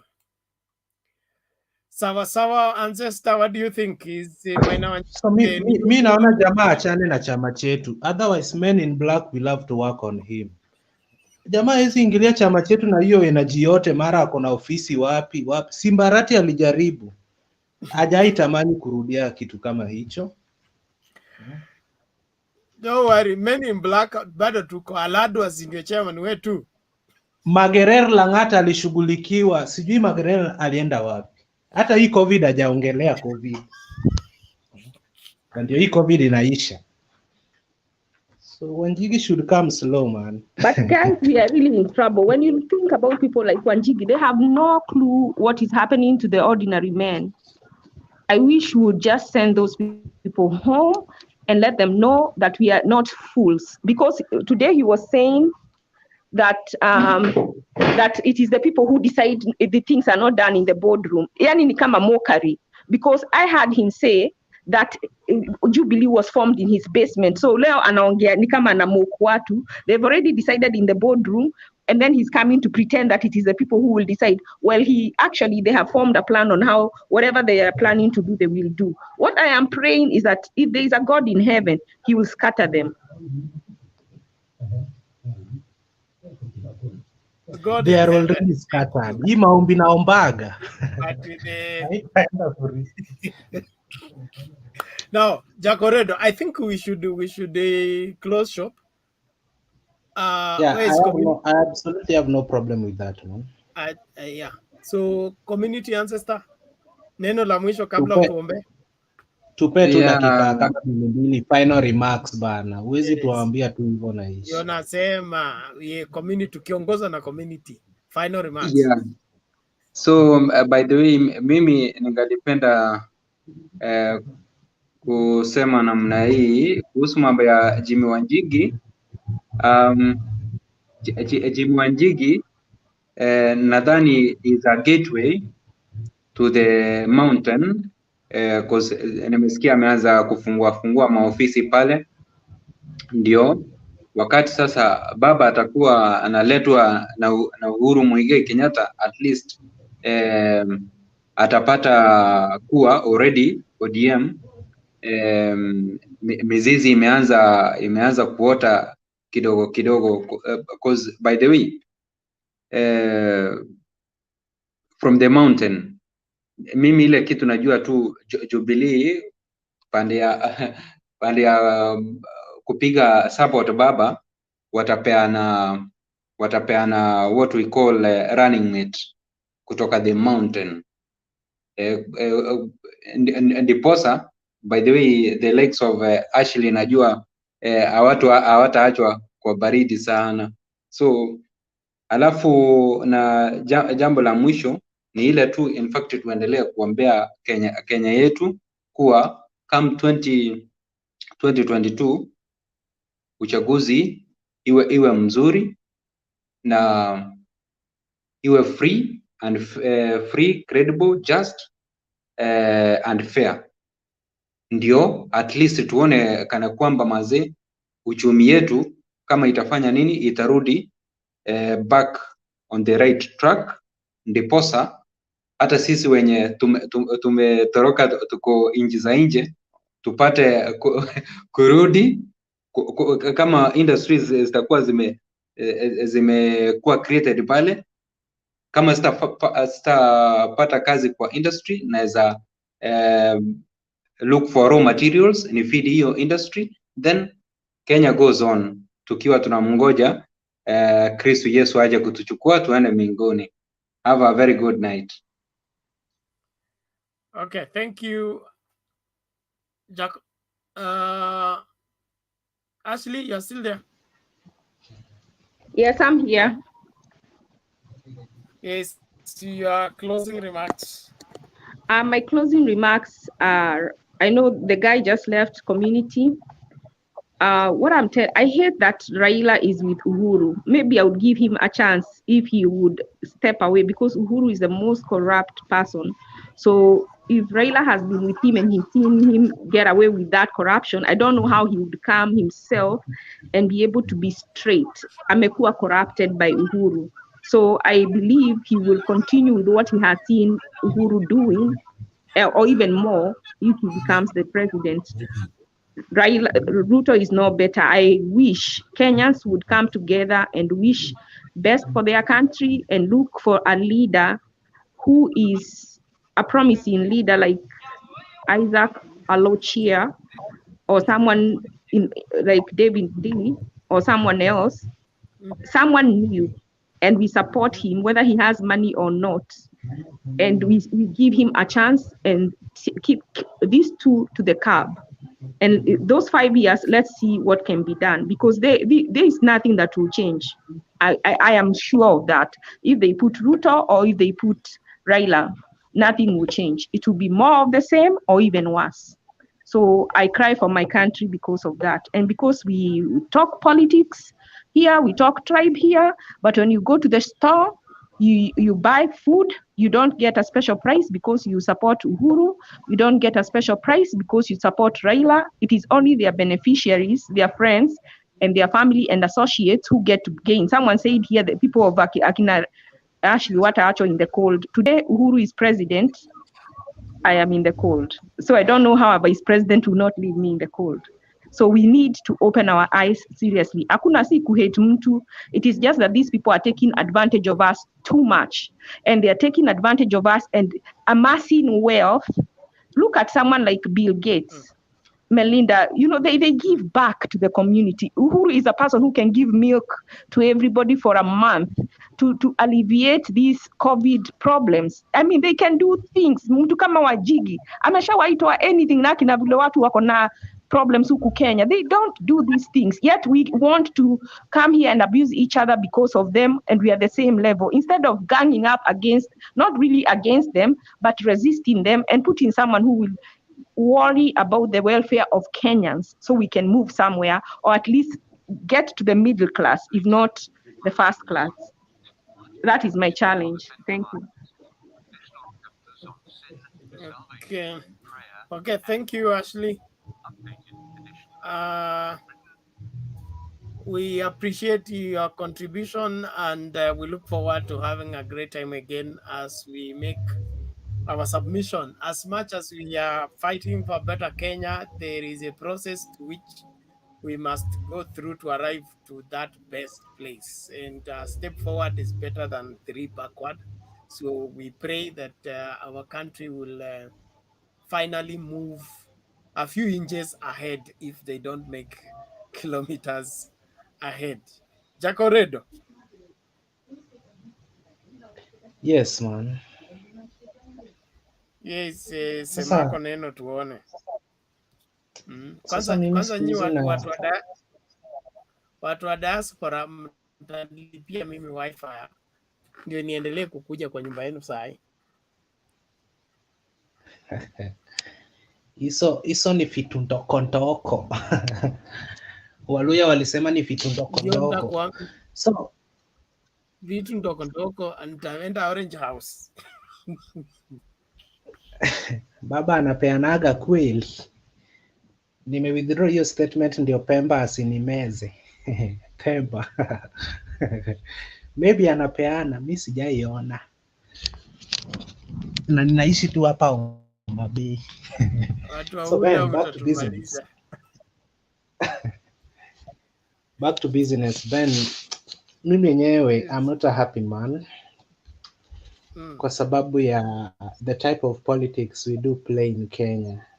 Since nifunguke macho nione politics. Jana nilikwambia kwamba I was one time used to attack a politician, and the end result I will never forget. I kept the story to tell my kids, but unfortunately he went away before afikishe hiyo miaka ya kuambiwa story. So I learned a lot during that particular time kwamba why are politicians using us? ni kwa sababu tu sisi ni watu maskini, unaelewa ha? Haikuchukua huyu politician 30 minutes kutu convince kwamba we can travel a distance of over 40 kilometers to go and throw stones to that particular politician for 40 shillings. We only bargained ikuwe 50 but he insisted ni 40. Tukakubali kufanya kazi na 40. Why? Hii 40 hata ningepigwa mawe haingenitibu. Hiyo 40 si fair kutoka Homa Bay mpaka kwetu. But kwa sababu ya ile njaa tulikuwa nayo, we decided to go and risk. And the consequences, Ben, we will never forget in life. Hata tukimitingi na wenye tulikuwa kwa lori, watu tunagoteana tu tunasema nani, bado huu mzima. But all this ni kwa sababu ya umaskini, ni pesa tulikuwa tunataka, na Mungu alisimama nasi. So politicians will come with all their money. They will confuse most of us. Ama mimi sitataka ni confusiwe. But nikiingia pale kuvote na njaa yangu, watoto wamelala njaa, mtu aniambie chukua 1000 mark hapa na nini kiona. Obviously, I will have to vote for someone I did not intend to, for me to get that particular money. And I'll cry for the rest of my life. Kuna mtu alisema bad leaders are even voted for those good citizens that refuses to vote. Mimi hii uchaguzi siendi kuvote. Then yule mtu mbaya anashinda na anakuongoza wewe pia. So I think we just need to open our eyes as vijana, as people who still have something or have a life to live. Tufunguke macho na tuseme kwamba let us support objective leaders. Kuna watu wanakujanga kwa show wanatuambia tutoe hao wanasiasa wote, awe mzuri ama mbaya, tulete watu freshi. But inakuwa ni ngumu kwa sababu they keep on wanajirudia tu. So kuwatoa pia ni ngumu kwa sababu they command a very serious following. There are so many people that can make good presidents. Na pia kuna mtu alituambia hapa, kama tunaweza hakikisha devolution inafanya, people will not even be interested in the presidency. Kwa sababu watakuwa wanasema hii kitu hata ukiipata siku hizi haina ladha. You understand? So Clinton, and that is why we need a president who allow money to go to devolution. So we need a good president first so that he can let the money go to devolution. These presidents want the money to stay there so that they can be able to steal it. Exactly. So I think the system should be allowed to work. Kila system iache ifanye kazi. Magavana hawafai kubembeleza ndipo wapewe do. Wapewe bana, ni kitu katiba imesema. Au wewe kama kiongozi upeleki pesa ya devolution at your own will. Unapeleka kulingana na katiba. Na hata yenye unabaki nayo ni mingi sana. So ile ya county peana ifanye kazi. Kama wewe ni mtu mzuri, waongezee na ingine. But I think goodwill ndio tumekosa Kenya, man. Hiyo devolution ingetusaidia. Hizi barabara ndogo ndogo watu governors wanakujanga na hiyo tingatinga wanalima wanakosa kuweka hata maram. Wangeongezewa pesa wangeilima na kuweka maram. Hatungekuwa na hizi shida ndogo ndogo za barabara pia. So let us just try to choose leaders next year. Juzi hapa nikiongea kuhusu William, ama ilikuwa jana, matusi yenye nilipata kwa comment nilizisoma leo asubuhi. Venye niliamka saa 6. Eti mara clean is a mole, nini. But I just said the truth about my party leader. You know, Ben? Watu wanangojea eti Ruto ashikwe. Haitaifanyika. Kama kuna information we want, they want as a government. And they know this guy ni mtu anajiadvise peke yake. Advisors tunalipa but wanakaa tu nyumbani. The guy whom they should advise is unadvisable. Is inadvisable. Ama kizungu yangu pia ni 2%.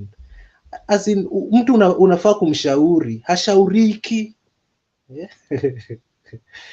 So you can't be the DP, you want to advise yourself, decisions you make on your own na you umemake ndio final. No. Ndio maana deep state our struggle hata. Kibicho akitaka information kutoka kwa DP, tumia media. Na hii media ilitumwa last, ilikuwa na everything, maswali yote deep state wangetaka ilikuwa pale.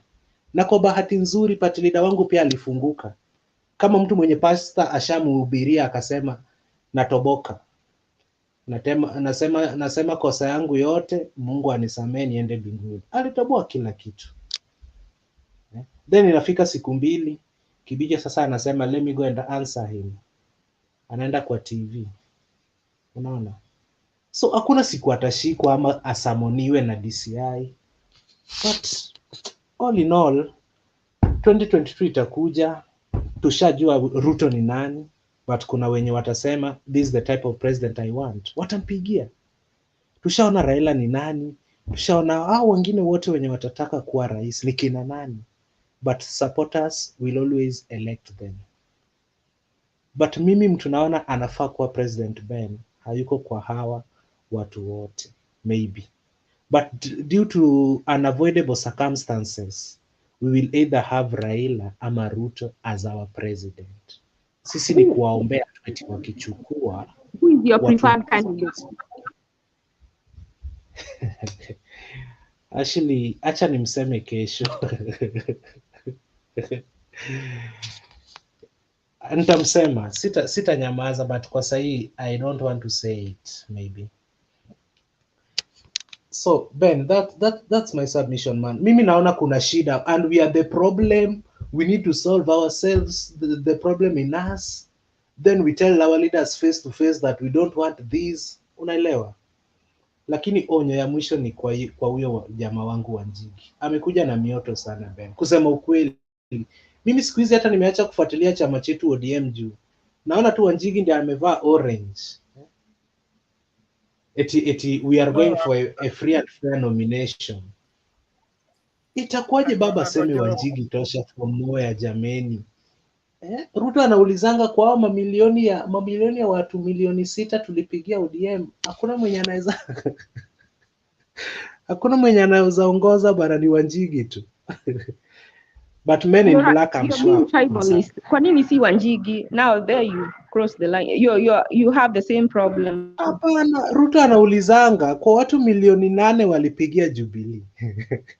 Hakuna mtu anafaa, rais anaona tu ni wanasa. Sisi pia tunauliza kwa masapota milioni 6 wenye tulipigia ODM. Hakuna mtu baba anaweza sema tosha jameni.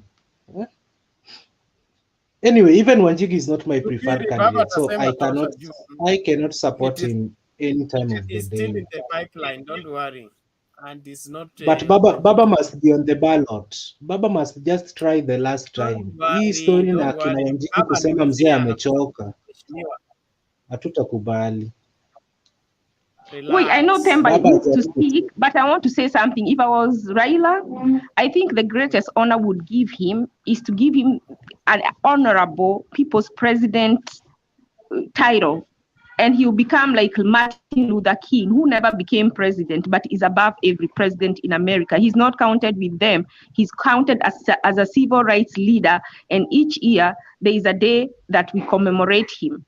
So if Raila would be given a special day like they had, Msuja was Kenyatta Day, Apewe the Odinga Day, because to even honor his dad, I think to me that would be great. Me, if I was him, because there is a possibility he could lose, I would, if I was Uhuru, and I did advise Uhuru that in 2017, I told him, honor, just remember what Ramogi did to your dad. He stepped aside for him, and you guys did whatever you did. And even you have done that to Odinga. So he has given him a handshake. The greatest honor he would give him is not to support him for 2022. The greatest honor he would give him is have an official celebration and an official commemoration where he is inaugurated as the people's president of Kenya, the only one ever. That would be beyond every president, and that would honor him and his family for the contributions they've made to Kenya. I believe that, but that's my opinion. Yote tumejaribu, lakini hata stadium tumenyimwa. Inajengwa kwetu lakini haiitwi Oginga Odinga Stadium. We Jagoro, no, wacha story mrefu wewe. We are closing. Baba deserves to be recognized, Ben. kama mnaona sisi hatuna vitu vya kurecognize baba, ile Bukungu simuite Raila Stadium. Yeah, he was supposed to be a special, like an advisor to the government. Apewa hiyo title na apewa people's president. Raila Odinga Education Center in Kibra. Ile ilijengwa na he should Ken get a Okoth. title, Angekuwa official mtu mbaya title. angeita hivyo. Yeah, they should do something for pia, him and just let pia him Ken be. Okoth alimuita kwa hiyo ceremony akakataa kuenda. But the name never changed.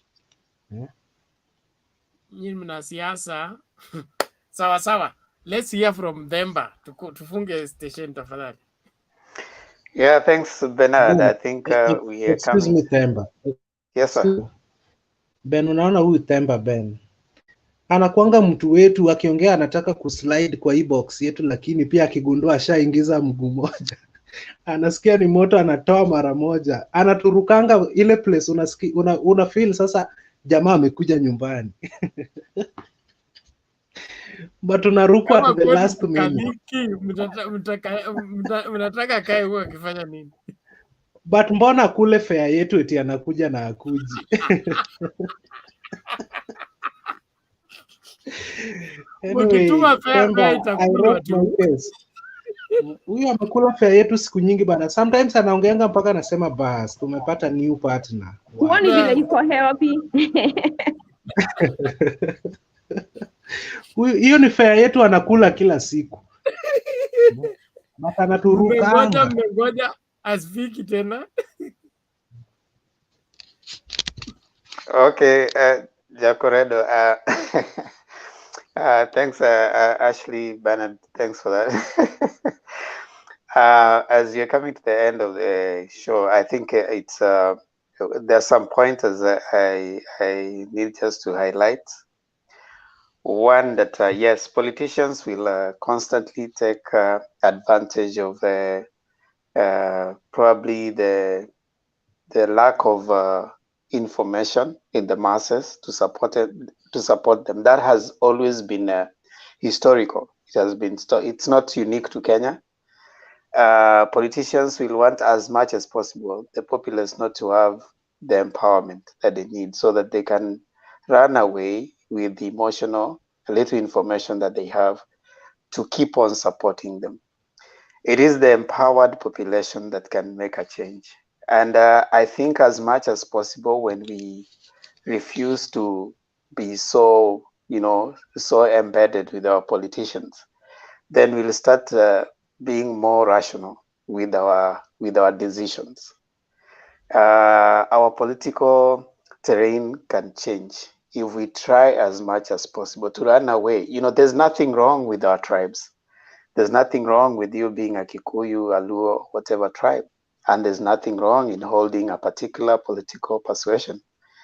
But there's something wrong when that is used to disenfranchise you, So someone is using that to keep on making you look so weak, and sometimes using it against the other person. Some of the statements I hear here, especially coming from young people, the future is not bright.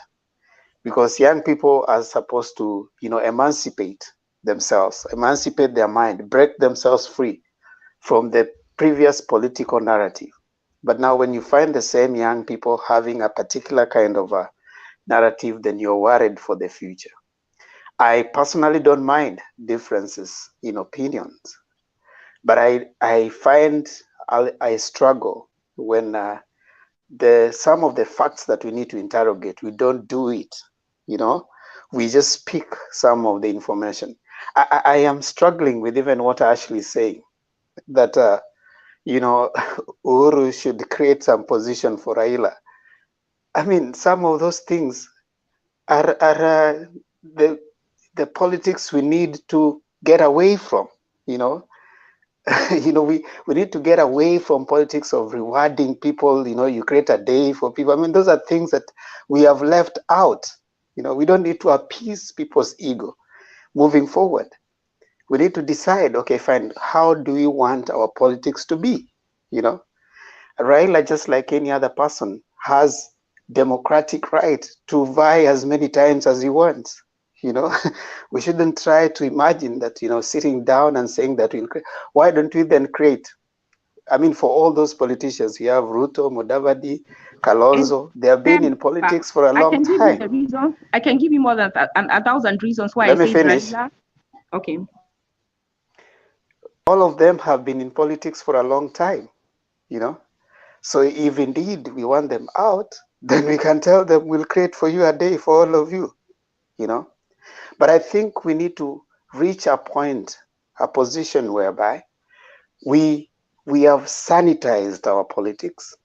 We don't elect people based on how much they have wiped our emotions against another tribe or another person, but we vote based on what policies they put on the table.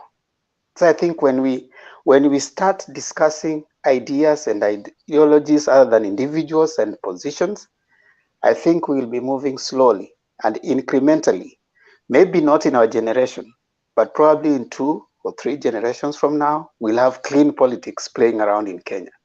But based on what I hear here, even from the young people in their 20s, you know, the way they talk, the way they try to explain some of the things, I am worried, but we have started the conversation.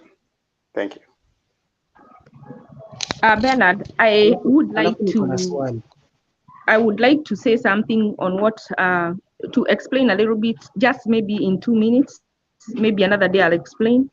I want Themba to take some time, you know, and read about Martin Luther King Jr., what he did. He fought for civil rights. That's why Black people today can vote. That is why Black people are not slaves. And because of his contributions to the society, they gave him, even if he was never president, even though he never ran for any office, because of recognition for his contributions to the society, the Black people of America, we commemorate him each year. He has a day which is called Martin Luther King Day, which is a holiday because of his contribution to society. It is not that we are trying to appease Raila. I want you to take time to read about Martin Luther King, and then read about Jaramogi Oginga Odinga, and read about the contribution, not about Raila before 2017. To me, he has made mistakes, but he's a human being. Maybe he got tired of fighting. But the contribution he and his family, his dad has made to the society, even to society, it pales. Nobody can reach that is living today. Maybe someone I don't know. So that is why I said we're not trying to appease him. We are not trying to remove him from the ballot. If you are not cited, it is actually an honor.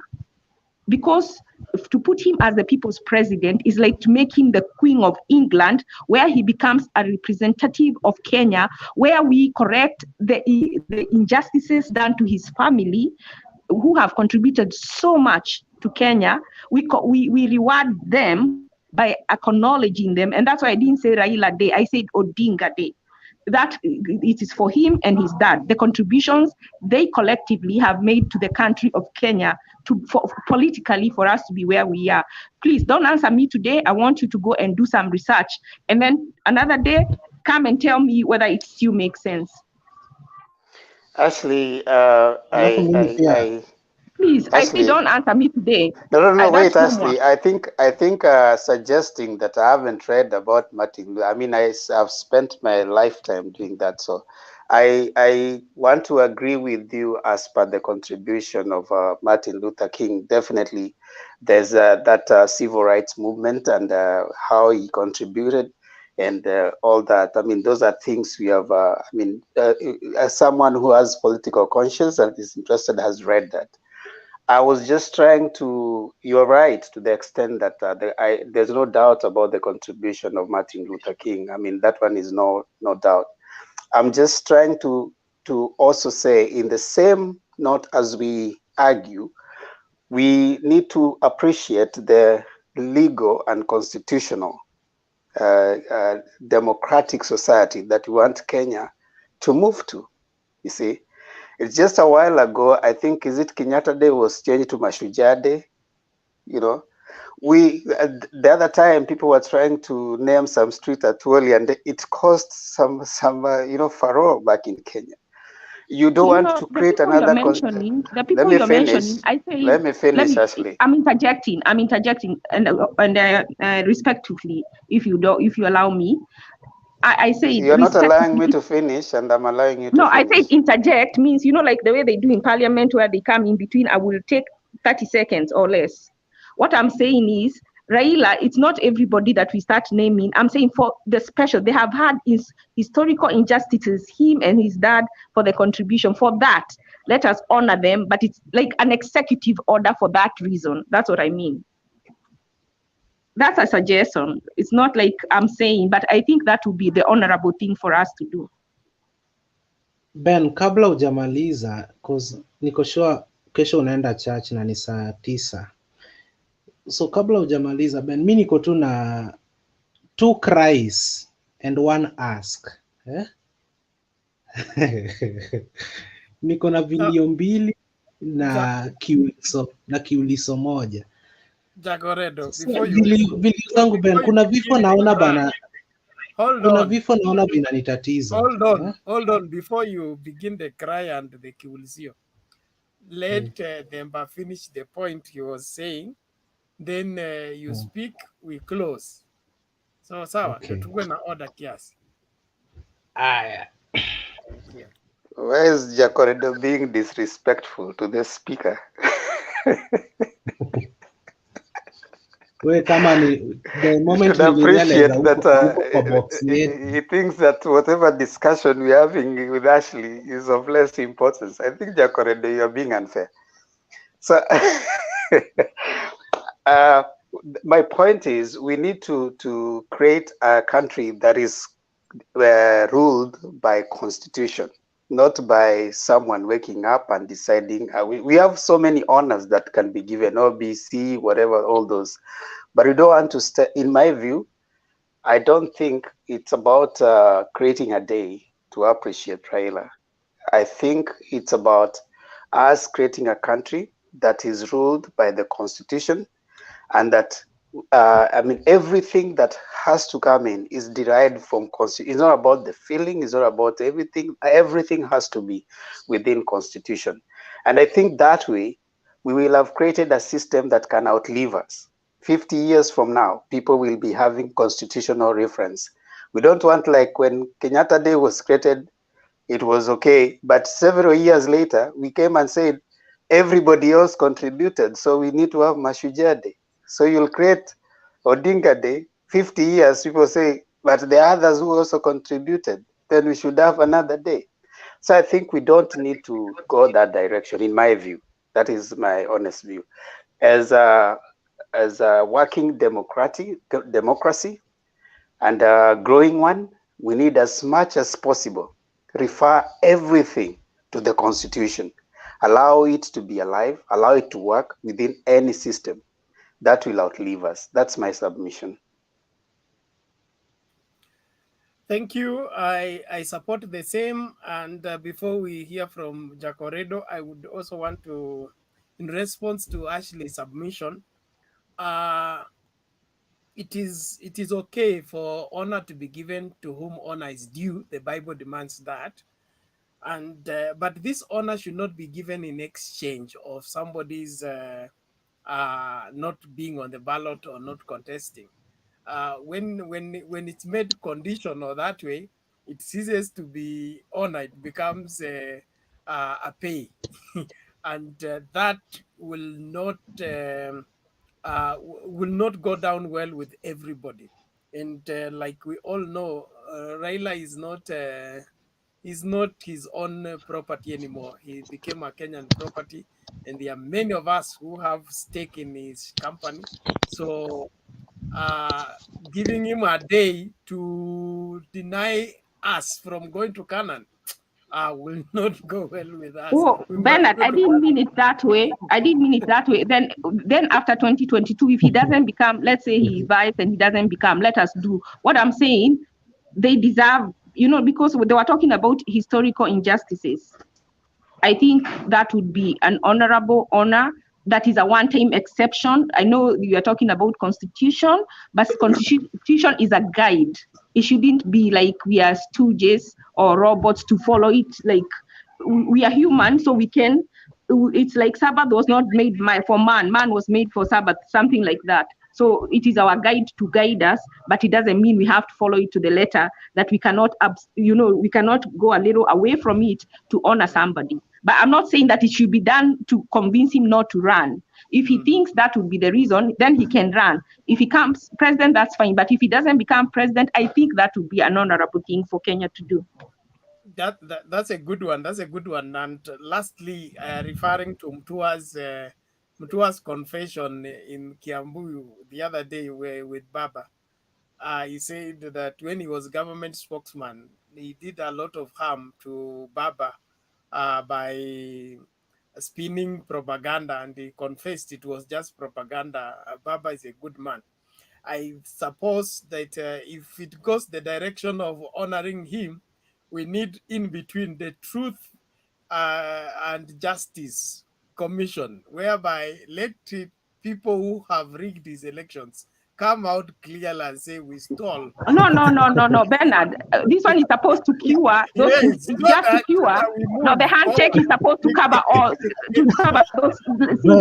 Ben, will confessions make him president? We just do this and cover it and keep going. I think instead of when you open old wounds, you can get, like they say, Pandora's box. We keep it closed, but to show that the sincerity of heart or forgiveness, we give him that title. You see what I'm saying? That this is to cover the and reconciliation. No, there's no need of that. I don't support.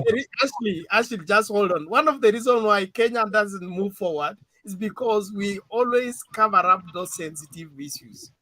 Yeah, like this Wagala massacre, all the Kisumu massacre. I think there are some things that are left and in the wherever they are. All the 24 years of Moi, it was a touch note. Hiyo ni serikali ya serikali. Nobody should say anything about it. And the more we cover them up, the more they hold the country hostage. So Bernard, if we start saying that, then we make the whole thing so impossible. So let us go baby steps and do small things first. My suggestion was like after the 2022 election, hoping that we're going to have a change, we should have a strong enough president who can come up with this matter of let's look into this matter and put a permanent closure to it, so that we look through all from independence. Now you have to put Miguna. Yes, and the aging. In fact, I was suggesting Miguna to be the chairman of the Electoral Commission. We'll have clear-cut elections. Yes, Bernard, you got it there. And you think they would agree? Hapana.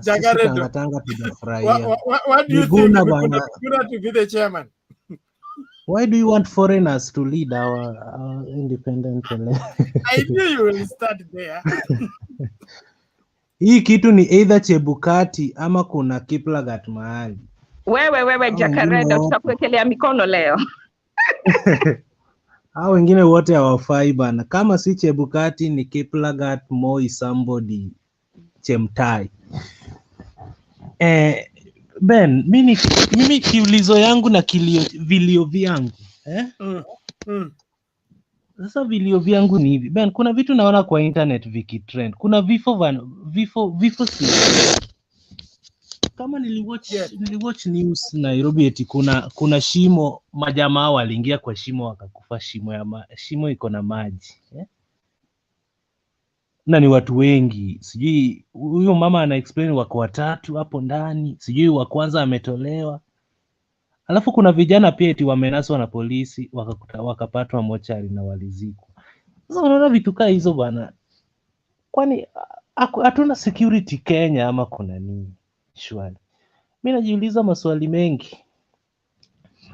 Alafu pia kwa hiyo nini inaitwa aje? Kwa historia ya mwisho tulikuwa tunaongelea enyewe bana, mimi I always dream of something, man. I always have so many dreams, but dream zingine zinakuanga personal. Kama sometimes na dream usiku eti nasoma speech, na hii speech naisoma pale Kasarani. So jua tu speech yenye huwa usomwa Kasarani. Wow. Alafu hiyo sasa ni dream personal. So maybe kuna siku utaniita mtukufu. Now usikue Joseph, don't tell us your dreams in the wrong time or you get some jealous people trying to silence you. Hizi zangu naona Mungu atazifanya zikue real. Naonanga tu niko Kasarani, mtu ako nyuma yangu. Nikisimama tu hivi kwenda kuisoma wote wamesimama, vitu kaa hizo. But hiyo tuseme ni personal. Alafu Ben, I dream of a day, one time that tutakuja kwa hii forum tu ya Mutembei na tuweke tofauti zetu za kisiasa kando, then we face an issue kama hii ya IEBC leo na tuchangie bila kuangalia mirengo yetu ya kisiasa. Natamani hiyo siku, lakini si eti Clean akipewa time lazima nilete party leader wangu hapo ndani. Eti hii topic mmeleta ni kufinya party leader wangu. Nikishasema hivyo ndio ile kitu my senior Mulumbu aliniambia. Eti wewe nishakusoma. Kila time ukikuja hapa unatupaka mafuta, unataka tuingie kwa shimo. Hiyo tabia nimeacha walai. Nikikuja hapa sitaleta mambo na party leader kuanzia leo. Yes, I dream of that particular day. Alafu pia si lazima tukue watu wengi. Unaelewa Ben? Unaona tukiwa watu 10, kila mtu apewe dakika 10, inamaanisha somebody will not talk for over 100 minutes. You understand? But you can manage your show, useme kwamba Temba, nani, come, leo tuko na hii topic. Unaelewa? Then you discuss it with those people wenye umediscuss na watu unajua watu. Then you make it something that somebody can watch. Unaelewa? Najua nimekosea wengi lakini watanisame nikisema hiyo somebody can watch. So that's always part of my dream. Alafu pia I dream of a Kenya whereby siku ya swearing in next year tutaenda bila kujua I voted for this guy, I voted for this guy. Tutaenda kwa kusema kwamba yenyewe hii election nani amechukua, it is his time. Alafu pia viongozi waache kutoa matamshi ambayo yanaweza yakachochea vita. Kwa mfano rafiki yangu Murathe alifanya nikamunfollow FB. Murathe anasema hata Ruto akishinda who will swear him in? Yani matamshi zingine. Sudi akiamka anasema Raila will never be, na Raila atakuwa kwa ballot na kuna wenye watampigia, na akipigiwa kura na wengi obviously atakuwa rais. So let us play mature politics, but it is very difficult. Lakini sisi hapa tujaribu, kwa sababu hata viongozi wetu they don't play that mature politics. You understand? Yeah, that was my. Unfortunately, to them it's a game. They are still eating and drinking, but to us, to some of us, it's life and death. Kuna watu wanakufa bila food, kuna watu wanakufa bila medical services, Yeah. but all these leaders have medical services. All these leaders who are holding meetings are vaccinated. The people who are coming to the meetings are not vaccinated. If they get sick, they cannot afford, so they die. So to some of us, it is life and death. To some of them, it is a game. Yeah, na mtu anakuambia eti Ruto should resign, aache kula pesa salary na ana kazi. My friend, Ruto atakuwa analipwa after amekuwa naibu wa rais ako nyumbani. Atakuwa analipwa monthly. Si inakuanga monthly ama yearly Ben? Sijui magari. Sasa hata akikataa kulipwa hizo pesa zote yuko nazo. He has more than he needs. Sijui family members pia wanasimamiwa na serikali. They have all the benefits. Kalonzo benefits zake zilichapishwa magazetini 1 month ago. It is millions of money per month. And we keep on fighting, oh, this guy should resign, huyu abaki, huyu atolewe, nani achukue. Ruto amehudumu miaka 2. 2 terms kama deputy governor, kama deputy president. Atalipwa milele. Pia alihudumu sijui 2 consecutive terms kama MP, bado analipwa. So, we are just fighting for nothing, man. Yes, my senior. I'm not your senior. But I just want to say to emphasize on what you've said. You know, the moment the politicians will be speaking and then we stop clapping, they will know that the ground has shifted. But you see, in all those moments when they go to the ground and they are speaking, when they are hurling those insults, we are the ones who are cheering them on. We are the ones who are clapping for them. And you should see them where they go to speak. You know, we give them the microphone and we keep on even quoting what they are saying and we go with it. As long as that continues, then as someone wrote rightfully and said that the leaders are a reflection of the people who have chosen them. So they are basically a reflection of us who have voted for them in. So if we reach a point that we can separate, we can say, okay, fine, enough is enough. I want to vote for you, but I don't like how you speak against your opponents. You know, you sell to me your policies. Don't tell me this stuff. You know, Korea goes around. He was hurling so much abuses. I mean, either sides of the divide, but we still clap for them. We want to go out, attend those rallies. Nobody wipes anybody to get from their houses and go for those rallies. Even right now during Corona, people go. You hear so and so is coming. You go to that place. Why? You are promised 500. We have been economically impoverished, so you are being told you'll be given 500. Then you go there. But you see that point when it reaches that we say, okay, fine, our lives and our needs come first. We are going to employ you, so you'll do it our way.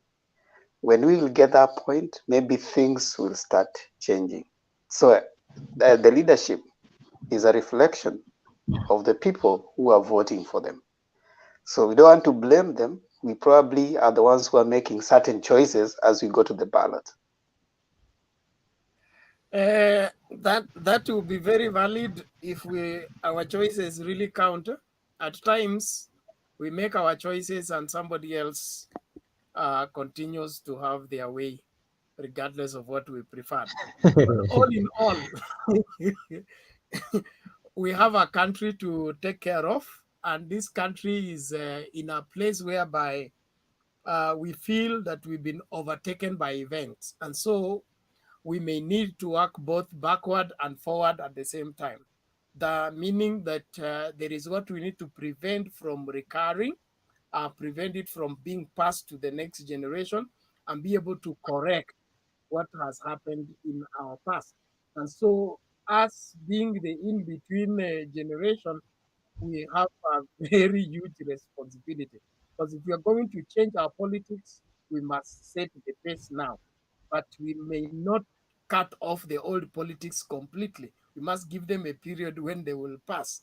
But our being in between, the midwifing of this process, needs us to be very sober and very focused. I think we may need to come up with some task force that goes to schools, colleges, and begin to affect the right thinking of these students, because we have been generating problem from school. We bring it in the society, and then it has multiplied, and then all we're doing is complaining about it. Government has its own things that they are doing, and also at times they get overwhelmed. So as churches, as communities, as a society, as families, we must wake up and appreciate the fact that we have a country, and this country, we cannot close it. I always tell guys who are preparing to get married, they say, as soon as you get a child, you can never tell the child to wait for you to grow up. You have to shoulder that responsibility. And so we need to think differently as a people, and also allow the old guys to pass. But tukisema tutawazuia, watatumaliza. Ben, how will a constituent from Seme constituency ambaye MP wake anasimama mbele ya TV na makamera kubwa kubwa akisema kwamba during Jacob Midiwo's funeral in Nairobi Etikolo taught me a lot. He told me to go and look for 300,000, change them into 50 shilling notes. Then he told me that now I want to show you the power of 50 shillings. And I want to testify to this crowd that that is how I became an MP, and I am now an MP. Telling me that he only used 300 million into 50 shilling notes, mkamchagua kama MP, na sasa hivi anasimamia mamilioni yenyu. Sasa unajua Jacarendo, that's what Bernard said about going to the communities, going to the churches, going to the schools to educate our people about civic education. That is the problem, especially in the rural places. It is so hard right now. Even if the people in the city have woken up, those people, it's easy to lie to them and for them to choose a bad leader with that $50. But what I think we can do, especially the people in diaspora, we can put our money together, and from one county or the president, we can put our money together and support a certain candidate who is, and help small bits and small bits. In the meantime, we need civil lawyers who can go, like when I heard that somewhere like Nyanza had not had any development because they're in the opposition and they pay taxes, their leaders have failed them because they should have gone to court and sued the government and threatened to stop paying taxes so that they can use that money to develop their areas. So our leaders in our respective counties have failed us. When we go without any development in our areas, we need to blame the people who are representing us, because that should never happen. I agree with both of you. Jacoredo, what you're saying is very sad to hear that, especially not that the man used 50 shillings. That is proud to say that on the platform. What that goes down to the younger politician makes it that you can become a leader using a shortcut or using 50 bob. I think we need to be responsible enough as a people to know that what we speak out there, it's being emulated by people. And if it's replicated, we're going to have very crafty people. And that's why our society is falling into what it is now. People don't have value the sanctity of life. Somebody kills you over 50 bob, or plots you to be exterminated with your family because of land issues and things like that. And so, like, I support the fact that we can put resources together and do our bit. And like Ashley is saying, not even getting somebody to go to parliament or getting somebody to join the county assembly. Just let's have some youthful people who are sober, and then we facilitate them to go school after school, institution after institution. Bring this enlightenment. What you tell the children, they will always go and tell their parents. I was a Sunday school teacher for a long time, and it reached a place where the parents began to follow their children to come and listen to my teaching in the Sunday school class. And because whatever I was teaching, they would go and share with the parents, and the parents would say, why are we not learning this from the main church and we're hearing it from Sunday school? So we can do our own bit by determining, let's say by 2030, we want to transform the politics of Kenya completely. How do we do that? We target the institutions of higher learning, target these high schools, and begin to speak to them their sense of holding Kenya at heart, valuing Kenya, and shunning corrupt politics. And let me tell you what happened the other day with the Tanga Tanga group, and I know some people call me Tanga Tanga, would make most of them not go back next year, that they went and had this tantrum because somebody was deported back to their country, whether it was fake or not. Yet our children are dying in Saudi Arabia, and I have never seen even a fifth of that reaction from them. and some of them, those are their constituents. That is what's wrong, and that is why even when the development is not brought to their area, they cannot rise up in parliament and object. They can do nothing to demand service into their areas. They can do nothing to demand that, like, I wish that is the same energy they were using to ask Saudi Arabia to explain the murders of the girls that are getting killed, that are getting molested, that are getting abused in Saudi Arabia and those other countries we keep talking about. I have not heard anything from them, not with that energy. And that should send some people home. All right. Jagoredo. Yes. Your point. Hapana, mimi sasa yangu ni suggestion tu. Venye nimekushow Ben, you can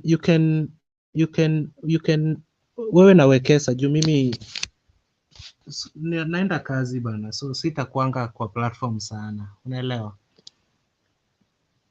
I do work a lot, so kuwa kwa platform sasa imenishinda kabisa. I can't moderate, but I would suggest kwamba tukuwe na watu serious. Kama mimi ndio naleta kelele kwa show, tumia mouse yangu bana, niweke kando, so long as mbaki watu serious wa kudiscuss, unaelewa. Hey, lakini treat watu na respect. The other day I came to the show and I asked myself, why do I come here to be abused? I felt myself being abused. We are all grown-ups. To take a whole grown-up person who's taken their time of the day and put them in the background like a child, it's bad. It's good to be respectful to each other, even though you're moderating like the way Bernard is doing. It's good to have respect for each other. And then if someone is misbehaving and they have been given a warning, they haven't listened, then you can remove them and even block them. But just to take someone and put them in the background is very disrespectful. Actually, uliwekwa background for 2 hours. Imagine, kwanza I had to change my name just to come to the show. And then when I came to the show and this guy Rupia was saying something against me. And then when I talked, I was put in the background a second time. I had to call Mutembei to talk to Wekesa. It's not good to be sisi wote ni watu wakubwa. I was really nikasema, why would I subject myself to be abused or harassed? Why am I putting myself in that position for someone to come and disrespect me? And all I'm doing, I'm coming here not for any, me, I don't want anything. I'm just trying to contribute because I want a better Kenya. Do I have to really put myself through this? I had to ask myself some questions. Okay, sorry for that. At times it is overwhelming. I know when you're moderating and then the debate is very heated, at times you can put somebody in the background and forget, not that you have anything against the person. You get overwhelmed to jackal all this until now there is other things. But I know also... But Bernard, you're fair. You see, the problem with Wekesa, he was only putting the people who are against what he's saying. The people who are misbehaving that are on his side, he was not doing that. He put me and Nancy, and he didn't forget. And the fact that I had even tried to get to the show and he was showing me full studio when it wasn't full. Anyway, I was like, hey, why should I put myself in a position to be, for someone to treat me like that? Yes. Wewe Ashley na Nancy tulianza na nyinyi issue, unaelewa? You know what Nancy can say, what Ashley can say akija kwa show. Yeah? Na hata ukiambiwa invite 10 serious people, kesho uko na topic fulani. Obviously, you'll have to look for the two of them. Yeah? Yes. So, and we were not really disrespectful. We were just interjecting and even Rupia was not put in the background and other people. So, yani anafanya selective. Na hii kitu si ya ODM pekee, ni ya kila mtu, everybody, people without parties, people who are supporting Raila, as long as you're not really being disrespectful, and I don't think I've ever been, or maybe one, I don't know, I haven't knowingly been disrespectful. So I wish the moderators would be someone like Bernard or Clinton. Even Ayaga is decent. Somebody decent. Unaona ukishachagua topic Ben. Ben, ukishachagua topic na the people you think will soberly contribute to your topic. Sasa wale wa mchezo kabla wakuje screen unaona pale chini. You just ignore so long as you have a peaceful debate that mimi nimeenda job, kesho nikikaa chini nitakuja niseme let me watch this thing to the next point. Temba ameambiwa time yake imeisha na hajamaliza point yake. I sit there eagerly waiting a connect ile place aliachia. Lakini kama ni matusi venye rafiki yangu mi nasemanga Kondele Goods venye Kondele Goods wao wanafanya, wanisamehe popote walipo, kwa sababu hiyo jina pia ni ya utani, naelewa. So ailetangi shangwe, but you can do this thing. Kama huyu jamaa anasema tuongelee unemployment, hadi mtu wa government akikaa chini aone yenyewe what these people are saying, it is something that we can act upon. But tell me all CS watching this topic imemvutia, lakini kuingia ndani ni matusi, tunatusiana, unajua ata lose interest. Aseme kama wao wenyewe hawako serious. So mi naona the show ibebe watu, inaweza beba watu 10, but haimaanishi lazima watu wawe 10. Waiting for 100 minutes before you talk ni ngumu sana, na umeacha kazi yako mahali, unaelewa? So let us have serious people debate. Wale wenye siku hizi hatuleti sura tusamehe tu bana, kwa sababu unajua ni kazi. Alafu let us have something sober, we discuss, we do everything in a very let me tell you Ben, mtu hawezi kuja kwa show aone tuko organized aanze kuleta jokes, unaelewa? Kama rafiki yangu mwenye ameniita sasa hivi mimi ni refugee, jamaa jana aliingia tu hivi kwa show na mioto, niko show ulimuona mioto, ameingia tu hivi na ni mimi nilimleta kwa screen, akaanza tu kwa attack mwenye anaongea immediately.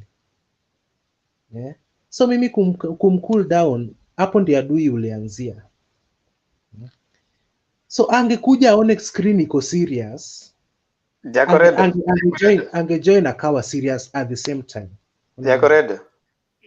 Yes.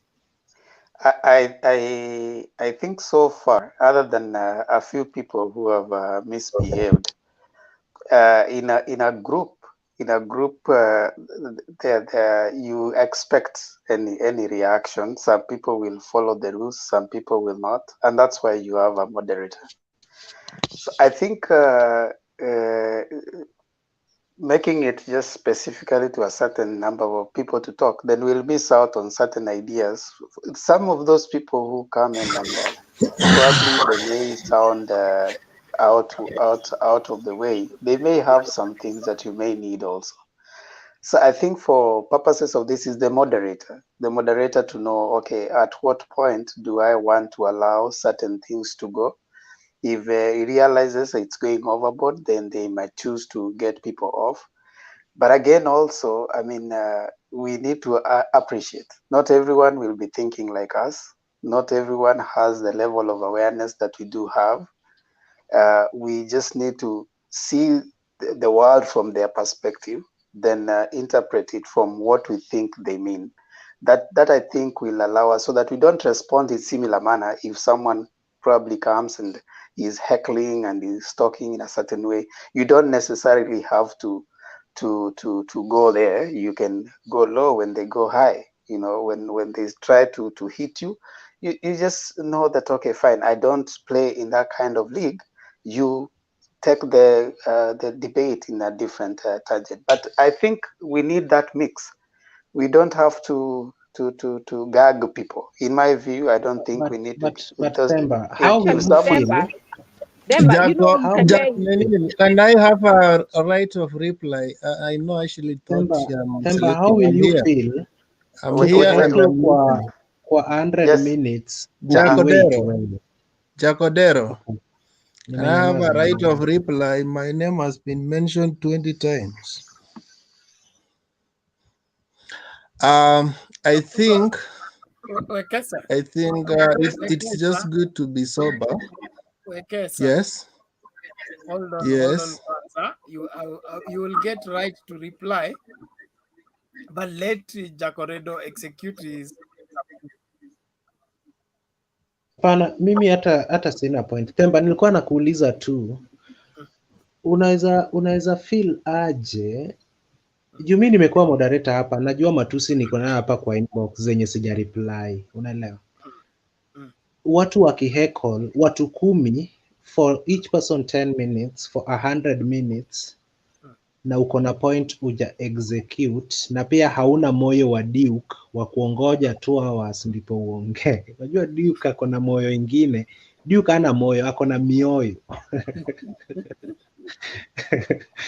You see, Jacoredo, you wouldn't blame participants for that. You'd want, for example, if you are the moderator, maybe as people are coming in, you tell them this is the direction we are going. I give you 2 minutes to make your submission. If you realize that someone is maybe heckling or getting out of topic, it is within your right. You've got all the tools to cut the person off, and then you tell them, hey, this is the direction. Ashley is raising a different point altogether. You see, Ashley is raising a point in the person of one moderator. So that's a different point. But in terms of management of group, I think so far, as long as people are not going in a certain way, the moderators should be able to manage us. You know, you can shut me off. You know, if you realize that I'm speaking too much, there are people who are basically wordy. So when they get to a forum like this, they would want to go on. And again, you must realize we don't know people who are coming. Some people have different intentions as they come here. So the moderator should be able to moderate us, like you'll be able to, you remember like the speaker, different speakers, you've got to kind of bring the house to order. So you don't blame the members when the house is disorderly. I think it's up to Bernard, you, Wekesa, and any other person that's supposed to be moderating to do that. And according to Mtembei, he says it makes the group interesting and gets more views when there is that kind of interaction, by the way. Okay, I agree with all of you. And we also need to, as the old members of this platform, we need to appreciate the fact that different people will come and they will be different. And so we shouldn't take it personal if somebody crosses the line, as much as we try so hard to ensure that everybody can be accommodated. But all in all, it is important that we keep that focus of ensuring that the quality we are delivering is worth somebody's time to watch. Wekesa, you can now reply as we were closing. Okay. I just want to say that I don't know how to help my friend, but as a moderator, I always try my best. And I even want to tell you that this topic we have been discussing, Chebukati Must Go, it's me who chose it. And I chose the topic that was more against my team than for my team. And I knew very well my team we have no points to say. And if you check even the debate, the way it went, it is the other side that had more points to talk about this topic. Because me, I care about the whole thing that the debate needs to be balanced. And I keep telling people, maybe apart from a few guys who are traditionally known on this platform, majority of them who come, I have no idea where they belong. And when somebody shows up here in the backstage, may I add them. In fact, sometimes Mtembei tell me, Eric, ensure you have put their mics off before you add them. Because me, when somebody shows here, I automatically add him or her. I have no idea who he is or who she is. And that, and even that debate actually keeps on accusing me. You know, the beauty about debates is the beauty about this stream life is they are still there. If you have a problem with it, somebody, I urge you, even it's whether it's Bernard or Jacodero, just go and pick that debate and watch it all through. You will know who to blame. I don't want to defend myself, but somebody just go and pick it and listen to the whole of it. And will tell me whether the moderator was wrong or the people who are wrong. So because there is a reason why it's called a moderator and not just a facilitator. To moderate is to make sure the debate is well balanced and is going in the right direction. It doesn't matter whether you are the old member or a new member. And most of the time, this debate, we struggle with old member because old member think they have a right to say anything they want to say. They have a right even to interrupt everybody else because they have privileges, because they know Mutembei. In fact, I have been told several times that you met me here. So it's like I don't have a right to moderate the debate because somebody else came earlier than me. So if they want to say, they just jump in and say what they want to say. I don't have to interrupt them. And for me, that is not my role.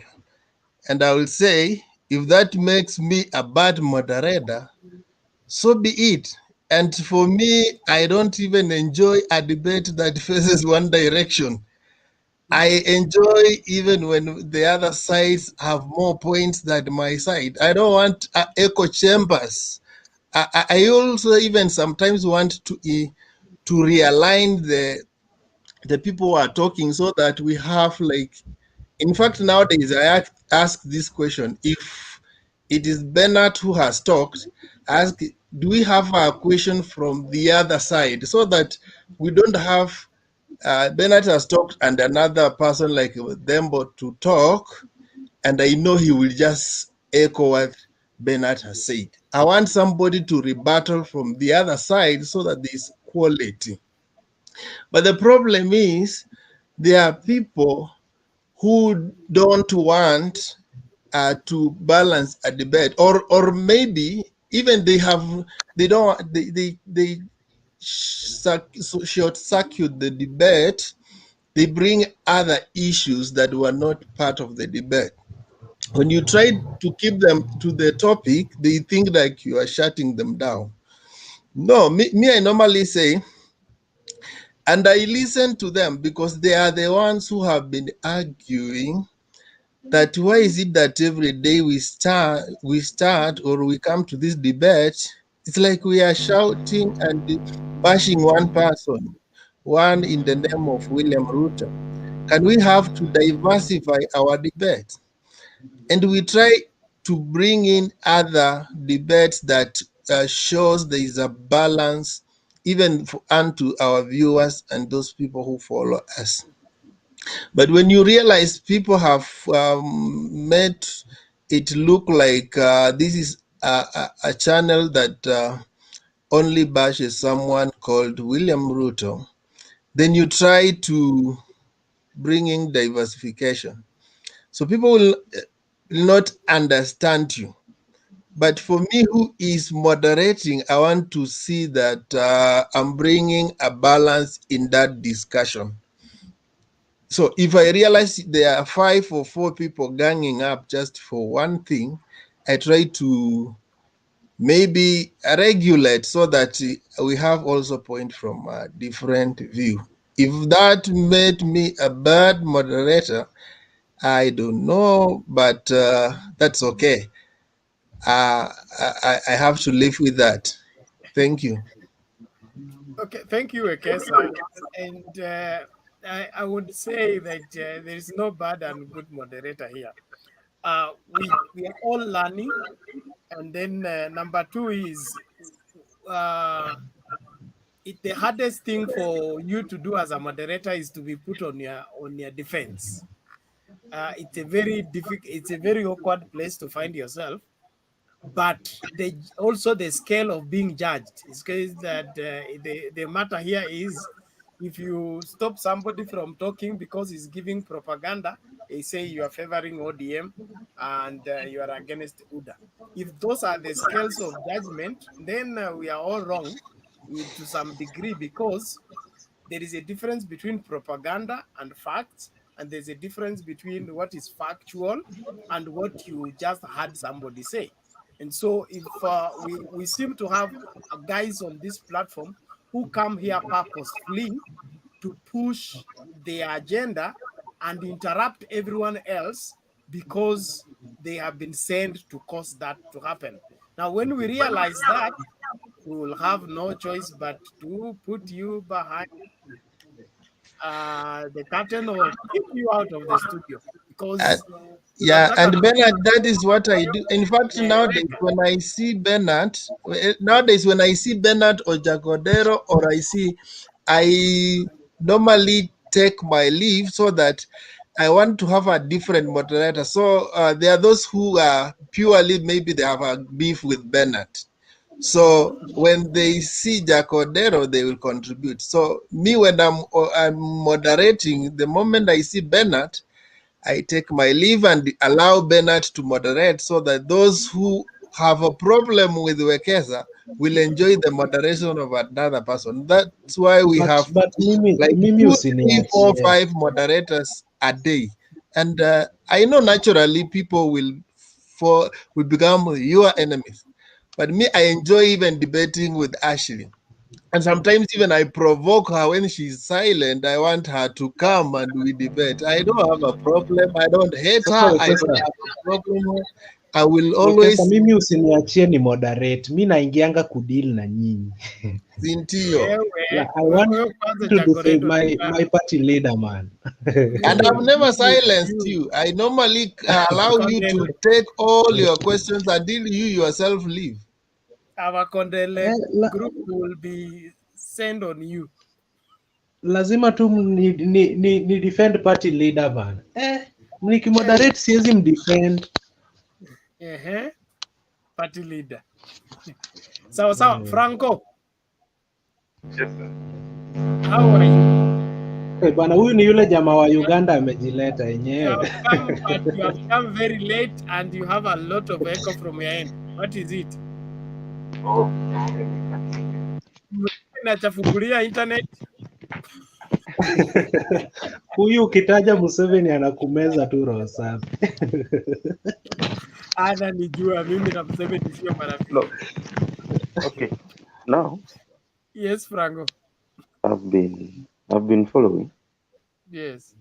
I want to thank you for the show. Mm. It's always good. Mm-hmm. And tell Jacoredo to come back home. He's just there hiding. Mm-hmm. His home is this side. Are you demanding him to return home? Yes, we'll also check for the passports and see stamps. He must be this side. No, Baga, lazima he must vote in Baba first before he comes over. Oh, then the last one. Wekesa was saying something. But normally in a group, you can't miss those things. But when now you come to the defensive, you tend to confirm what they are saying. Let them talk and use them as improving points to whatever is happening. But whenever you come out to defend, meaning there's something you're doing. Yes, but otherwise, Temba, hello. It's always nice being here. It is my other family because I follow politics in Kenya. Most times, though, I rarely present, but we are there in the background. Yeah, we only maybe come online to say Uda Tosha only. Yes, so what is fascinating about UDA? Bottom up. Yeah, bottom up. Mm. I heard the other day you are saying it is also in the Bible. Yes. Where is it in the Bible? My principal knows the exact verse. Me, I will not quote right.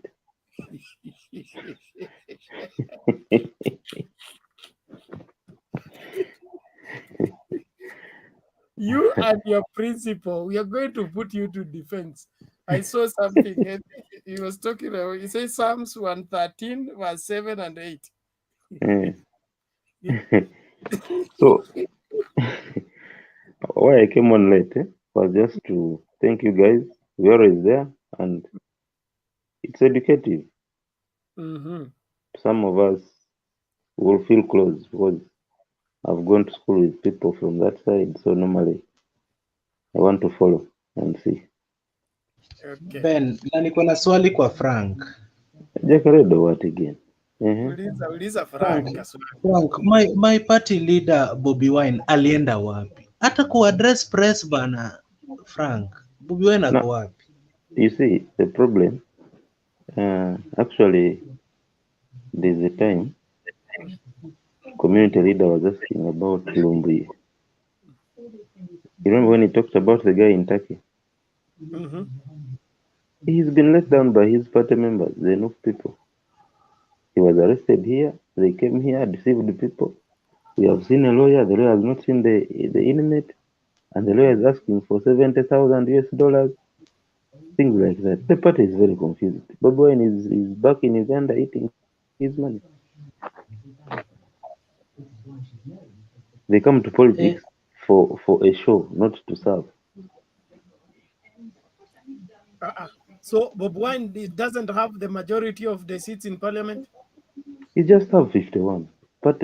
Parliament has 529. And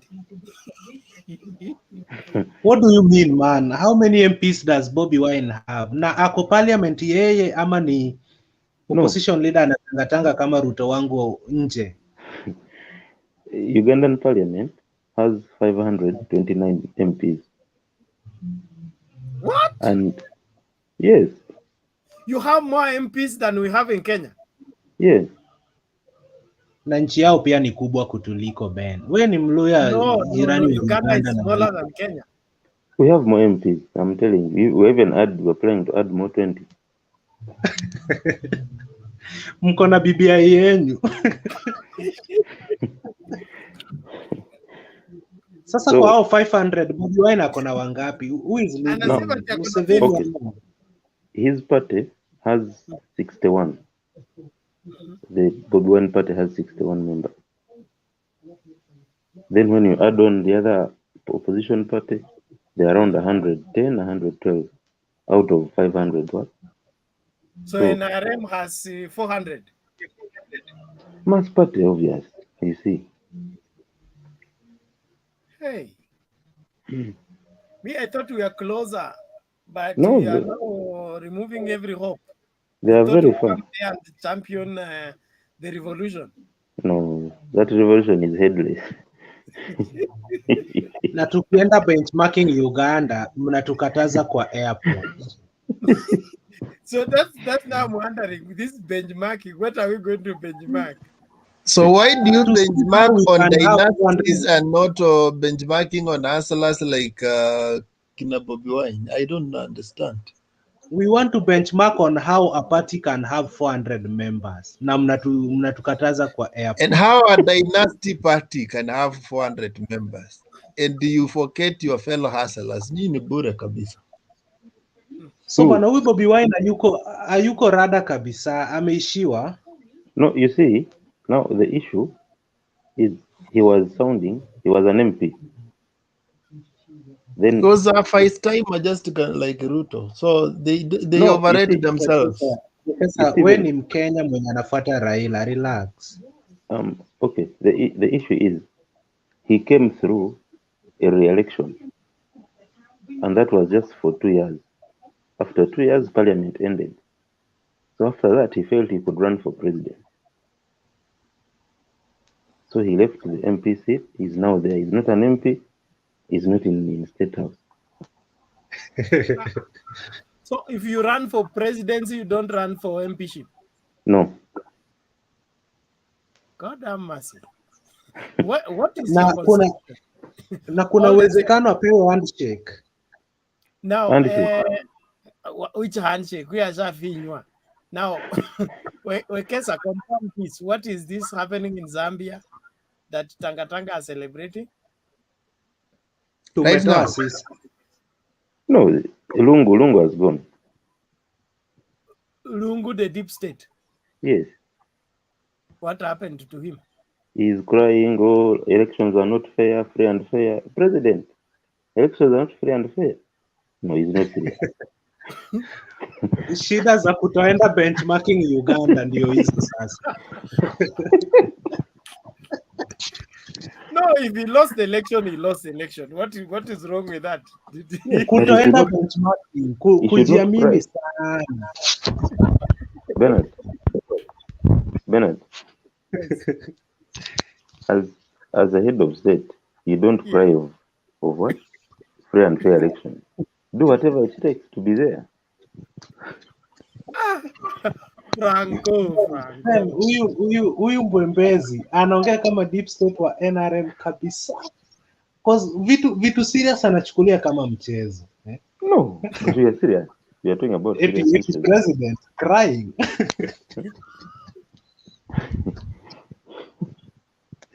Na hiyo kitu imeingiza baridi kwa Wekesa sana sana. No, by the way, let me tell you, as we are just okay, and it is the other side that has a problem. They argue that Mara deep state or you guys just do your homework well. If you win, we will celebrate you. If we win, we will celebrate ourselves. Lakini hii mambo ya kulialia kila siku, mara tunaonewa, mara sijui nini, tunafinywa. You work hard. Work hard. Yes. There's something I don't understand with the UDA guys. I wish they were consistent. At one time, when DP is being probably done for something, they come and say, "How can you do that to a deputy president? He is the deputy president of the country." He introduces himself so. On the other hand, when something happens, he's like, "I'm not in that government." Now they are celebrating an opposition leader. Yet this other side, he says he's the deputy. You know, the confusion that we are witnessing is appalling. They have something we call selective amnesia, and that is what will destroy them completely. They want to be on both sides of the coin. They want to be deputy president when things are favoring them. They want to be opposition when things are against them. So you wonder, today he says, "I am the deputy president of Kenya." And tomorrow he behaves like I'm the opposition leader of Kenya. And the other day, I am the deputy president of Kenya. Come on, choose your script. Stick to it. Allow me ask Branko. Before you ask the last question, what is happening to Ruto is one thing. He did Katiba and put kuna echo mahali. Kuna mtu ana watch TV, ama? That's okay, I think. I don't have anything on the... Bernard, Sorry. Oh, I'm the one following his side. I was saying, on paper, it shows you have a president and a deputy president.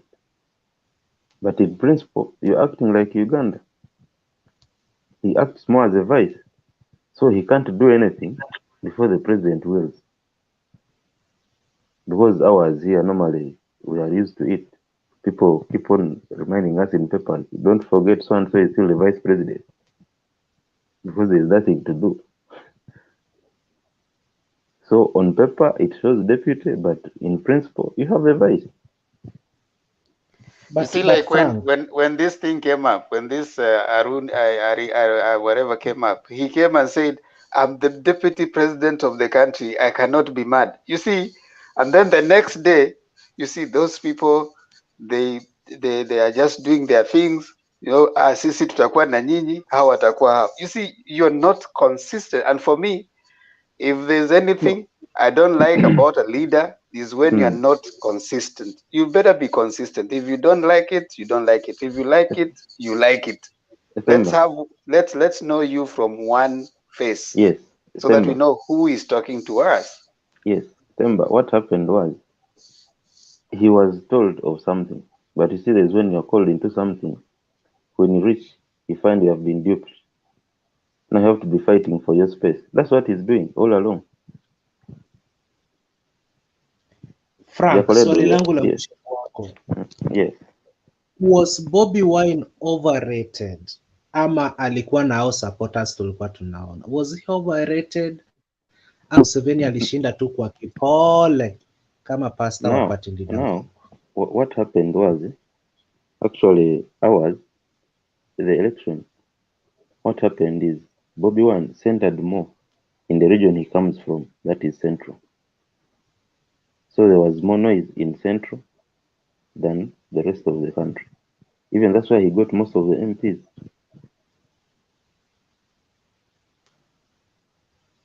Franco, you know, being honest, just tell Jacoredo what happened is Museveni decided that Bobby Wine was not going to win, and that was it. Because if you focus, Franco, if you remember, I followed the campaigns during, before, during, and up to the point that Bobby Wine was even he was a man to go up to the end, because whatever Besigye was done for, you know what Museveni does. He unleashes the tough part. You remember, Bobby Wine could not even go to campaign in some places. He killed many of his guys. You know, so I think Bobby Wine campaigned in a very rough terrain. So it was obvious that the results as they came out was expected. Then there's also the aspect that the people of Uganda respect Museveni a lot, you know, because according to the narrative that has been set is Museveni got them from a very bad place. So that kind of history and has gone so deep into many people, so that some of them were like, no, we can't go against this guy.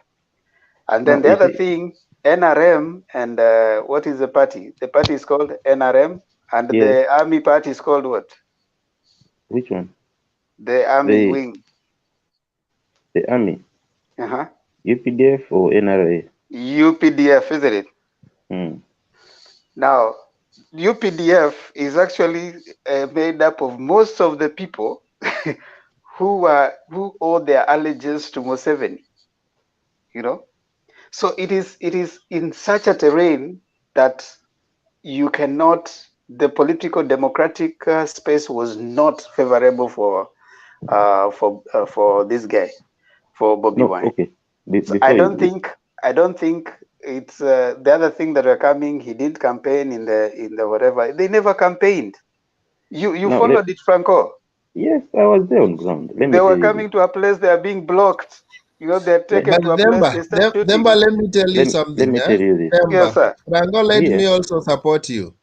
Me, I was very sure Bobby Wine was not going to win.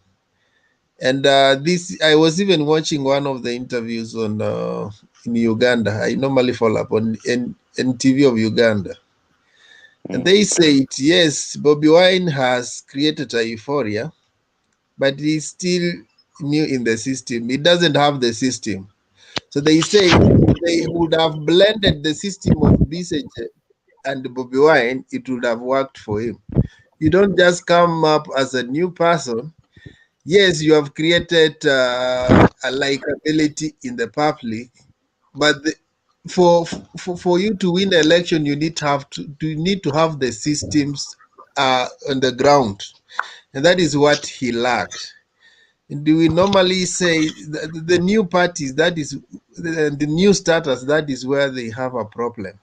You can create a euphoria, yes, but there is a system you need to rely on in terms of network up to the grassroots. You see, you will see the wins of This guy can be a few pockets from elite regions like Kampala, and then the traditional place maybe where he comes from.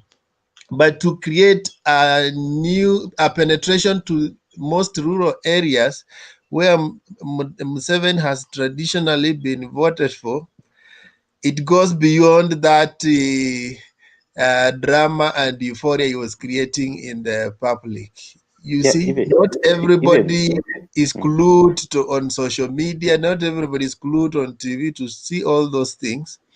You just need to go to the ruler and do what Museveni has done for several years. It goes beyond those rallies.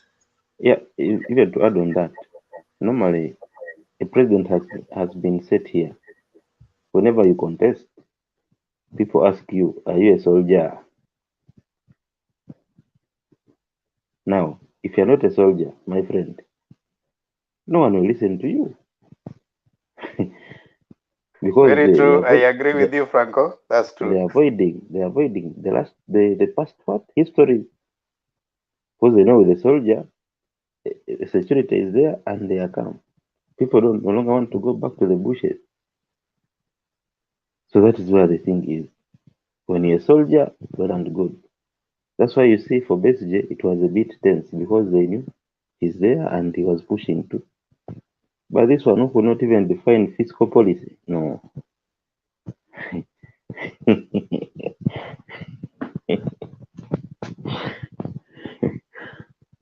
That also applies to Jack Odero's candidate, and we will know with time.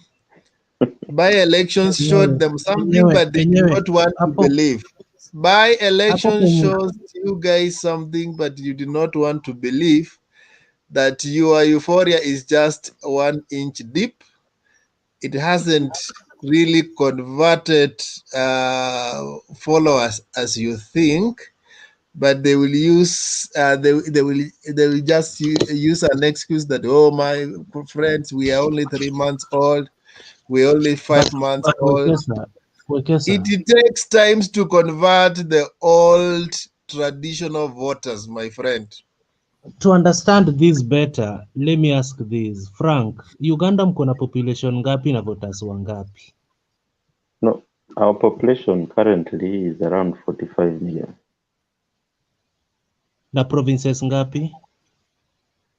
No, we have districts. We have 102 districts. We don't have provinces. 102 districts na 45 million people, man. Yes. And then what happens, you find every district brings an MP, a female representative. So each district produces like 2 to 4 people to parliament. Kama Kampala ni district. Kampala has around around 8 MPs. Na inaitwa district bado ama? Yes. Yes. Bana mko funny na naming of your places. So my candidate aliko concentrate kwao Central venye party leader wangu Kenya ameconcentrate Central. No, you see what happened was it reached an extent actually where they lost it out was when they went tribal. Because they said it was the Baganda against the rest. Now that was the worst. Because now every people were like, no, if he's only fronting his tribe, then better the Mzee, who is more inclusive. Jacoredo, I think you're trying to find out if you can sustain a euphoria for 2 years. You can't sustain a euphoria for 2 years. That's impossible. A euphoria that came 2 years before an election cannot take you to the election. So if Asla narrative, when it came and it was euphoric, if that time the election was a month or 2 from then, you would have probably said something was going to happen. But you can't sustain a euphoria for 2 years. You better come up with something else. Tutakuja na euphoria ingine. Kweli, and tell them where the guys who are had the euphoria right now, they are not even attending the Hustler meetings. They have disappeared. That's why it is mutating like corona. They have now a new variant called bottom up. But, After a while, but I will only support Baba. I will only support Baba when he takes this man or any guy that takes Kimani Ichung'wah as the running mate. I don't want that brain to be tangering on a daily basis, man. I'm That's a surprised, very sharp brain. Jacoredo, I'm surprised you take Kimani Ichung'wah seriously. I'm surprised. No, man, the guy has brains, and I I'm want those brains surprised. not to be I'm what tangering on surprised, a kind of daily Jacoredo. basis. brains, Jacoredo? We were talking about gravity, depth. What about What is gravity? what's Solidarity. his name? Yeah? Jiko, what's his name? Jiko Bevu something. He's better than Actually, kwa presidency hatutaki joke. Muhammad Ali. Muhammad Ali is a Ajaribu really gavana good. kwanza, ajaribu gavana tuone kama ametosha unga. Huyo ametosha. He has a heart for the country. If that was his Guys, value. si mwache nimalizane na huyu Frank mwisho. Frank. Yes. Sasa hakuna venye mnaweza nominate Bobi Wine ajiredeem kwa National Assembly. Na pia vice president mnachaguaje? Mtu anaenda tu kivyake alafu akishashinda No, ndipo you see, anachukua mtu kwa deputy president. no, what happens is we go for election the same time MPs go for election the same day. Then they announce, after that there's time the president formulates his cabinet, and that's when he gets what? The vice president and the ministers, and that is already done. So this man will be there until we wait for the next 5 years maybe, but at least we know we still have 10 or 15 years. So where will he be? Just outside like that? He will vanish. So currently with the vice president, bado ni yule mzee ama mmebadilisha? No, he is a lady. He's a lady, but also a soldier. Lieutenant Jessica Lupe. Alikuwa soja. He's a soldier. Jacoredo, you're asking questions that you can go and get from. It's a public information, Jacoredo. Man, Uganda is very funny, man. Uganda is very funny. Kuna picha ya mzee mwingine That information is available online. You can So if Google you are and not get a soldier, you don't buy. No, it is open for presidency, but normally But only soldiers win. We prefer kuna that, vitu that haziko kwa internet we kama prefer hiyo that. Ben anauliza Temba bana. No, I mean, it's, Bernard, that information What? is available even when they were doing the nomination for the vice president, when he was doing it. It's available online. You can get it. You one need to more thing. ask other questions, like, for example, like what you have asked is very pertinent. If his party can nominate him to parliament, you know, those are I think what Franco can respond to. No, his party cannot nominate him to parliament unless they get a place that has a by-election that he contests there and comes as an MP.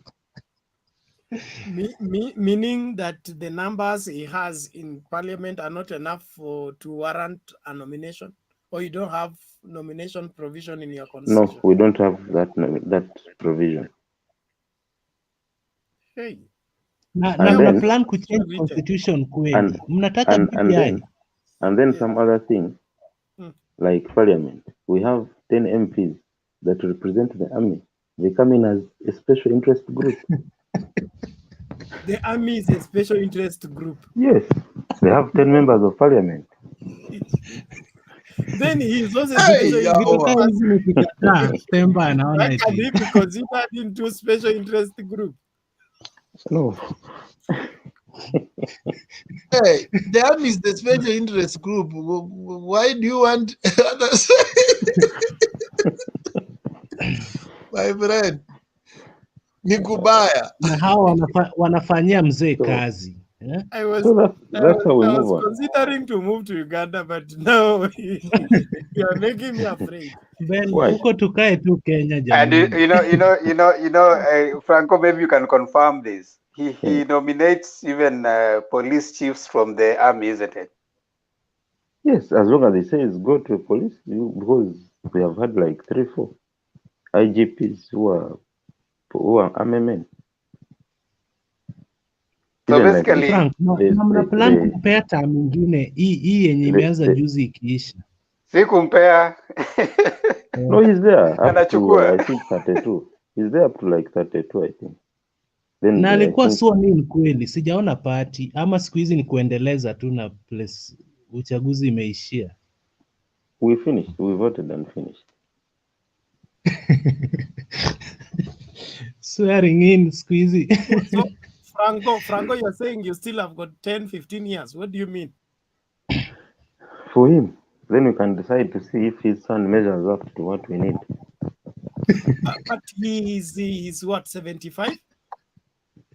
Yes, he can go to 90. America has those of 88. Is it bad? No, but Constitution. Museveni is life president. The Constitution requires that he retires No, at 75. No, he doesn't have limits. We opened It was opened. It is free.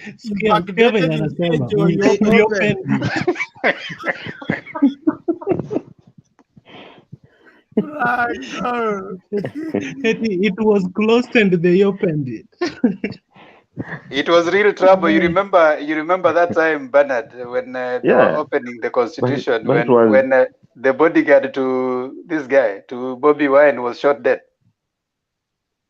It was the same time. Yeah, so they opened the opening that clause. I was told that the doctors were told to check his age and ascertain whether he's that age, is that close to the. No, he's that age. Okay. But you see, okay. I think what made the likes of Franco to say that he can even work for 90 new tribal politics here, Baganda versus others. No, the thing is, let me tell you why you are wondering why the parliament is that huge. He always tends to avoid opposition. So whichever people come up to say you need a district, he gives you a district. Now, obviously, when the district comes, you have to weigh as an NRM. You see? So, not that he's more inclusive and more patient than I think the other people. Ukisema tu unataka district mnapewa. You are not giving him the right description. You didn't check news. He's playing the Solomon wisdom, Solomon of the Bible. Solomon was the only king who never went out for war because he married from every community around him. So everybody became his in-law. you see, Bernard, there's a time, I think people close to where Jacaredo comes from, they were demanding for a district, was not coming. They put up news and someone ate a live rat. Next day they were given a district. Hapo ni kwa Wacholi ama?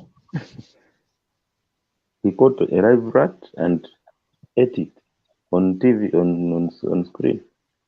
Like after some time, they were given a district. Wajaluo Acholi ama Langu? Acholi. Kumbe tuko na district Ben. Nitakupea nini? Nitakupea a piece of land tukirudi huko. Please, just a few acres. I will be quiet. I won't disturb anybody. I'll just do my cultivating of bananas. It is. Franco. Yes, sir. Now, can we now be frank? Yes. Because I see this thing the deputy president normally talk about every day. He talks about these are the tribal chiefs versus us as a hustler nation. Doesn't he know that each time he activates that tribal narrative, in fact, that is our voting pattern. And after 2022, people will look at the electoral map and see it will not reflect something called hustler nation. It will reflect our tribal patterns. Yeah. The more you activate that thing, the more it works against you. I wish he sticks to bottom up, but when he continues thinking that he will bash people called tribal chiefs, it will take some centuries to erase that, my friend. Yeah, but you see, one thing that I've seen coming up that defeats many people. If, let me say, I'm an enemy to Themba and I don't give time to learn what Themba does, at what time and when, I'm losing it. It's when you follow someone to know what they are doing that you can say you can measure up. But when you can't get time to listen to even what he's saying, you're wasting time. And now that's where most politicians fail. Because anything coming from the other side, they don't want to listen to it. They think theirs is the only the right thing. And then you'll be losing. You follow the person you want to follow close so that they don't leave you. What is planning, you're planning. If you're planning when the other person is far away from you, you're wasting time.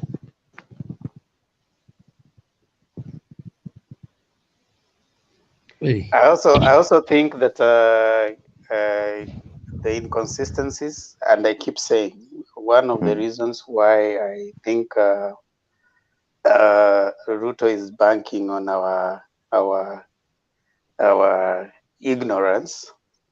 He's trying to portray himself like he's bringing something inherently different. Yet it is just the same thing. In Rift Valley, they are under strict instruction that if you're going to vie, if you vie with any other party, you are betraying their son. That is wrong. Now, if you already have that, and you find you're saying out there that we it's a hustler movement, yet you've categorically told people in your backyard that if you try even go for any other person, you're betraying us. I think that's not fair. And you see, that's part of what is causing problems with the Akina Moses Courier and such, because he's telling them that if you're supporting the hustler movement, then you better follow only UDA and not any other party. Yeah, and he can lie other tribes, but the tribe which has been in power like Kikuyu, my friend, wameshamwonea kwa umbali, wamemuona kwa umbali. Utaona vile wanajipanga. So I think it's na dishonesty. huyu Ashley anaonaje hizi story Franco anatuambia ama amelala? Ashley. No, Themba. Yes, sir. Themba.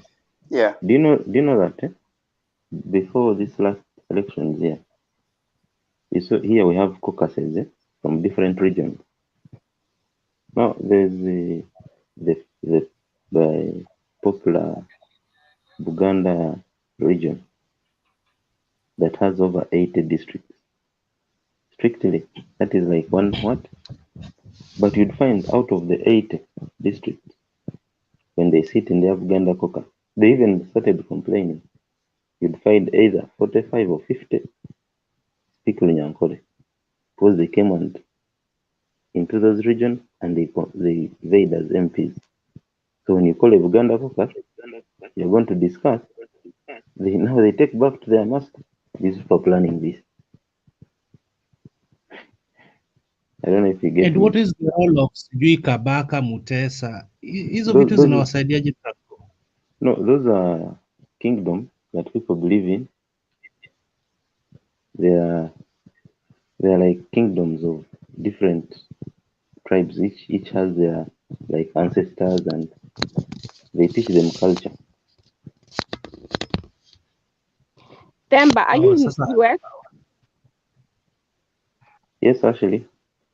Do you think Kenya would benefit from having states, like the way they state law and federal law, that like each county could be their own government within a government? Do you think that would benefit Kenya as far as devolution? Like if they took the government idea from America?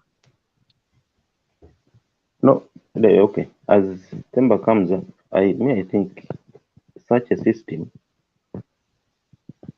we may, if we are to implement it like now, we would be rushing. Because if we can't just come and just manage a province, Now I want to be independent and what? We will still have a lot of corruption within us. Not only corruption, you see, like each state has their own interest. Yes, like now in the US, they were giving unemployment. The government, the main government, which would call the national government in Kenya, gave unemployment. And then some states felt like their people were refusing to work because they were receiving free money, and they took out that unemployment. Some states, though it expires in October, but some states have refused that government help so that they can make their people go back to work, since now they've stopped receiving the money. So each state, there is a government within a government. So even though the president has signed the order for each state, some governors have refused that money. Some governors are still receiving that money. So you see, like the governor can go against the government, the national government, to benefit if he thinks that on some issues there is state law and there is federal law. So I was trying to ask them, but since he lives in the US, from his understanding, does he think that that kind of government or governance can help Kenya cure the tribalism that we have? Yes, yeah, actually, yeah, I think even the spirit of devolution was to bring that sense of, governance, so that counties, which are here, we call them states, would have their different kinds of, set their economic agenda, utilize their own resources. You'd find some probably states which have are richer than other states because of how they're able to manage themselves. And then of course you have maybe city managers, you have those who are different from the politicians. So your management structure within the state can make your state either grow, as opposed to others. So I think that we discussed that, I think Bernard, was it 2 or 3 days ago? When we discussed that, when Jonas was also, we mooted that idea that as time goes by, the problem is the devolution, the Constitution 2010 is a growing document. So it's still in its early stages of implementation. That means that it will go through some incremental, changes. It will suffer what happens to every kid that has been born. You lose some teeth here and there. You devolve money, but then again, it's devolved with corruption. So some people will still go and, but as time goes by, that I think is the spirit of the devolution document as it is. So that sorry, go ahead. Go ahead. Okay, I was saying, you see, like even in this issue of Nyanza, where they say that they were not developed because they are from the opposition. In the US, I think I'm going to study more about it. There is money, revenue. You see the way they fight about revenue sharing. When people pay taxes, there is federal tax and state tax. So that even when they divide federal tax money it depends on the census, but even then the state itself collects money. So you find that there are some states which are richer than others, and the states that are richer than others offers their citizens more services, and they're richer because they collect taxes from their people. So that encourages the governors to not depend on the president to bring jobs to their counties, that there is a responsibilities of governors to go out shopping for businesses to come to their county, because when they come to their county, they pay the state they pay the county taxes, and that makes the county richer. So depending on how active or how influential your governor is, your state can actually have more money, even though you're not receiving that much from the government. So I think this is something, and these leaders that keep making trips abroad, they should actually come and tell Kenyans what they are doing with those trips, or they should be cut off, because these are things that they should have already communicated. Because I'm thinking this kind of government would really help Kenya make sure that other regions are devolved, because the states, the national government would, like now people want, because they want, the money comes from the national government. We should make the county government also responsible to bring in jobs into their counties and getting taxes going straight to the county instead of to the national government, so that the county can be able to create their own jobs and enrich their own surrounding, their own counties. Very true, and I think as we move as this constitution, and maybe as several developments are happening, and we say constitution is a life document. So continuously, as we keep implementing and we keep moving, the county governments will now learn to produce. They'll identify what is the resource that is within them. And like it happens in the states, there's some states that do not have as much taxes as others, so they're not all the same, and maybe because of their resources they utilize them. So I think what like you're Florida saying, Florida has no state tax, like on food. They don't pay any taxes on food. It's zero. Yeah, you see, something like that. I think as time goes by, and this now when this discussion continues, this conversation as it continues, you are hoping that sooner or later we'll have less appetite for the big seat, because right now the appetite for the big seat, we are still suffering from unfinished businesses. There's still a lot of import put on the seat of the presidency. That is my person getting there, then we are going to benefit. So probably as time goes by, we need to have less attachment to the idea of having a person there so that we benefit. But the counties and the people within it, what they create and they produce will determine how wealthy they grow within the counties. Yes. I think when we get there, we'll have made a lot of progress. Because there are some counties, their governors are so active, they even go international, like to Germany, and propose to the people who manufacture cars to bring the manufacturing business into their county.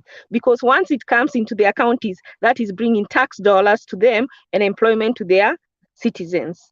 Because they should never be a place like where China comes with their own workers. That is not good business, because it is not helping Kenya. If they are going to come and do any business, bring any jobs in Kenya, they should bring jobs to the Kenyans. Otherwise, there is no, that is just, what is that? That is just child's play. It's not good business anyway. Where they come and they come with their employees. So what is Kenya gaining? So we need people who know what business is, and they are not giving away our resources and our land to be used. Hello?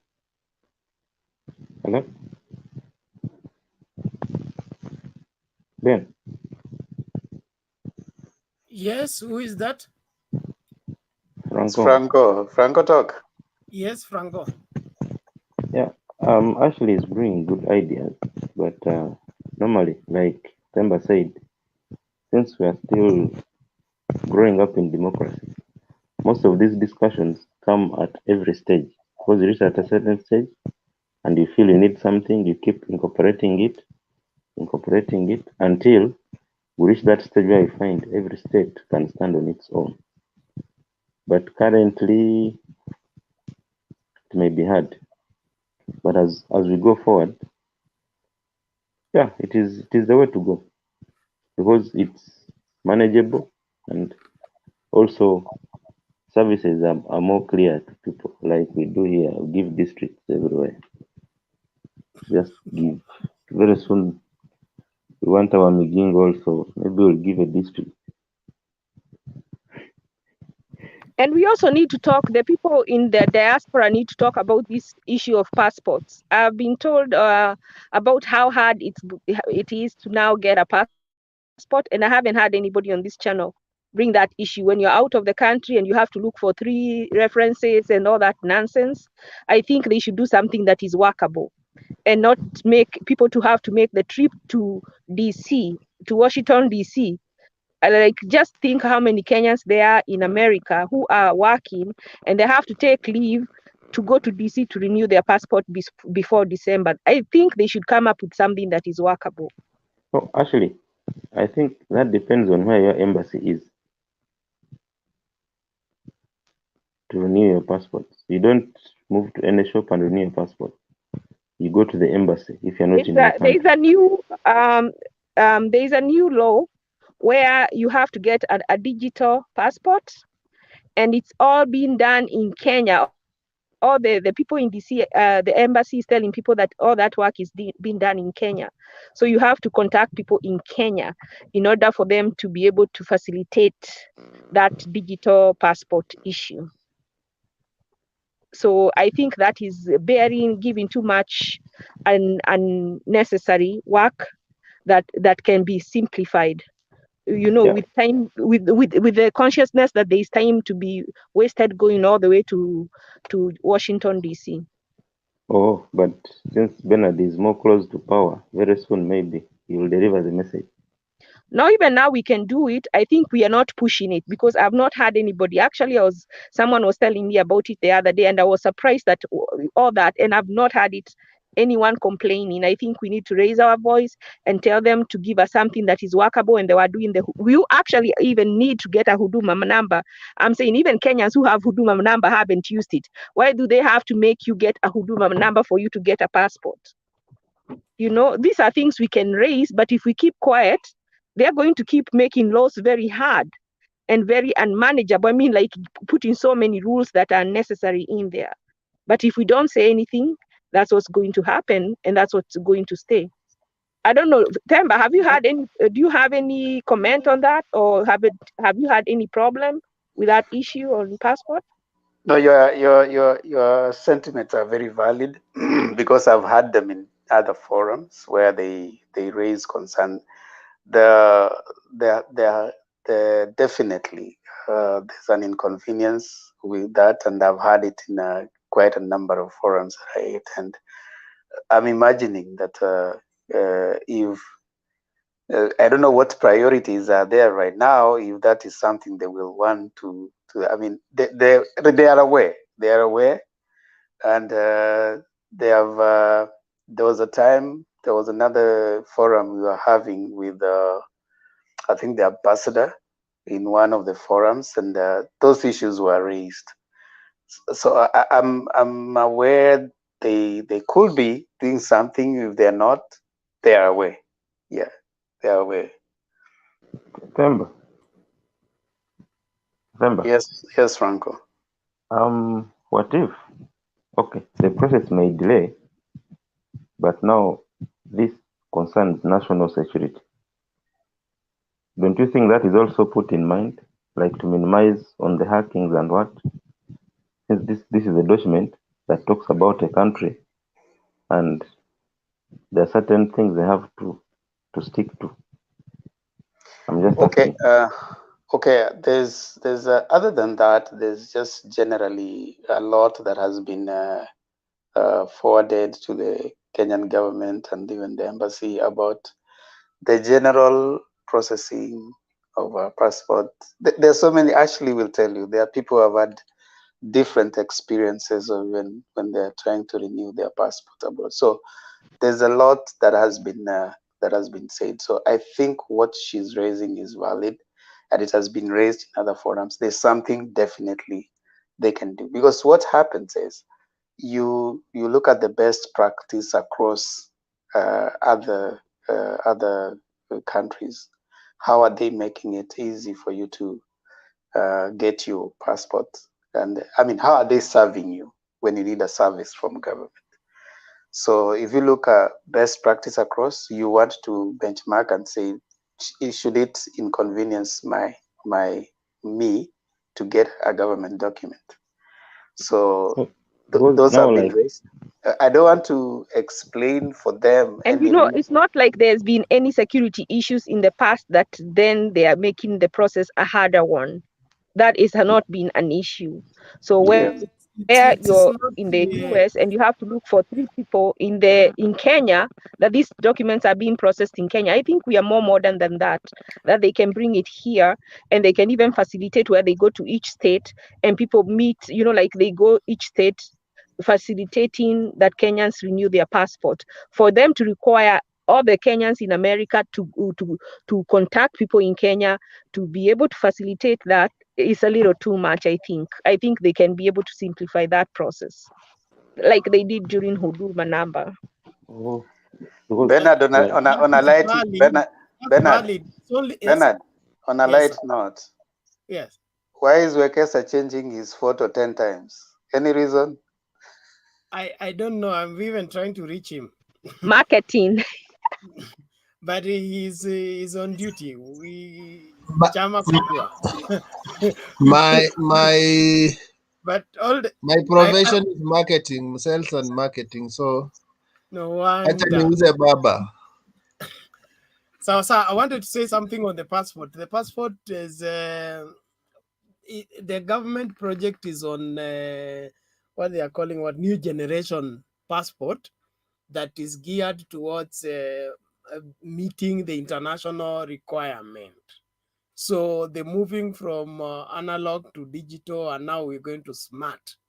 So that smart passport is what is warranting all these changes, and the wherever the other maybe logistics that they are raising. And it's an all-compassing. I even had just renewed mine, and it is now invalid. I have to go and get the current generation. Minister of Internal Affairs, Mr. Bernard. Mine, I want diplomatic so that it cannot be stamped according to Mwangi. How did that go, by the way, yesterday? No, actually, someone was explaining. You see, sometimes we take sides, but there's when you get an answer like Japrode said, and you're like, no, but this time, though I'm this side, but this answer, no.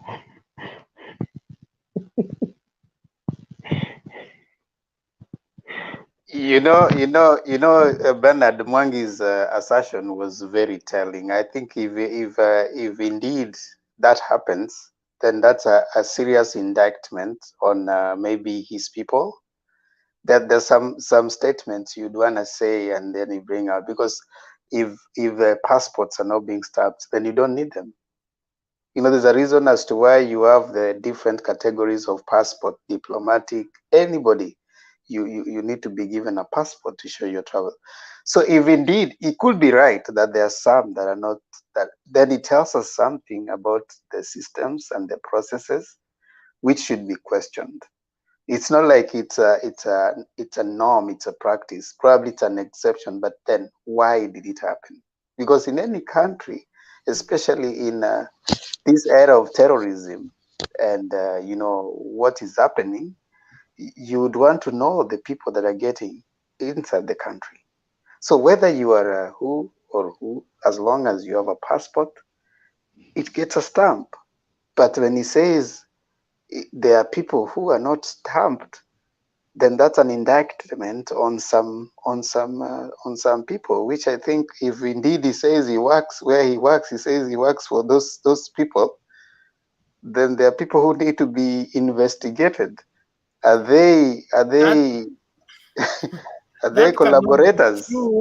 Even you look at it from all angles, that cannot be true. And there is no way there can be an exemption of a foreigner get into the country and then he's not stamped. The only difference in categorizing diplomatic, VIP, VVIP, it is in the mode of treatment. This other side you queue. This other one you're given preference in how well and comfortable you are while they are stamping for you.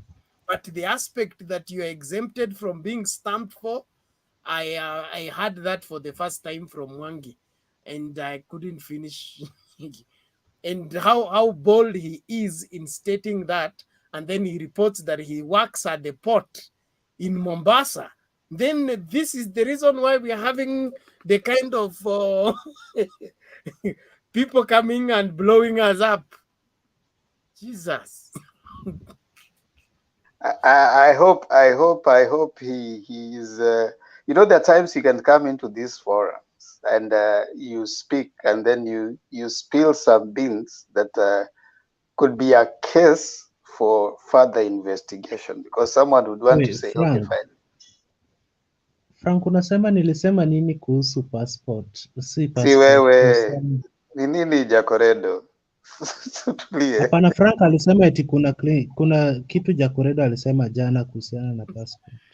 Sio wewe, ni ndugu No, yako anaitwa Mwangi. passport was for Mwangi, not you. There was some other thing we talked about. Mwangi alisema kwamba nyinyi mnakuja na passport na mkuu stamp kwa sababu nyinyi ni VVIP, mnaingia tu mkitoka. Sisi passport zetu ziko na stamp bana. Ya triangle na rectangle. No, kama ilikuwa propaganda, that's I hope so, but there's really that tells a lot. You know, there's a way you can say something and it exposes the systems. You know, there's something that you. Now, can we Yes. before we go Bernard, further? just a minute. Yes. Like Themba was saying, when you go back to the other 15 billion, the man would have said 15 billion in Kenya, it is invested here, not in Uganda. Now the Uganda thing has brought everything down. Yes, no, Jacoredo has the whole story, how those things are working. At times ni kama uchawi tu kwa sababu you can't say such things. And me being a Bible teacher, there is the scenario where Caiaphas said one person must die for the rest.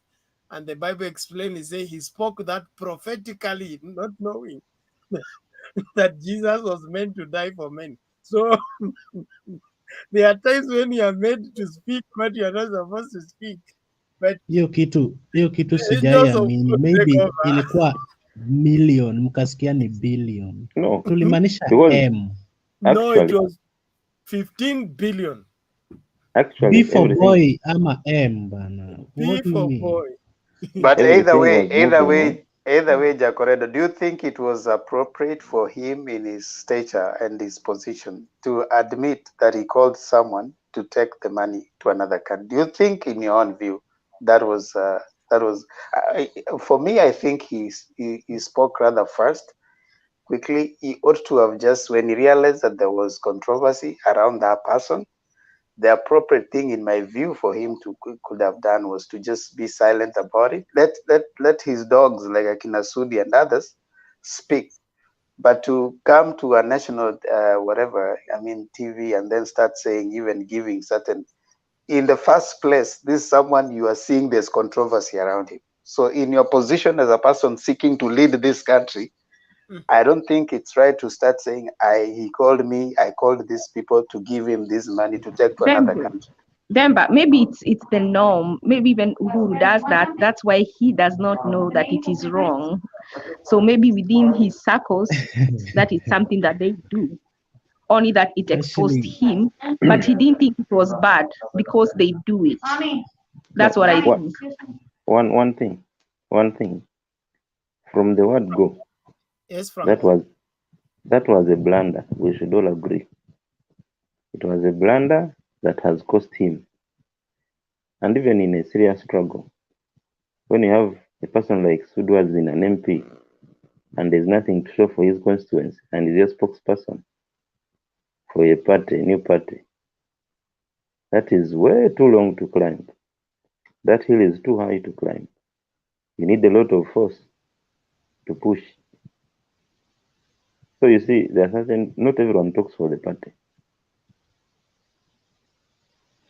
Themba, unajua hiyo place penye DP akifanyiwa interview, sisi masapota wake tumejitokeza waziwazi tukakemea kitendo hicho in the strongest terms possible.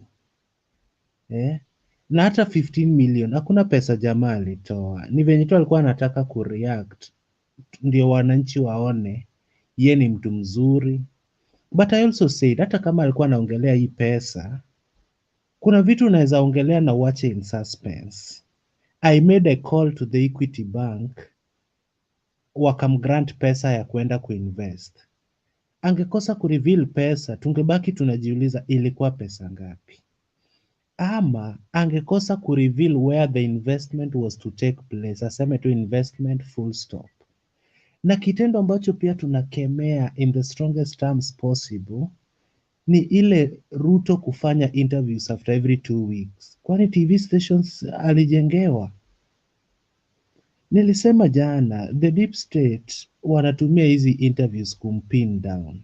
Kama hii interview yenye alifanyiwa na Inoro TV ilikuwa tu swali yenye hakujibu ile siku ya KTN vizuri, ndio swali ililetwa hii siku afafanue vizuri.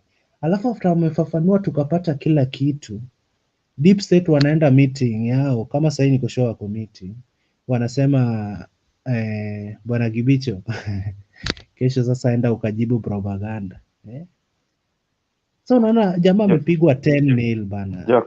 Na sisi wafuasi wake pia tukikuja hapa kwa show mmetukalia juu party leader mwenyewe ametuleta down. Sasa hatuna amani. Jafared. Yes. Okay, I don't know how investors in Kenya handled, but I would want to say mostly in Africa, we get brokers, not investors. Equity Bank nikawaambia kuna mmoja wetu wa kutoka East Africa aliye hapa, mko na branch Uganda, msaidieni huyu mtu kama anaweza kufanya hiyo biashara anatafuta. Unanielewa? So wakati sasa huyo mtu alifaulu akapata pesa shilingi bilioni 15 za Kenya, 150 million US dollars, akaenda akajenga hiyo kiwanda. Sasa makosa iko wapi? Akiniuliza niende katika hiyo kazi ambayo kwa bahati sikujua, kwa bahati nilimsaidia kwa simu moja tu. Jack Odero, it's 15 billion na akatranslate mpaka kwa US dollar, so usichanganye. Bernard, He was very categorical. Bernard. Alafu kesa kitu nimekuja kurealize, this guy could even kill the deputy president. In fact, asante sana Uhuru kwa kumdeport. Huyu sasa ni jambazi bwana, deal yake kama imesha fail, angeamua kutumaliza sisi. Tanga, I mean that. Okay. What I was saying before the video. Sasa alidipotiwa na hizo pesa ama amerudisha? Hizo 15 billion ziko wapi sasa? Bernard, can I come in? Yes, sasa ilikuwa campaign strategy, pesa ibaki kuwe ya kucampaign. Alikuwa na defraudiwa na kujua. There's something about investors I wanted to say. Okay, Franco, say something about investors. Are you an investor also? No, I was saying what we get in Africa are brokers, not investors. Because say like for Uganda, I don't know, you may be shocked. Some white guy will come here, minus money. He's given land for tax-free like for 10 years. And he's also given money to invest on that land. Are you an investor really? Meaning, in you know, he's 10 years, calling him an investor because he's benefiting himself. He's not looking at the country, and that's what's wrong with the Ruto. The people who chose Uhuru saying Wembe ni ule ule are making the same mistake with Ruto. He's not president worthy. I am going to say that. Because if he can do this as vice president, can you imagine what he can do given absolute power? He will become a trillionaire. Kenyatta will bow down to him as a family. And that is what Kenyatta is worried about. This is power fight. Ruto is greedy. I'm sorry to say. every politician is greedy. Just a moment. There is this guy called Sam. You're trying to join, and your gadget has issues. You are not connecting properly sound and picture. Ben, I have a problem. Yes. Juzi Wekesa aliniekea picha yake. Leo ameniekea ya Caroline Kangogo. Surely. Is this fair? I thought that was your girlfriend. Si yule wanaume walikuwa wanakimbia. Ni huyu banaona sura yake na ndio ana act kama picha yangu. Wekesa, juzi ilikuwa picha yako. Mbona leo Kangogo? Wewe wacha. Hata sikuwa nimeangalia guy. Mimi nimefikia that is your wife. Sijaoa bana. Karo Wewe nilikuwa wacha natafuta bana. nikuongelesha nani market. Mwambie atoe hiyo picha bado uko kwa market. Bwana, toa hiyo kitu itakuharibu. Sasa nitatoaje? Juzi nikiingia ilikuwa yako. Sasa hii nimedebate tu nikiwa giza, Karo anajitokeza bana. Unadaiwa. Unadaiwa, lipa deni. Let me take a screenshot nitumie girlfriend yako.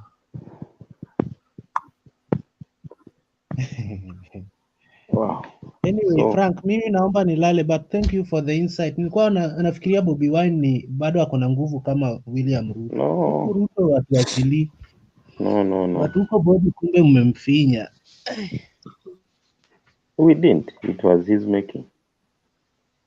No, but we kama kijana mdogo hivi na una support mzee, unasema bado mko na 15 years, surely Frank bana. Now, if you have an old parent, amehudumu 45 years, bado kuna 15 zinamngojea. Jacored. Alafu unamalizia kwa kusema tutaona kama kijana yake ashaiva. Jacored.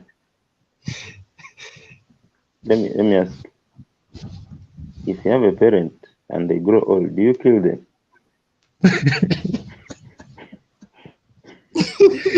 Man, I'm still young. I don't want proverbs. Wow. Ask Temper that question. So that president should be president. You don't want to kill him. Presidency for life. You know the problem with Africa. The problem with Africa. Mkiangalia mtu kama Obama enjoy. In fact, for him, because in America you don't make money when you're the president, because those are called, you can actually get imprisoned and impeached for what Ruto did in America. So you just have to be president. You cannot deal with foreign governments on private issues, on private business. It is against the law. So when you come out of president, you make a lot of money in speeches, in business deals with the people that you got to know when you are president. So they really want to come out of presidency in order to start that life of like giving speeches and getting a lot of money. But in Africa, they want to stay president because they are able to do those side deals which are illegal. So one thing we need to do when we get a new constitution, we need to make it illegal for a president to do private business when he is in office. Ashley. Yes. When this guy has been president, did his businesses stop? This guy was just taken off office. What he did, Trump. But he did it illegally. What they are supposed to do, is it called divest? They are supposed to put their business in a blind trust. So you're supposed to put it in a blind trust where you don't know whether it is benefiting or losing, because if you know how it is doing, it is easy for you to manipulate policy to profit yourself, which you're not supposed to do. So he really didn't do it. He put his children in charge, which was wrong. He did so many things wrong, but no other president has ever done that. Normally, and most other presidents have not had businesses. They get them after leaving office. But those who have had businesses, what they have done, let me finish, they put the businesses in a blind trust, so that the whole time you're president, you will not know whether your business is doing good or it is doing bad until you come out from office. And the good thing about America, they really obey the law. They will follow it to the letter. Until then, when you come out of presidency, then you go back and remove the blind trust, and now you're able to go and in goings of your day-to-day business, how it is going. That is how it's done. But Trump broke a lot of laws, and now they are still trying to get him. A lot of investigation is going on. By the way, if you read the paper now, if you see his business right now, the Trump business is under investigation in New York for those things that I'm telling you. Yes, but you see what they do is they even taught our African leaders the same, because like here in Uganda, when they do declaration of property, you'd find the president saying, I have one car and that is it. They will not look at the rest. Yet everything is going on. So whatever is But done you see, here is that's what copied from those Trump is people. getting in trouble.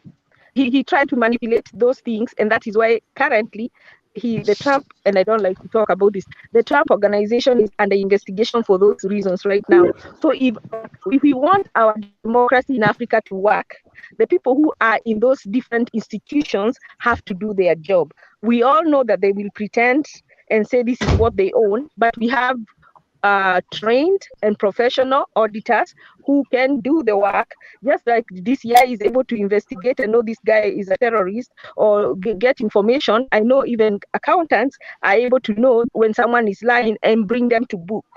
We just need our institutions to work. So in this next election or in the future, we need a president who is keen to help uphold the law so that it can work.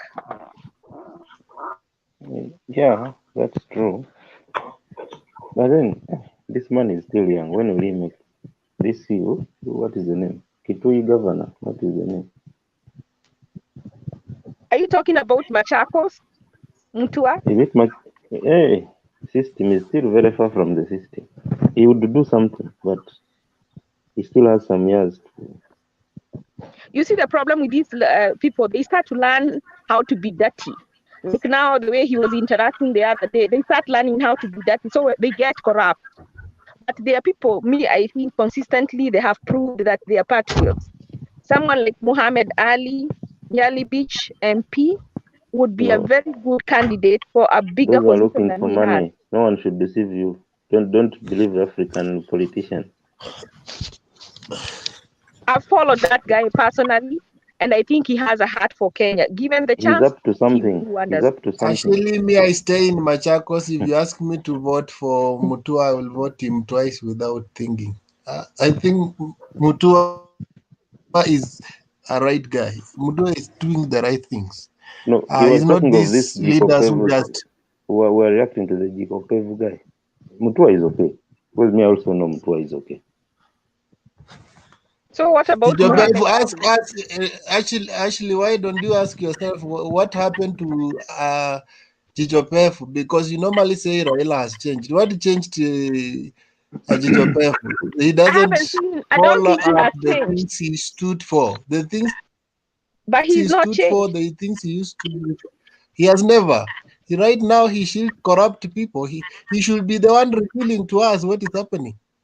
But he completely changed. He's now the one singing choruses. Okay, so no, what I think he's doing is trying to be political survival. If you go there, you have to be able. You see, like even the people say, let me tell you something. If I was a politician, and like the way Ruto is looking like he can be president, I would, even though he's corrupt, don't you deal with someone like Putin and he's corrupt, you would stay under him because maybe with time you get to a higher position. So you have to attach yourself somewhere in order to gain preeminence. That is exactly what Raila is doing with Uhuru, and you can't see that. Actually doesn't see those things. No, she only sees things from one side.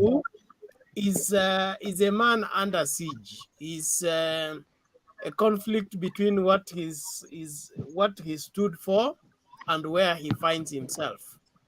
The reason why he was denied the ODM ticket is because it was discovered that he's being sponsored by the DP's office when he's asking for the ODM ticket. And then after he won the election on independent, then he gets into parliament. Where did he go? He went straight to the DP's corner. And then it was known, now it was obvious, this is a person on a mission. Now, look at the But Bernard, apart from who he's attaching himself with, apart from who he... Okay.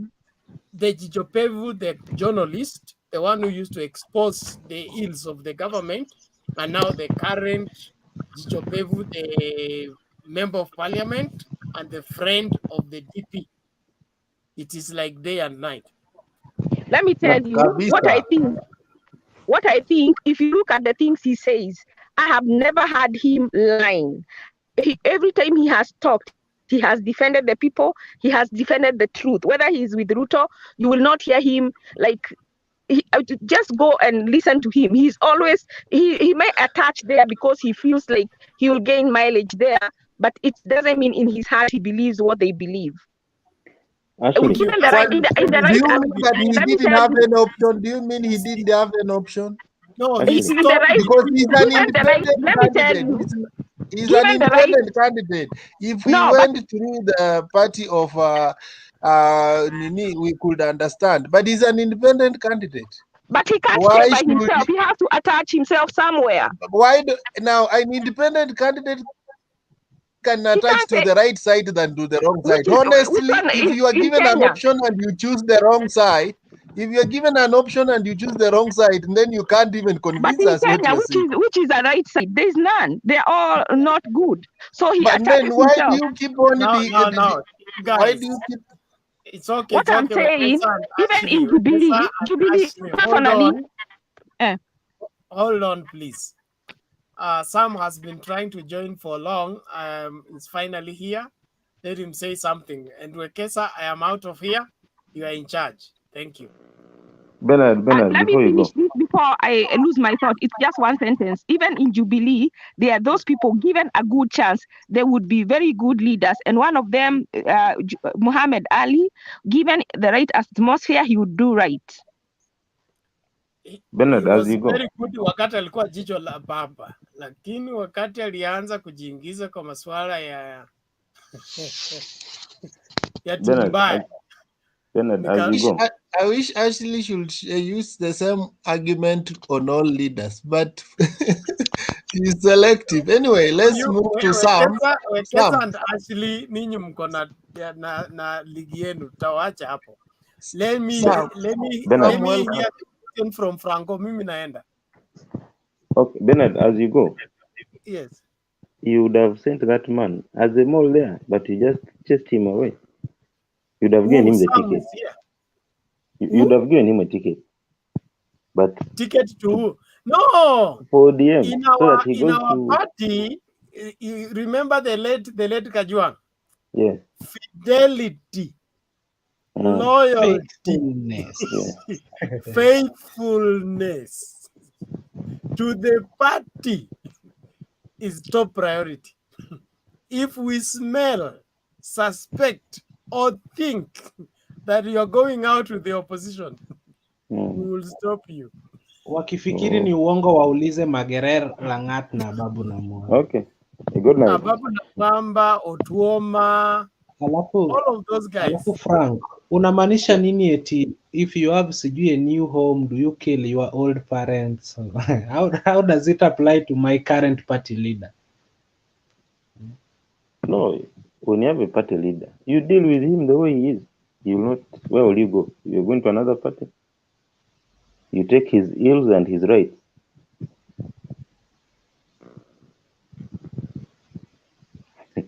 Man, mimi acheni nilale. Hiyo story yako ya Uganda nimekompea na party leader wangu.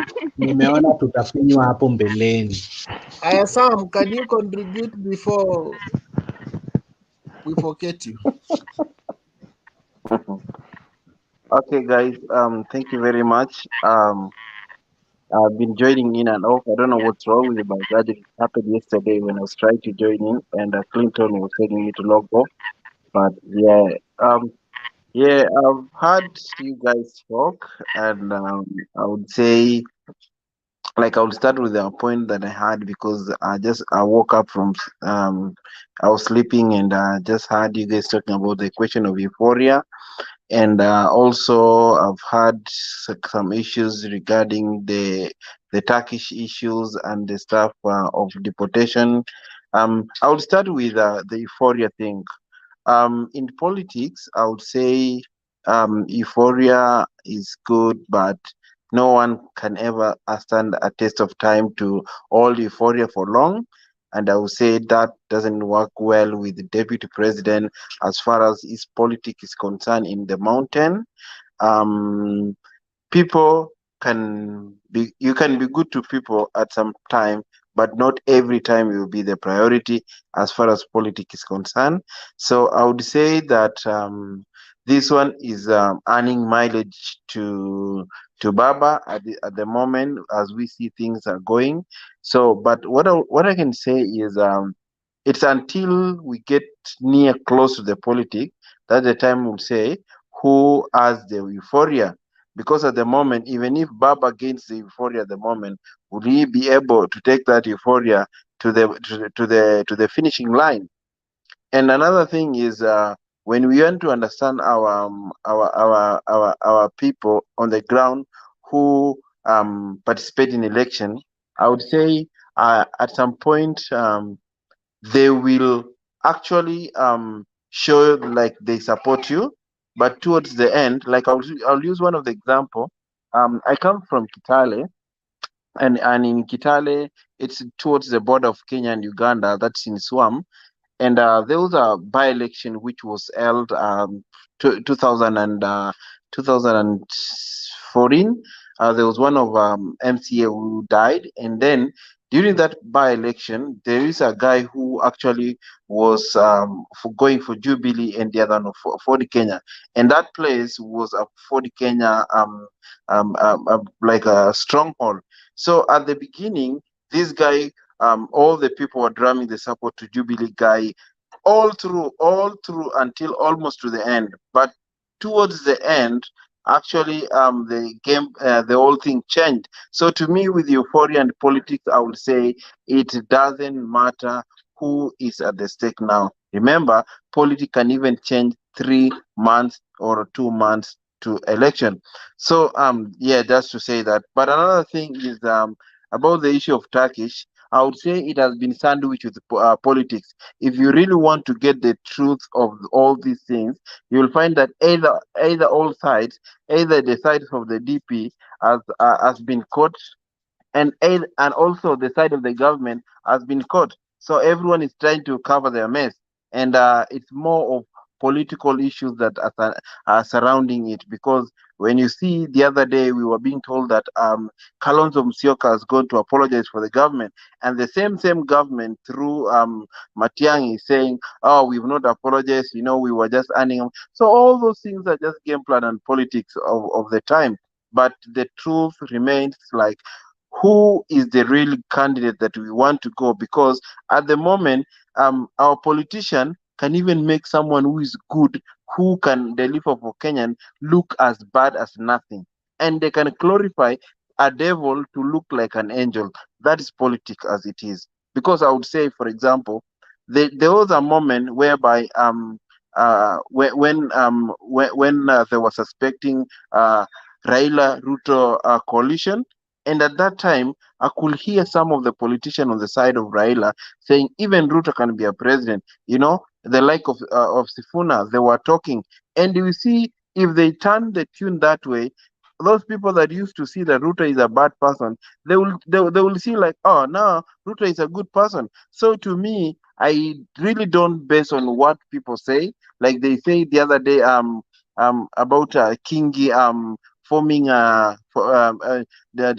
getting out of ODM. That one itself on the sources of news shows that it was something that it was engineered within the party and within those people who are affiliated to ODM, just to lure the Okoa Kenya party towards Raila. So you see, there's a lot of things happening in the politics. So when you see at the spec, even what Kuria is doing, you don't know who is behind that. And for us, whatever we see is what we can talk. But behind the curtains, there is an unfolded story that we can't tell. So with the politics, when you're approaching politics, I will say I'm trying to be a little bit, it looks a little bit tricky to me, because I wouldn't take things as the way it is. Because you might see things happening like this, but after that, when you follow it up, it comes up to something else. So Kenyan politics are being played, and these guys, they know how to play. They've been in this game for as many years as so I know there's a lot of things going in politics. And for me, what I can say is I will be able to give my good submission towards the last 3 months to election, because at that point I will know who will be able to sustain the baton or the euphoria until almost close to the election. So yeah, that's my submission for tonight. Thank you, Sam. Okay, thank you. You talked about, Rango, you had something? yes, I was checking out something about the Turkish guy, and some papers were showing like the one they deported was not the right one. There are 3 people with the same name. So this one, I think, in whatever they did, they thought it was the other gangsters. But I'm still finding out to see. So with time, we'll get. Okay, Franco, let me just interject you a little bit. You know the problem of all these things that you never find a truth. Whenever a politics comes in a mix, this is people they will want to cut the corners around. You'll never know the truth. All the propagandas, everything will come there, you know. So I would say if they were being asked to be on the genuine side, to everyone say like it was this and it is what it is, you'll be shocked with those people what they're gonna be saying, you know. You'll be shocked with what Ruto can say. Oh, kweli hapa, like yeah, you know, things never went good. But the whole thing I would say is, to be honest, this politics has taken the center part of all that process since this guy was arrested until now we don't know what's happening, you know. And even the sources were coming yesterday that even the Kenyan government had requested the Turkish government for the conversation between Kalonzo and the officials of the government there to be on a camera, and these guys did not show up. So we don't know. It's all about politics. It's something that we read. And how do I trust that it's true, you know? Because I don't trust these people in the first place. They will say this one, and when things goes mess, they will turn to be something else. So politicians, they play along. So anything that you see, anything you read, just give it a matter of time. The truth will come out.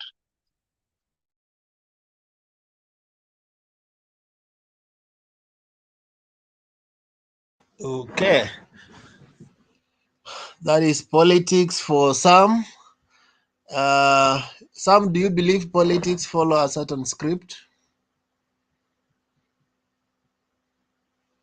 Sorry, what do you mean? Do you believe politics follow a certain script, or it's like water trying to find its level?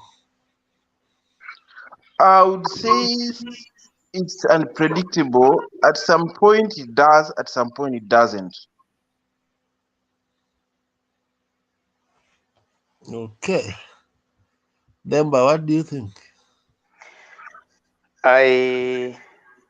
One thing that I want to agree with Sam to some extent is that around this time, anything can be, someone can spin whatever story. Even what Franco is talking about, that he was Harun Aidin from, arrested somewhere. Those statements were not from the government. It was newspaper and propagandists coming up and talking about that. The government gave official statement when Matiang'i spoke. No time did he say that this person was arrested at a particular place. Far from it. The reason the person was removed and became priority for removal was because of the inconsistencies in his passport. But by the time that statement was coming out, someone said that, by the time truth is putting on its shoes, lies has gone around the world. So the problem again, from the other side, you realize that there's one person called Dennis Itumbi. He releases information, and for some reason, some people take that to be the truth. Even the issue of Kalonzo going to, to talk to the Turkish, the government has not talked about it. It is from some propaganda coming in to try and save face and say, okay, the government has gone to apologize to this. Demba, can I cut you short a little bit? Sure, go ahead. Let me tell you. we know the government. We know how the communication happens to the government. The things they keep it confidential with them. When they know that it's something that is not going to bring a good picture, let's just buy that issue the way Dennis Itumbi saying. Do you think the government?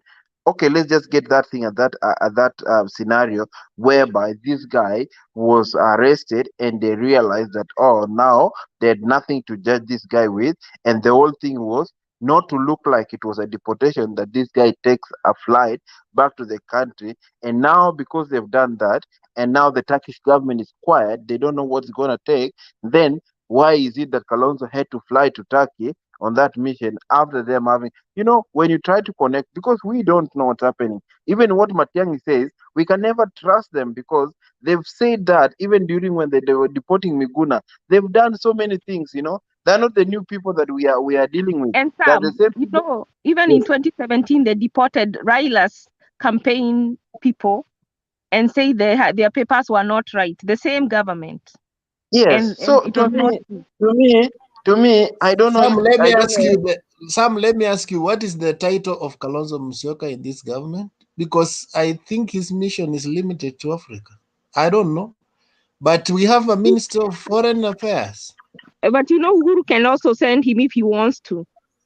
My friend, this is government to government. Why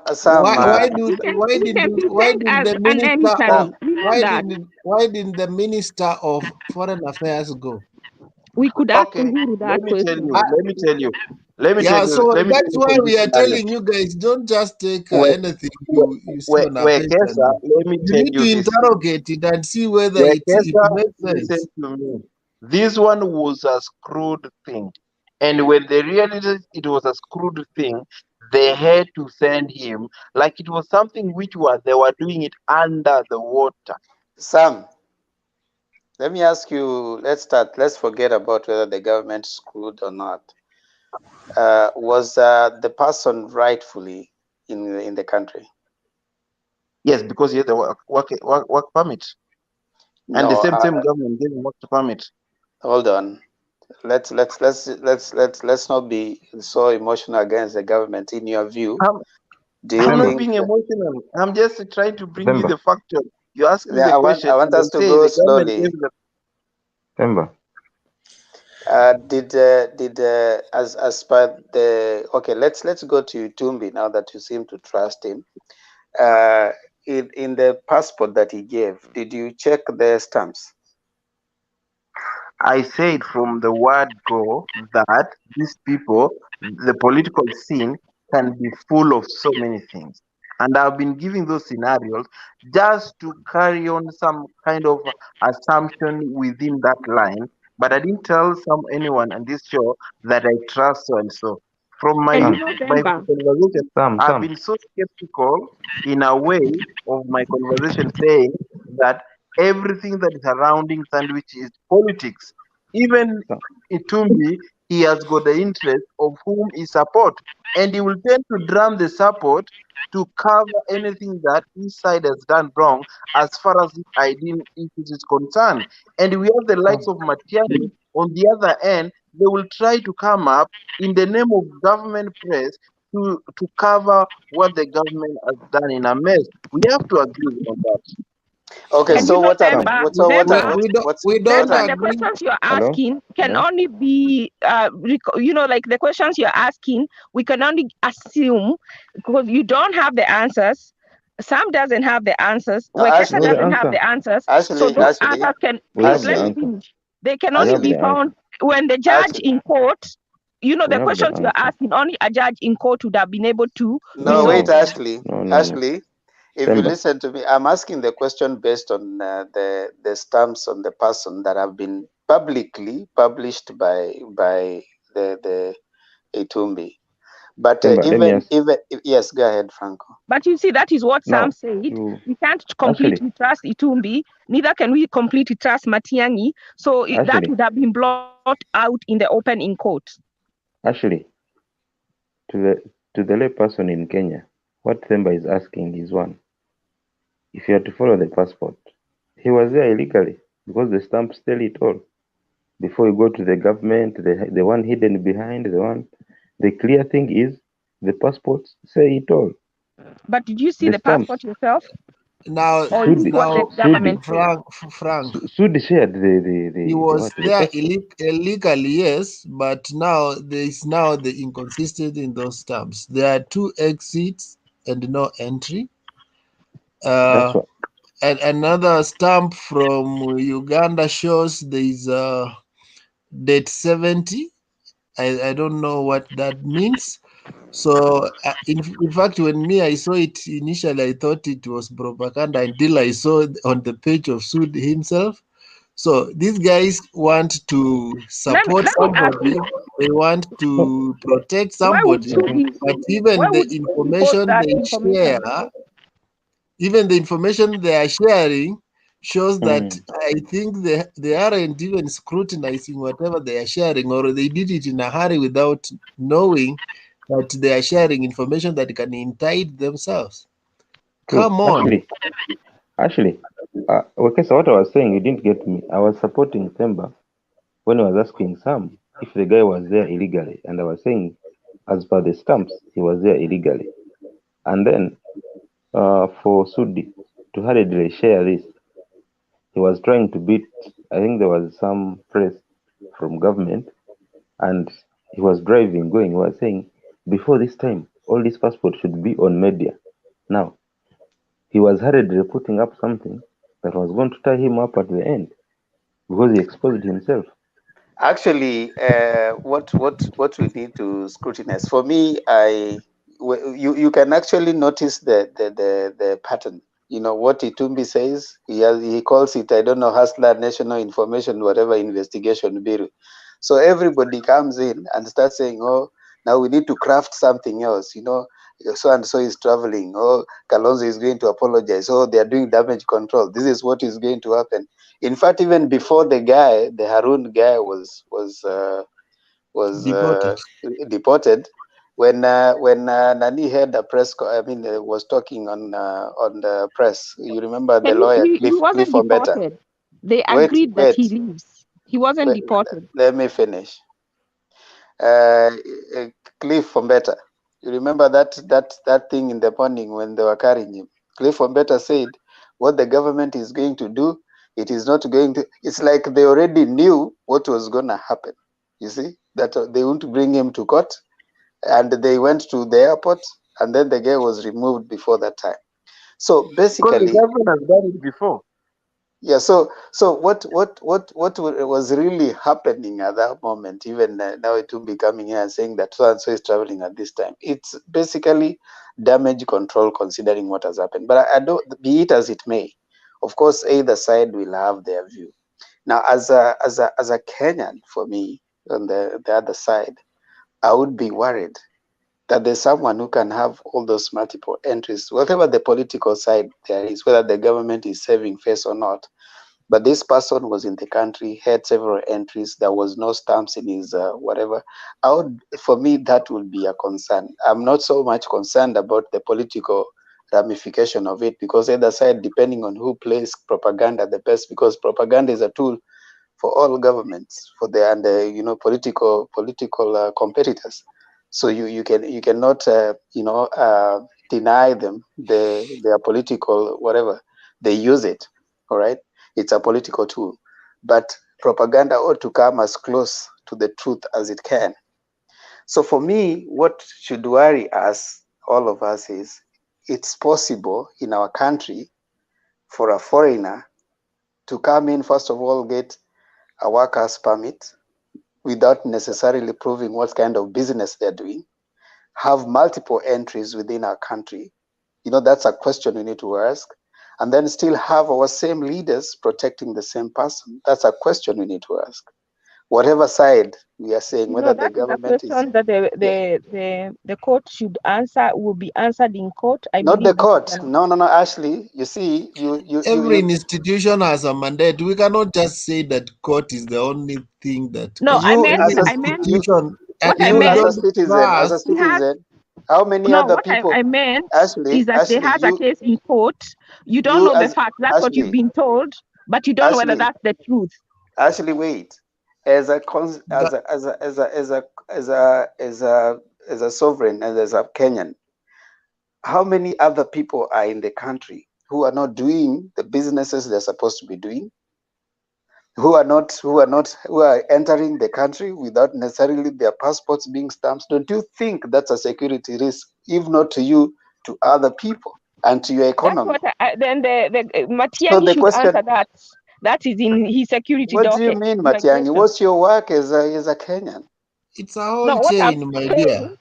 the ball is If being your dropped. whole deputy can stand and apologize on behalf What of a I'm government when well, I he don't know knows that, but I know in order whatever, to you know it because it was tweeted, my dear. no, what I'm And saying, in order to cure this problem of that Themba raised, they need to go to the source, and the source is at the entry. How are people being able? Some people need to lose their jobs.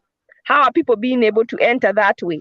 That need but to be when we lose, investigated you guys further. say they are being targeted because one thing we know is that that side that allowed this person to come into Kenya must be siding with those who are doing business. And we know this is a government divided. That's why it's all normally said that a kingdom divided cannot stand. These What are I think government is divided. something happened. They are civil servants who take sides for Not Ruto. even that. They are You might civil be surprised that servants who Uhuru. take sides for Uhuru. And You that's might be why surprised whatever that even happens, Uhuru has people who do the same thing. Maybe it's that something they have done for a long time, so they were able to catch Ruto because they know he does it, because they also do it. That's why I'm saying it should be investigated further. It doesn't matter who has done it. They need to go to the source and find out what is happening. yeah, and Impartial that's where we agree. investigation. That is where we agree, and I'm agreeing with you. A government divided cannot stand because it's fight. They are in fights because there are those civil servants aligned to the president and those aligned to the deputy president. So each person is doing their own thing. If we And had only one I actually government, don't think it it's has very anything to do easy. with. Let me tell you something. I don't think it has anything to do with the Ruto or the president or that. It has everything. It has Let me tell you everything. I what know it you might want to be. There sanctify might it, be but a it has decay. everything. There might be It a has decay in the everything to do office with at the their entry. own wars. And that's No, why no, you can no. have Okay, somebody being okay, sneaked into the okay. country I think without Wekesa, the other side I think knowing what is I, If we happening. fight, I if Me, think we I fight don't. this battle with partiality, we will not get to the It's not bottom of it. partiality. I'm saying both sides. I'm saying both No, sides are yeah, taking we sides. need no, to but you're I'm investigate, putting saying because we that might there's find no out. partiality. What I'm saying, what I'm telling you, it's like when they went to unakumbuka that time they went to arrest Sudi, and then they were told that one of the bodyguards of the DP was there, and they caused commotion. So any time people see somebody in uniform, they say it's government, but sometimes it's government but aligned to the other side. When we had issues with Kibera elections, do you know why the securities were changed overnight? It's because there were security that were aligned on this side. So anytime you see a police in uniform, it does not speak for Matiang'i. Sometimes they also speak for the deputy president. So let's be factual. And I'm not missing this. I don't want us to be one-sided when we're arguing this. There are people in so immigration can I office that supports the can I DP. There are people in can I ask immigration office Wekesa a that question? supports the president. Can I ask you Wekesa a question? So you articulated very well that when Sudi was being going to arrested, there was a police or the police who were on the side of the DP. So what was the action which was taken to those police officers as like just shed a light on that, because I didn't know anything about that. Because with the current government, you cannot go against, even you see what they do to politicians. What about if a civil servant goes against What do them? you What mean you happened? cannot go against? And even Itumbi is the perfect example. When Uhuru sacked him, he went to the office and he's employed in annex by the deputy. Just even take that one as an example. Why do you tell No, us no, that no, we no, cannot no, no, take no. sides? No, That is a tell me this perfect when I'm example. asking you. Why are you avoiding my question? I'm not Answer this avoiding, one. I'm trying to give you a scenario that explains what you understand. Don't be stuck. No, I'm not stuck, but just Please let explain us this not one. argue about Uhuru and Ruto. They are the same. One, there is none better than the other. Please, we all know that. Yeah, None. we are not even supporting any, but we are saying now when we have a confusing situation like that, we only base on the facts we know. The rest we can leave it to them. They are We only criminals on base each on the side. They are revealed criminals. facts, and that's why They are me criminals I can on each argue side. on a They are stamp Uhuru's because it was criminals who revealed. come into the country without stamps. They are Ruto's criminals who come into the country without stamps. So that's why I'm saying, since this case in particular is in court, let us wait to hear what the court decides. Can We I don't wait. can We I ask you also a have a question? public court opinion, my friend. And that's why we are Can I here. ask We a come and question? censure issues and whatever we know. We only talk on what we know. What we don't know, we leave it to the court. We are not here Yes, just to wait and correct. see what the government is No, doing. you We are see why here I'm to saying that? It's participate. because We are right here to now participate in the debate. And we we are, only use information that has been shared. So yeah, when but we you Okay. know, receive issues of the stamps, we question. so you know what? Actually, it is not. It is not in court anyway. We are not seeing any side of Uhuru has not been shared. What I know is they are both the same. They saw both. If we believe that they stole the election of Me, I will Raila, say they it's both both did it. because I will share information on this side and the other side. I don't just generalize. I don't believe in generalizing. I prosecute information based on what I see. So whatever Matiang shared was factual. Whatever Sud shared was not factual. And I want you to defend your side and say this is what Sud shared and is factual. So I I don't don't even just know what say Sud both. I don't just shared, say by both the way. sides. I don't know You know what that's the Sud shared. problem with you guys. You don't do your homework well, and you come here and generalize. Do You see, your I don't homework read and come politics. here prosecute every issue based on the facts. Actually, it is not on in any court. It has not gone to any court Oh, I because thought he was arrested. So was he? Was the child? He wasn't charged. he was removed before. He was Wekesa, taken to his Wekesa, country to be Wekesa, taken to court there. Wekesa. Can I ask you a question? Yes, please. You said very well that what Matiangi was saying was factual. Matiangi mentioned that when this guy was arrested, they were in a constant communication with the Turkish government. If they were not able at some point to talk to the Turkish ambassadors who are in the country, why would you even purport that you're talking to a government whom you're not even listening to their ambassadors who are in that country? How are you? Have No, you wait, seen Sam. wait Themba? Have you seen any statement that Turkish has issued contradicting the position of the government? Even one statement, or even the person who was deported? Have you seen him issue any statement saying that ill-treated? He has not done that. I agree with you. Why? Why do you think they have not done that?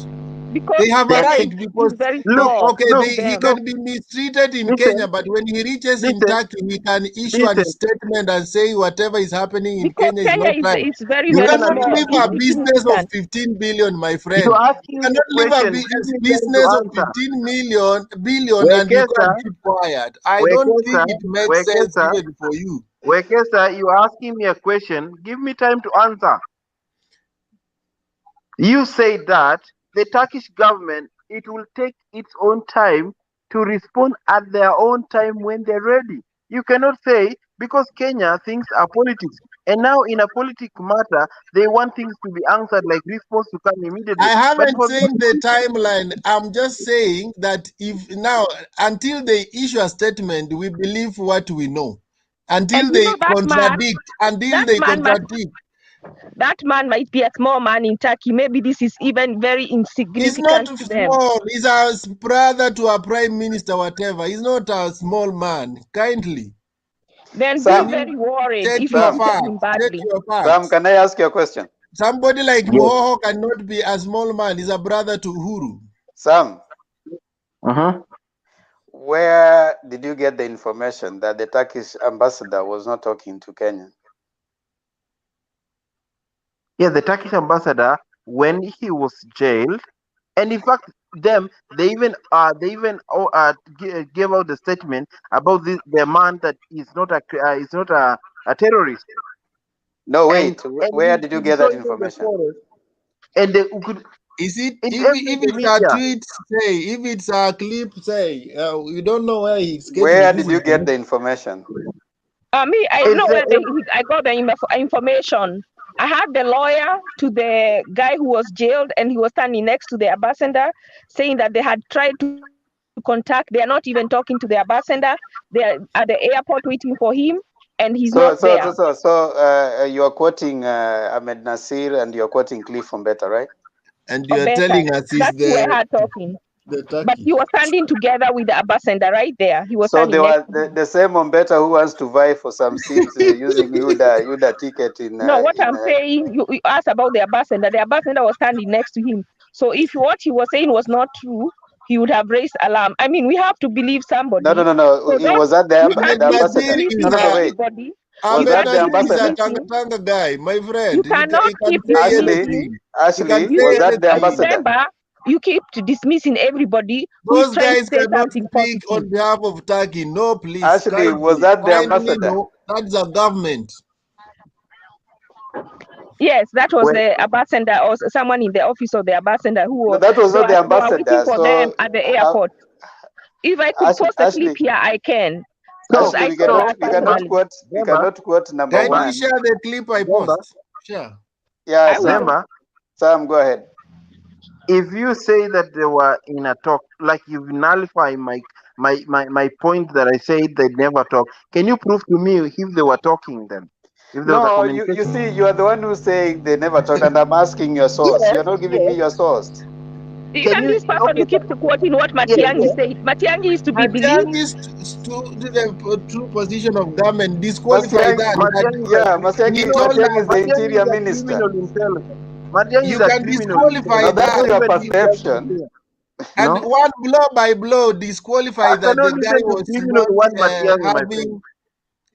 Disqualify that. Tell us that the guy was a fruit vendor, a fruit farmer in Kenya. Tell us, because Matiang'i said he has a registered business, yes, but he has no business operating in Kenya. So can you confirm to us that he has business, maybe whether it's Sugoi or in Western or in Eastern or in Mombasa? There's no business. Can also confirm to us that his permit is Class G and it can only allow him to operate in the country he applied. If he applied in Kenya, to operate in Kenya and not to go in Tanzania, Zanzibar, Uganda, like that. So if you can't disqualify those facts, and then you are just disparaging Matiang'i for nothing. He has disappeared because Ashley. Yes. Ashley, are you there? You know what I'm going to say about Matiang'i? He lied about Miguna. He lied about Miguna, so I cannot take his word for anything. Ashley. Yes. Have immigration because any VIPs are coming, people can sleep with them. Thank you very much. Right, Honorable CS, if you can respond. Thank you, Mr. Chairman, sir, honorable members of Parliament, and thank you for your observations. Mr. Chairman, they can only, if you come in without your passport being stamped on entry, it can only mean two, either of the two. Either one, that you actually came in through our porous borders, or B, you came in private aircraft in the company of some people, especially if they're VIP, and you took advantage of VIP movement and left the airport without your passport being stamped. You see, when VIP people arrive at an airport, for example, I know this may have happened to maybe some cabinet minister or some people at that level. Your passport is with your PA or with your other person, and all your passports are taken to the immigration and they are stamped there. But you see, sometimes if you arrive at some of our small airports and you walk out in the company of VIPs and the passports are left behind to be stamped there, chances are that you can fluke your entry and walk out in a situation like that. Because now we have learned. I know if we did this before, Mr. Chairman, I mean, in all fairness, again, will bring about a lot of complaints and so on. We allow people who occupy particular places, we will not require them to stand there and bring their passport to be stamped because we trust them. They are highly placed people.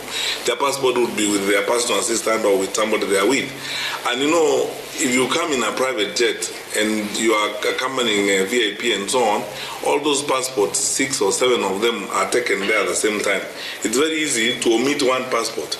And then, you know, people are cleared. By the time you realize that you actually stamped 6 out of 7 or 8 passports, some people have gotten out of the airport without being cleared. So it's possible that that is one of the ways. It means one of those because... If you just allow, it's not once. If I heard you right, it's twice. Yes. Twice he has gotten into a country with a passport that is not stamped entry. And later on, stamped exit. In this, how does it happen twice that probably this is the only one that is not stamped? There's something inside there that probably we need to hear from the Director General of Migration twice. Mr. Chairman, if you may indulge me, that's why I was saying that when we, you know, when the Kenyans have been asking, why do we take a drastic case? Like in this particular, the decision we took was drastic. We actually used a sledgehammer approach in the sense that we cancelled the work permit and completely because, you know, twice is too much to do that kind of thing. And that gives very serious indications. And second, also, as I said earlier, there's privileged information I cannot share because it's shared under the basis of agreements we have with intelligence organizations across countries. Another neighboring country had flagged him up because of those troubles. And a neighboring country flags someone up and they share that information with you as an immigration system.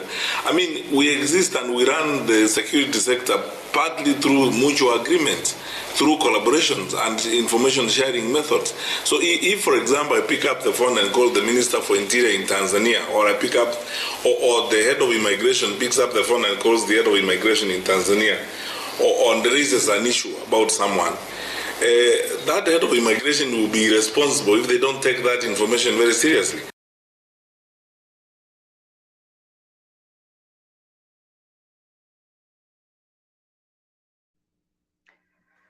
So thank you for that. I was saying something to Ashley. Ashley has said that I don't dismiss people. I tend to want to get as much backing for whatever information someone wants to share. Because sometimes he try to become too emotional with the information, but we don't want to quote our sources. Some like the source you said, you're quoting the lawyer. I mean, a lawyer's work is to defend their client, so they're not gonna speak anything outside their whatever they think is going to benefit their client. So Cliff Ombeta, if you have followed him, he attends all those UDA, I don't know, economic forums. He has an interest to vie in one of the seats down there. So anything that's going to be moving along that direction, he could want to, as much as possible, try to bring in the face of that. So I wouldn't take him as, even those people who came there and they say that they're from Turkish embassy. There was no Turkish ambassador hasn't spoken. So that's a person you'd want to take seriously, that I'm the Turkish ambassador and this is what the Kenyan government is saying and this is wrong.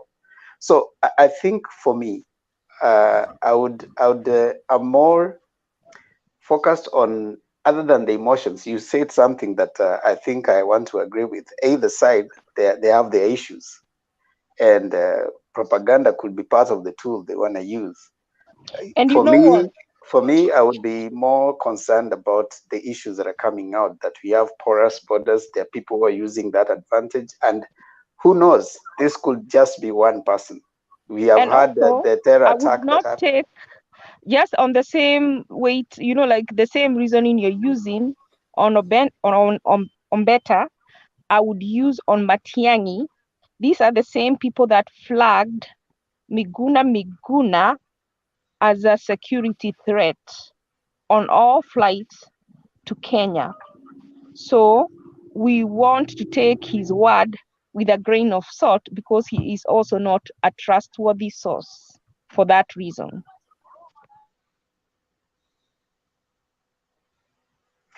Well, then I think I respect that. However, for me, I'm like, we have had a terror attack in Kenya before because of our porous borders, and probably this will find their way to Kenya.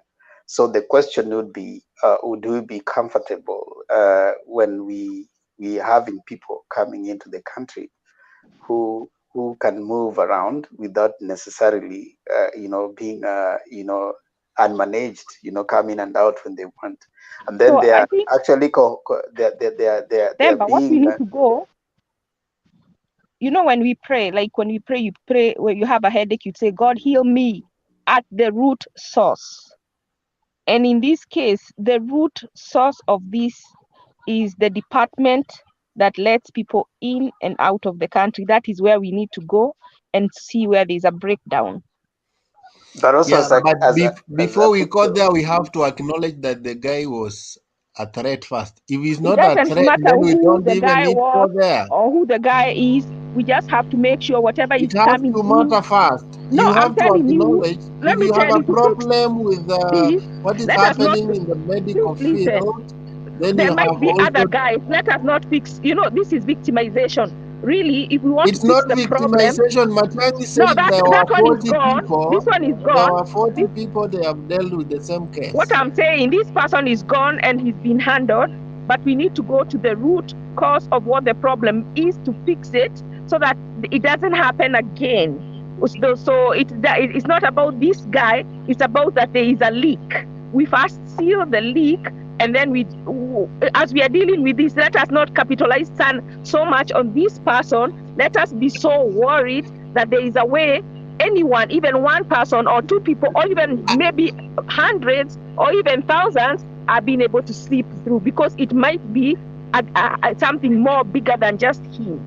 And We need thank to you. go to Now the you source. have now that you have acknowledged that there are leads to this leak, and the first lead to this leak is somebody who is defending somebody who has been deported, and that's why we are starting at the deputy president's office. Thank you for acknowledging that there are leads, and we are beginning from the No, deputy it is not president's about the office. deputy. It is about if there is No, a you can't leak. defend him. I You said can't defend he's him just like because a he's the headache. one who's Listen, and that's why defending I'm saying somebody who has been deported. your only So we problem is begin that you're there. targeting, you're fighting. You're not fighting I the know war. you want to You're make him fighting a sacred targeting. cow. I know you want to make him a sacred cow, but No. depending I'm on saying I don't care your who is a own sacred submission, cow. I'm saying if depending you have on a your headache, own submission, Ashley, we if you begin have your from headache, where the problem. no. Yes, what I'm saying, it's not the problem is not him, because even let's say he's It's him corrupt. because to sneak Let me him give and you somebody high profile let me like give you that, an it example. makes him a godfather. And Let me he tell you has why. proven in this business that he's the godfather, and that's why he was in a hurry to go and tweet to defend, or in other words, send chills to the immigration office that I'm in Okay. charge of these things, so don't even dare divulge the information. That is Okay, why they go I on beg to public. differ. That's I why beg they to go differ. on public defeats. They normally Can I go there to send chills to the juniors. Now that the deputy president has spoken about the issue, can I differ with you? you will not Can I even think about it sharing the information. Thank you. Can I differ with you, please? Yeah, differ. You are free. So what I am saying is, we've always talked here about strong institutions. When we have a strong institution in the name of immigration, it doesn't matter whether it is the president or it is the vice president or it is Matiang'i who tries to come and tell them to let someone in without stamping, they will not agree. That is why I'm saying, just like when you have a headache, it could be the symptom of something more serious going on in your body. This guy was a symptom, like a headache, and he may actually expose something that is happening that either was known or unknown. So, but we need, in order to cure it, we need to go to the bottom so we can strengthen that institution so that it is not infiltrated by anybody.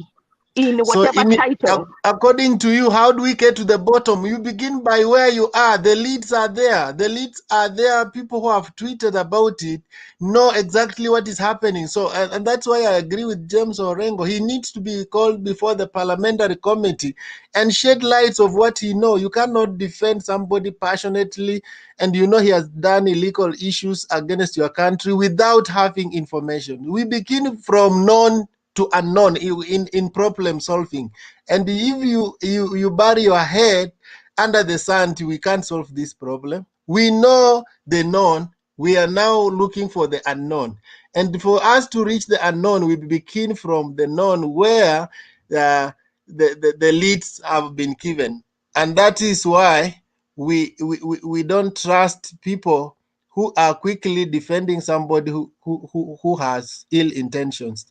Masai, you have something to contribute? Mercy or Masai? Mercy. Yeah, let me say something. Unajua tuache kudanganyana hapa. The main thing is, there's an effort to try and throw all kind of minefields against William Ruto.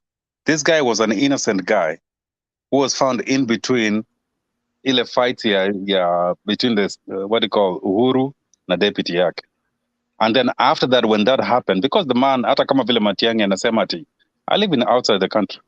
Kama Matiang'i anasema ati mtu anaweza pata permit sijui ati ya kufanya within the country, but you cannot go. There's nothing like that. Kwani Uganda, So, how did he arrive in Uganda? You have started with the disclaimer tuache kudanganyana, and then straight away you quote to and conclude that somebody is innocent. Sikiza. Why? You don't begin with a disclaimer strong like that, and then you go straight to another lie. Sikiza. Well, Monge, I've been listening here. Miss J interfere with you. So I'm going to say this. You permission to say, but you don't lie as yes, you don't Sikiza, this is my point. Where utasema yako? What I'm saying this is something, it's something that they said, the guy was just an innocent pawn in politics of Kenya, succession politics of Kenya. So at the end of the day, wakati alikuwa anapelekwa, I don't know if you guys saw the pictures when it was happening live, because I was watching it when some tweets when the Turkish people were they were at the airport when the guy was getting deported, the guys from the embassy. And the unfortunate thing is now afterwards, what Matiang'i is doing is trying to correct a situation and presenting this situation ati alikuwa na permit ya cooperate hapa, ati sijui ati stamp, ati alikuja akaingia, ati passport yake iko stamps. When I come to the United States, my passport doesn't get stamped because everything is electronic. They know that they've come here. So hiyo upuzi ya kusema ati all these other stories to watch. This guy was just an innocent. Those electronic whatever, you can't produce them. They are there. If you say the stamp is not the problem, then you produce the electronics that shows exit. So you want to tell me this guy? They haven't produced any of them. They only produced one. Sikiza. So you want to tell me this guy who happened to be a terrorist, alikuja land in Kenya without no one knowing, I can use his name, which he happens to be a terrorist. It's not what we want to tell you, it's what has been confirmed, because he has not rebutted with the information. Sikiza. You can only rebuttal a case. Sikiza. Let me finish my point. You point. can only rebuttal a case with the sound facts. So has he shown the electronic information of entry and exit? Yeah, when I arrive in Kenya, Kenya knows I've arrived. I'm saying that's for sure. And he needs to produce electronic things can be captured, or you are thinking that electronic is imaginary. Electronic things can be captured, so if they hate it, by to the extent that Sudi can go and produce a stamp, he can still want to finish my point. Well, you're ranting here about Ayadin.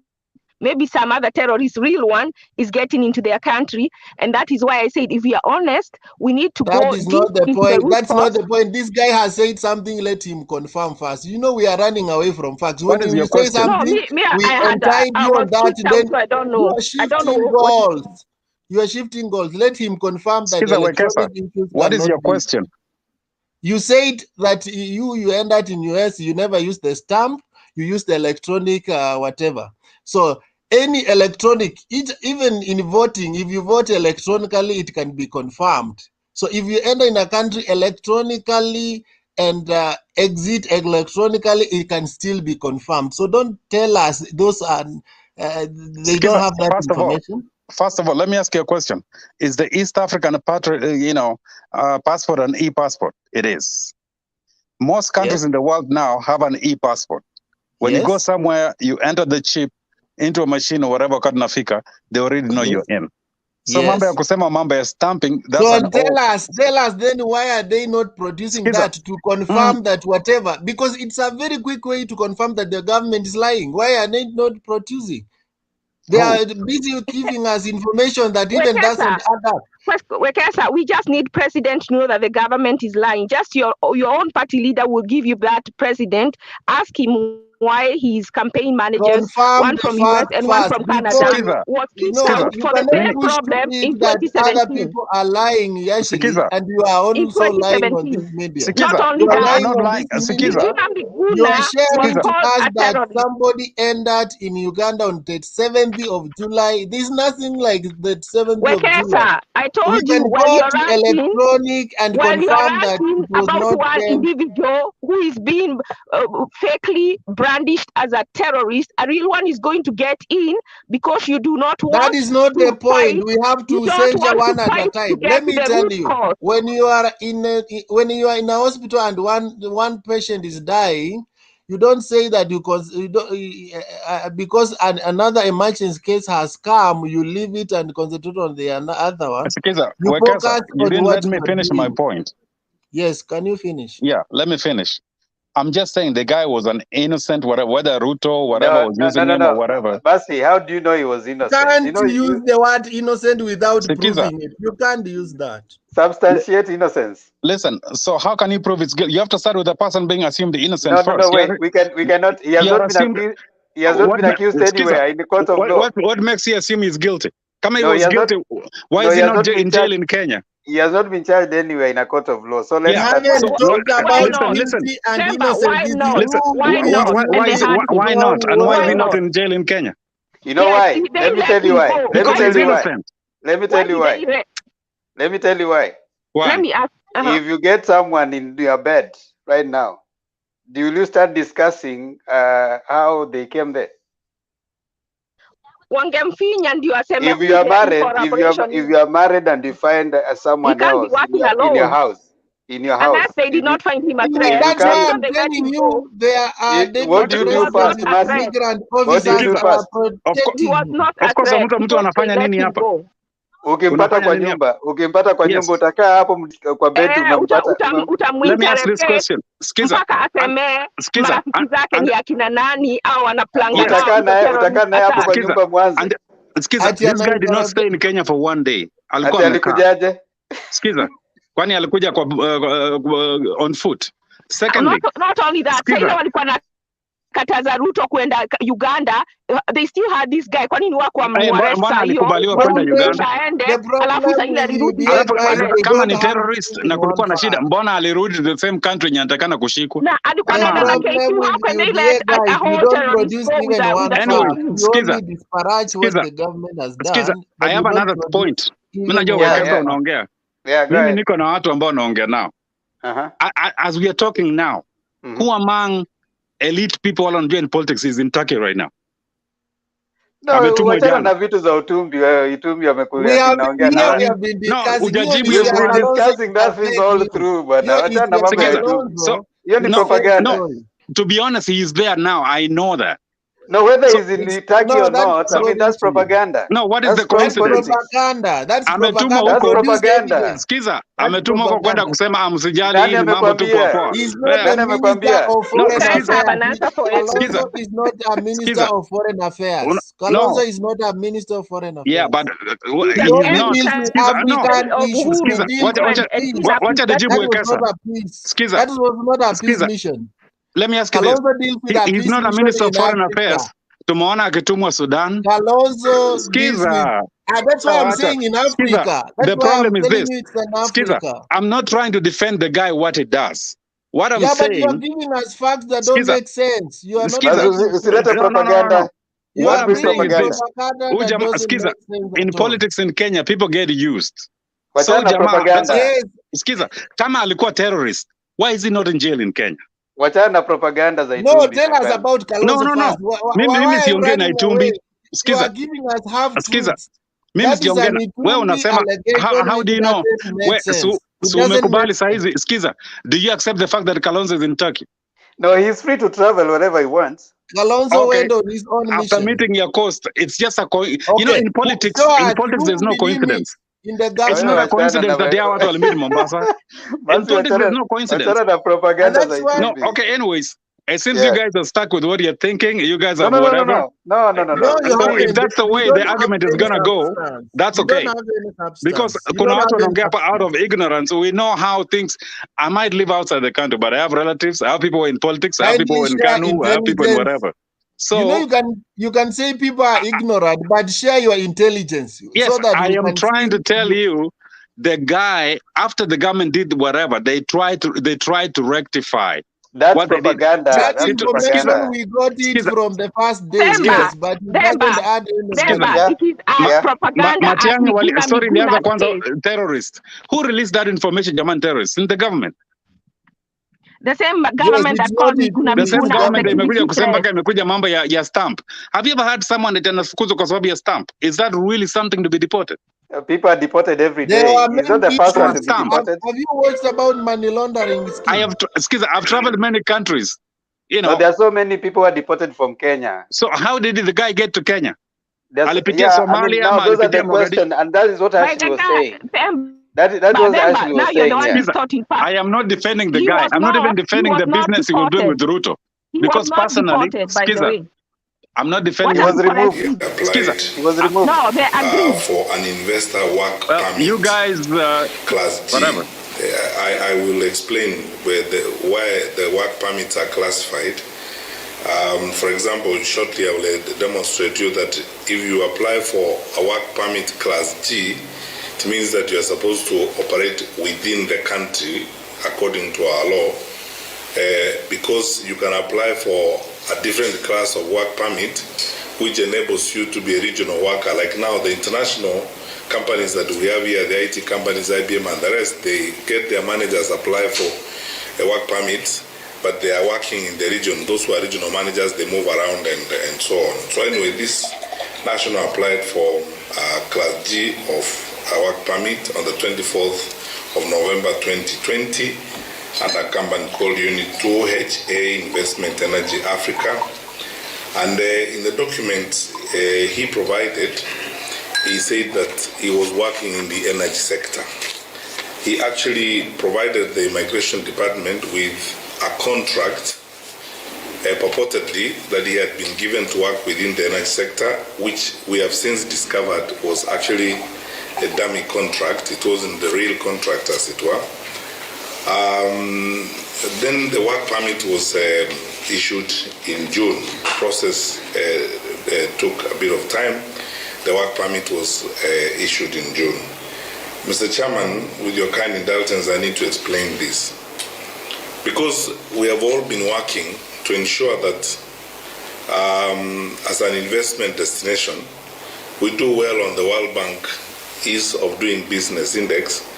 We designed about 5 years ago, as part of that, a system of issuing work permits. We first of all start with the front desk qualifications, which are prescribed in the Act.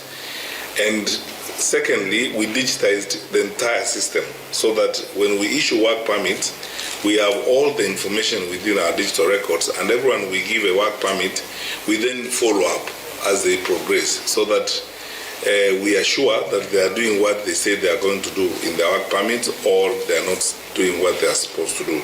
So as for the qualifications that are provided for in the Act, providing a CL12 in terms of the incorporation of the company, filling out the forms he was supposed to fill online,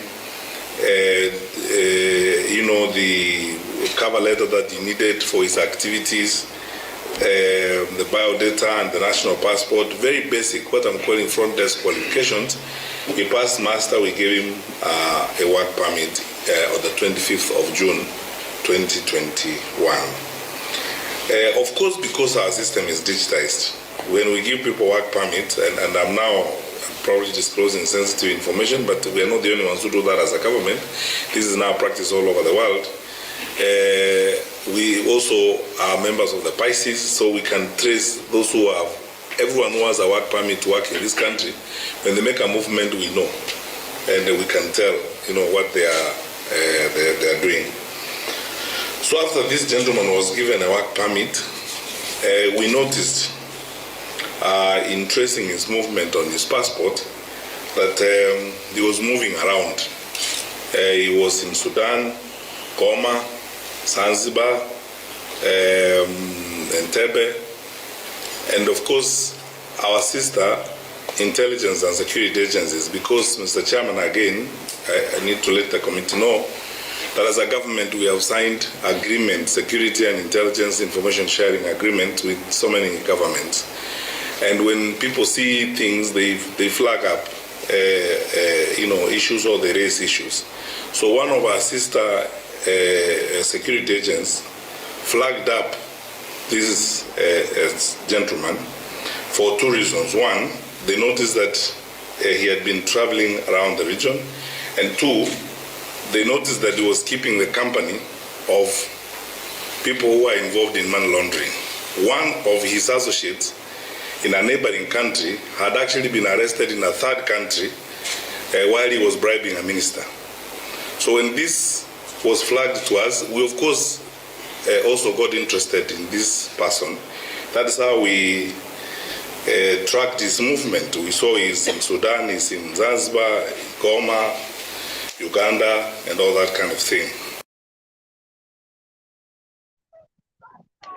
I'm going to conclude that there is more than meets the eye. I think money laundering is the issue that is being pendled. It's not even that he's a security threat. I know that is the issue. Those are serious allegations he needs to rebuttal, because he has an image to protect. He cannot just keep quiet. He can rebuttal that if he doesn't. Why are we defending him? I think I'm not defending him. I'm saying if there is that problem, we need to go to the root cause to seal it, because it is a serious issue if it is going on. And the place we go is to the immigration department and get the culprits out and make that institution very strong that nobody can corrupt it. I think, and if the government has him and they let him go, that should not be a discussion. He's out. He's not a threat anymore. So we should move on to more important issues. Our sisters are still dying in Saudi. We should discuss that. He's gone and he's not coming back. So I don't know why we are discussing him. He's a non-issue right now. The government decided that they were not going to charge him in court, and they released him. So can we move on? Actually, what Wekesa is saying, which I also then want to agree with him, now the person has gone, now we come to internal issues. Our second senior most person, and that's what I'm saying. Our issue is this. Our immigration system was infiltrated. Our immigration system was infiltrated, and we need to fix it. That should be the next most urgent issue. By the most, we are starting from known to unknown. That one, the most powerful person, second most powerful person in the country, defended the person. So he needs to tell us what he knows. So that is the issue that they can deal with in the courts. I think that is not something I don't know about. That's that parliament. They let the guy go. That's parliament, so we'll never find out the truth. So we'll never find out the truth. That's parliament, and then the voter. The voter should be worried. You can leave your door Ashley, open. Hold on. You should be worried as a voter. I'm not saying that I'm not worried. What I'm saying is between the fact that there was infiltration of that system, and not only maybe by this one person, there could be another one who is not even just money laundering, who is coming to blow the country. So between trying to pursue one person who, like you're saying, the second in command, or sealing that loophole, I think the second person in command in our country is associating with someone who is doing money laundering. I am saying, if we and protecting the same person, he should account for his statements. So what I'm saying, if we build strong institutions, especially that one right now, we are seeing a problem this problem wouldn't happen again, because that strong institution will not be infiltrated by anyone. Now, if you are disqualifying the institution of that is operated under Matiang'i, which other institution do you want to be I strong? am not Okay, disqualifying. Jonas, They can you did. make your They contribution? did, because if he came through that place, he didn't hold a gun over anyone's head. Someone did not do their job. They let him go. That is why I'm saying we need to investigate to the root cause how that is happening, and some people need to lose their jobs. Jonas, can you make your contribution kindly? Yes, thank you, Mr. Wekesa. I think now the show has almost turned into a shouting match, and I'm not sure whether we're addressing the real points. This guy, both sides of the political divide. I think we have to accept that this guy is just a pawn, because if this guy had not been caught up with the deputy president on that particular day, would he have been deported? Would he even be on the news? This guy is just a sideshow, and he's a pawn. Because really, of all the problems that Matiang'i could be dealing with, this guy is probably not. He's not a priority person to be deporting, considering they don't have any hard evidence really against him. Everything is allegations and innuendo. He was going to borrow money which was never borrowed. There's a factory which was being built. Nobody knows what this factory is. So it's just a lot of stories, but there's not really anything concrete that you can say that the guy has done. There's this money that we're being told about, money laundering, but there's no money. So just a lot of. So this guy, to me, seems to be he's a pawn who really just got caught up in the Kenyan politics.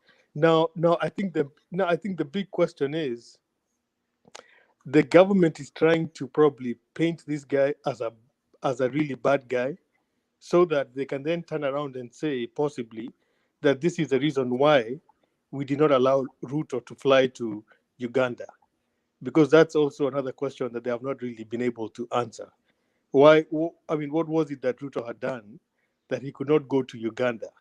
So I think, just to kind of complicate the whole narrative, they arrested this fellow. They found one or two discrepancies in his passport. He didn't have a stamp, or one stamp, apparently two stamps, and they've decided to turn that into such a big crime. I think it has been exaggerated. It has been exaggerated to a point that doesn't make any sense. Now, I'm not saying that the fellow should not have been deported, because obviously, but I think for this thing to be a national story, I think there's a level of,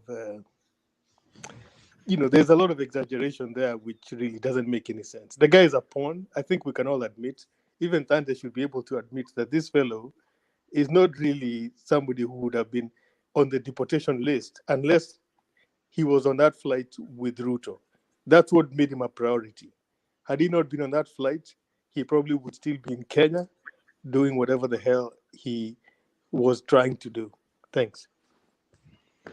And please give me the same courtesy to add on to Jane Jones, so that I'm not shouting, because I'm shouting to be heard, not that I don't know how to be decent.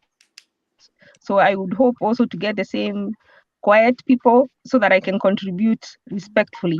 So I want to add on and say that depends the way you answer. So you see, now you're getting in. When Jones was talking, you did not. Always, Wekesa, you are a moderator, but you have to actually pull a par like you did. The way Wekesa, sometimes you argue, inatushinda sometimes, because you're the one to create us a bar. But the way you argue, Wekesa, question me a lot. And on Jones, this is floor, your we name give pronounced? everybody chance to be a moderator. Even Ashley can be a moderator if he wants. Yeah, So, I've been asked, but I don't have issues with me. I actually you can appreciate, give because anybody opportunity to be a moderator. Yeah, Wekesa is more available. He's saying before we were coming to the show at this time, you would not find anybody to add you. So I appreciate what he's doing. He's actually making it keep going, and he's available more. So let us not forget that.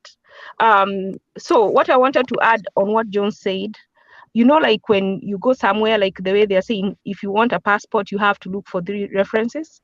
The fact that this guy was with the vice president, the second highest in command, and he had not been stamped twice. I think Ruto being who he is, I think his word would have, and only that they are fighting with the president, I think his word that he's fine and he would have been able to explain why his passport was not stamped twice would have been enough and not cause such a big drama. The reason it's such a big drama is because there's that the president and the vice president are not getting along. But in a normal environment, the fact that he had the vice president should have been enough to cover him for those 2 stamps. And also, actually, I think that, because our vice president actually has put his neck out to defend this guy in public, and has also taken the extra step of apologizing on behalf of the government of Kenya, I think he should now have the courage to go in front of the parliamentary committee and then present what he knows. Let him tell us that this guy is a good guy. Let him come and tell us, I know this guy is not a terrorist. Let him come and tell us, yes. You've said something there. And as you do that, guys, kindly make your final submission. I see on Facebook all the pages are not streaming because we have overspent the time. It's only now live on YouTube, so kindly make your final submissions. Okay, I just want to maybe for purposes of information, Jonas, this thing was blown out of proportion by the Tanga people.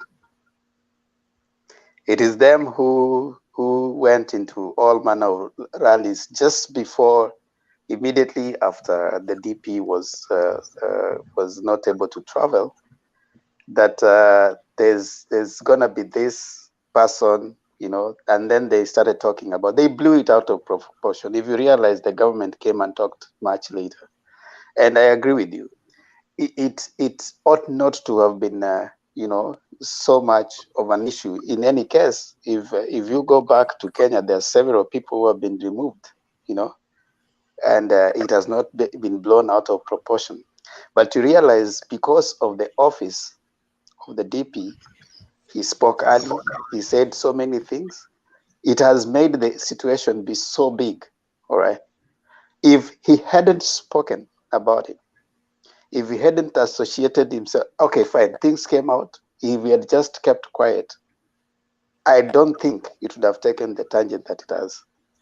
And you're right, I agree with you. If it seems that there's information he has and he has been able to tweet about it, speak about it, then I don't think there's anything that should hold him back from going to the government, because they actually are pushing the narrative that the government is fighting enterprise, you see? Yes.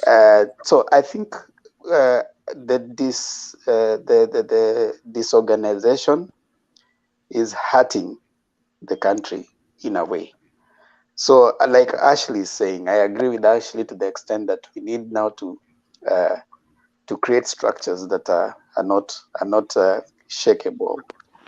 But also, now that we have this one, the number 2 most powerful person associating with someone who is suspected of such in other jurisdictions, when you're in such a position, you'd step down. If you imagine here in America, Trump is being taken to court for associating with the Russians. He was having meetings. His campaign team was having secret meetings with people in Russia. And when they were asked, they denied it. But now they have been found that it's true. These guys were actually sitting down with the Russians, and they have never been able to explain, why were you guys having meetings with Russian agents? We don't know sometimes who these people are. And even when the deputy president himself is associating himself with this type of people, he gives himself an opening to be attacked. I think he needs to But stay away Jonas, from... let me ask you a question, Jonas. Yes. Now you are saying Trump's team is being asked whether they were having meetings with with the Russians. Yes. Now, can we use this one as an excuse that why didn't they ask them that time? Who allowed them to have the meetings, first of all, without, or you prosecute the case after finding the evidence? Because in Well, Kenya, when Trump was we are arguing. Trump was not a president at the time. He was campaigning to be president. Yes. And while he was campaigning, apparently there were, other governments have interests in the politics of certain countries. So they want to somehow influence the election in one way or the other. And so Trump seems to have gotten some sort of social media. I think these guys were doing something on social media where people were getting a lot of fake news and a lot of advertising on social. I mean, they do some funny things on social media where they engineer somebody's message. And Trump was actually meeting with Russians. His campaign team was having secret meetings with Russians. So how do you explain that? Even if you say that it's for business or whatever it may be, when you start having a president who is meeting with foreign, or somebody who wants to become president who is associating with foreign agents, it becomes suspect.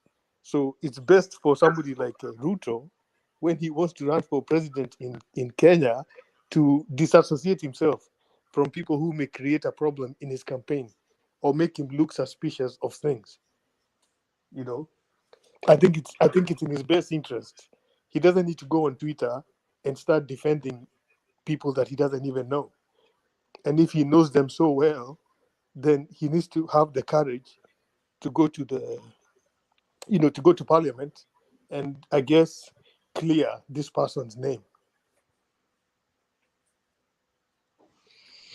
Okay. See you tomorrow, good people. I guess I think that's been nice. See you around. I thought we were doing our last rounds, and I didn't do mine. Jones, is your name Jones or Jonas? Yes. You can do yes. Are you Jones or Jonas? Jones. I mean, either one. Okay. So because I hear people saying Jonas, and I thought it's Jones. Anyway, what I'm wondering is, are we saying that Museveni associates with terrorists? Because then we are creating a war between Kenya and Uganda. But this guy is not associated with Museveni. There's no, Museveni has not come out and said he. So are they going to meet him? We have no idea what they were going to do in Uganda. It's just what they're saying. The Uganda government has distanced themselves from all these people. Okay. I don't even think when they went to Uganda, Dindi Nyoro and these other idiots, I don't think nobody saw them. They just went there. I don't think there were nobody. I don't think it was any, Museveni, I don't think he met with them. I don't think they met with anybody in Museveni's government. So there's no association between that particular trip of now Nyoro and Sudi with the Ugandan government. But they went to Uganda and they made a show. I think they went there and they did a press conference. What I think is that it was meant to dirty Ruto's name. If really he was a terrorist, they would have done more investigation and caught them so well that today Ruto would have actually resigned because of the overwhelming evidence. But they caught him, they put him, and they deported him. And this has left Ruto with an egg on the face. It is well executed. At one time, I told Ruto, he needs not to be on the defensive all the time. He needs to come to the offensive, and I hope he does so soon, because it is tiring to be always on the defensive. That's my conclusion. Okay, Sam, do you have any conclusion? Sam? Not at the moment. Thank you. Even me, I was just moderating. I don't have any opinion for the moment. Jonas, you are through? I'm through. But okay, I'm happy to see that we have come to an agreement. Even Wekesa has agreed. Yeah, by the way, me, sometimes I just push people to get the information. It doesn't mean that I may not listen to the other side. If they have valid points, then I agree with them. I don't have to be Like that's why we have this debate, by the way. We need to get information exchange, and when I go out of this debate, I'm more informed than the first time I came here. Yeah, this guy Wekesa, if you listen, he doesn't have any crimes.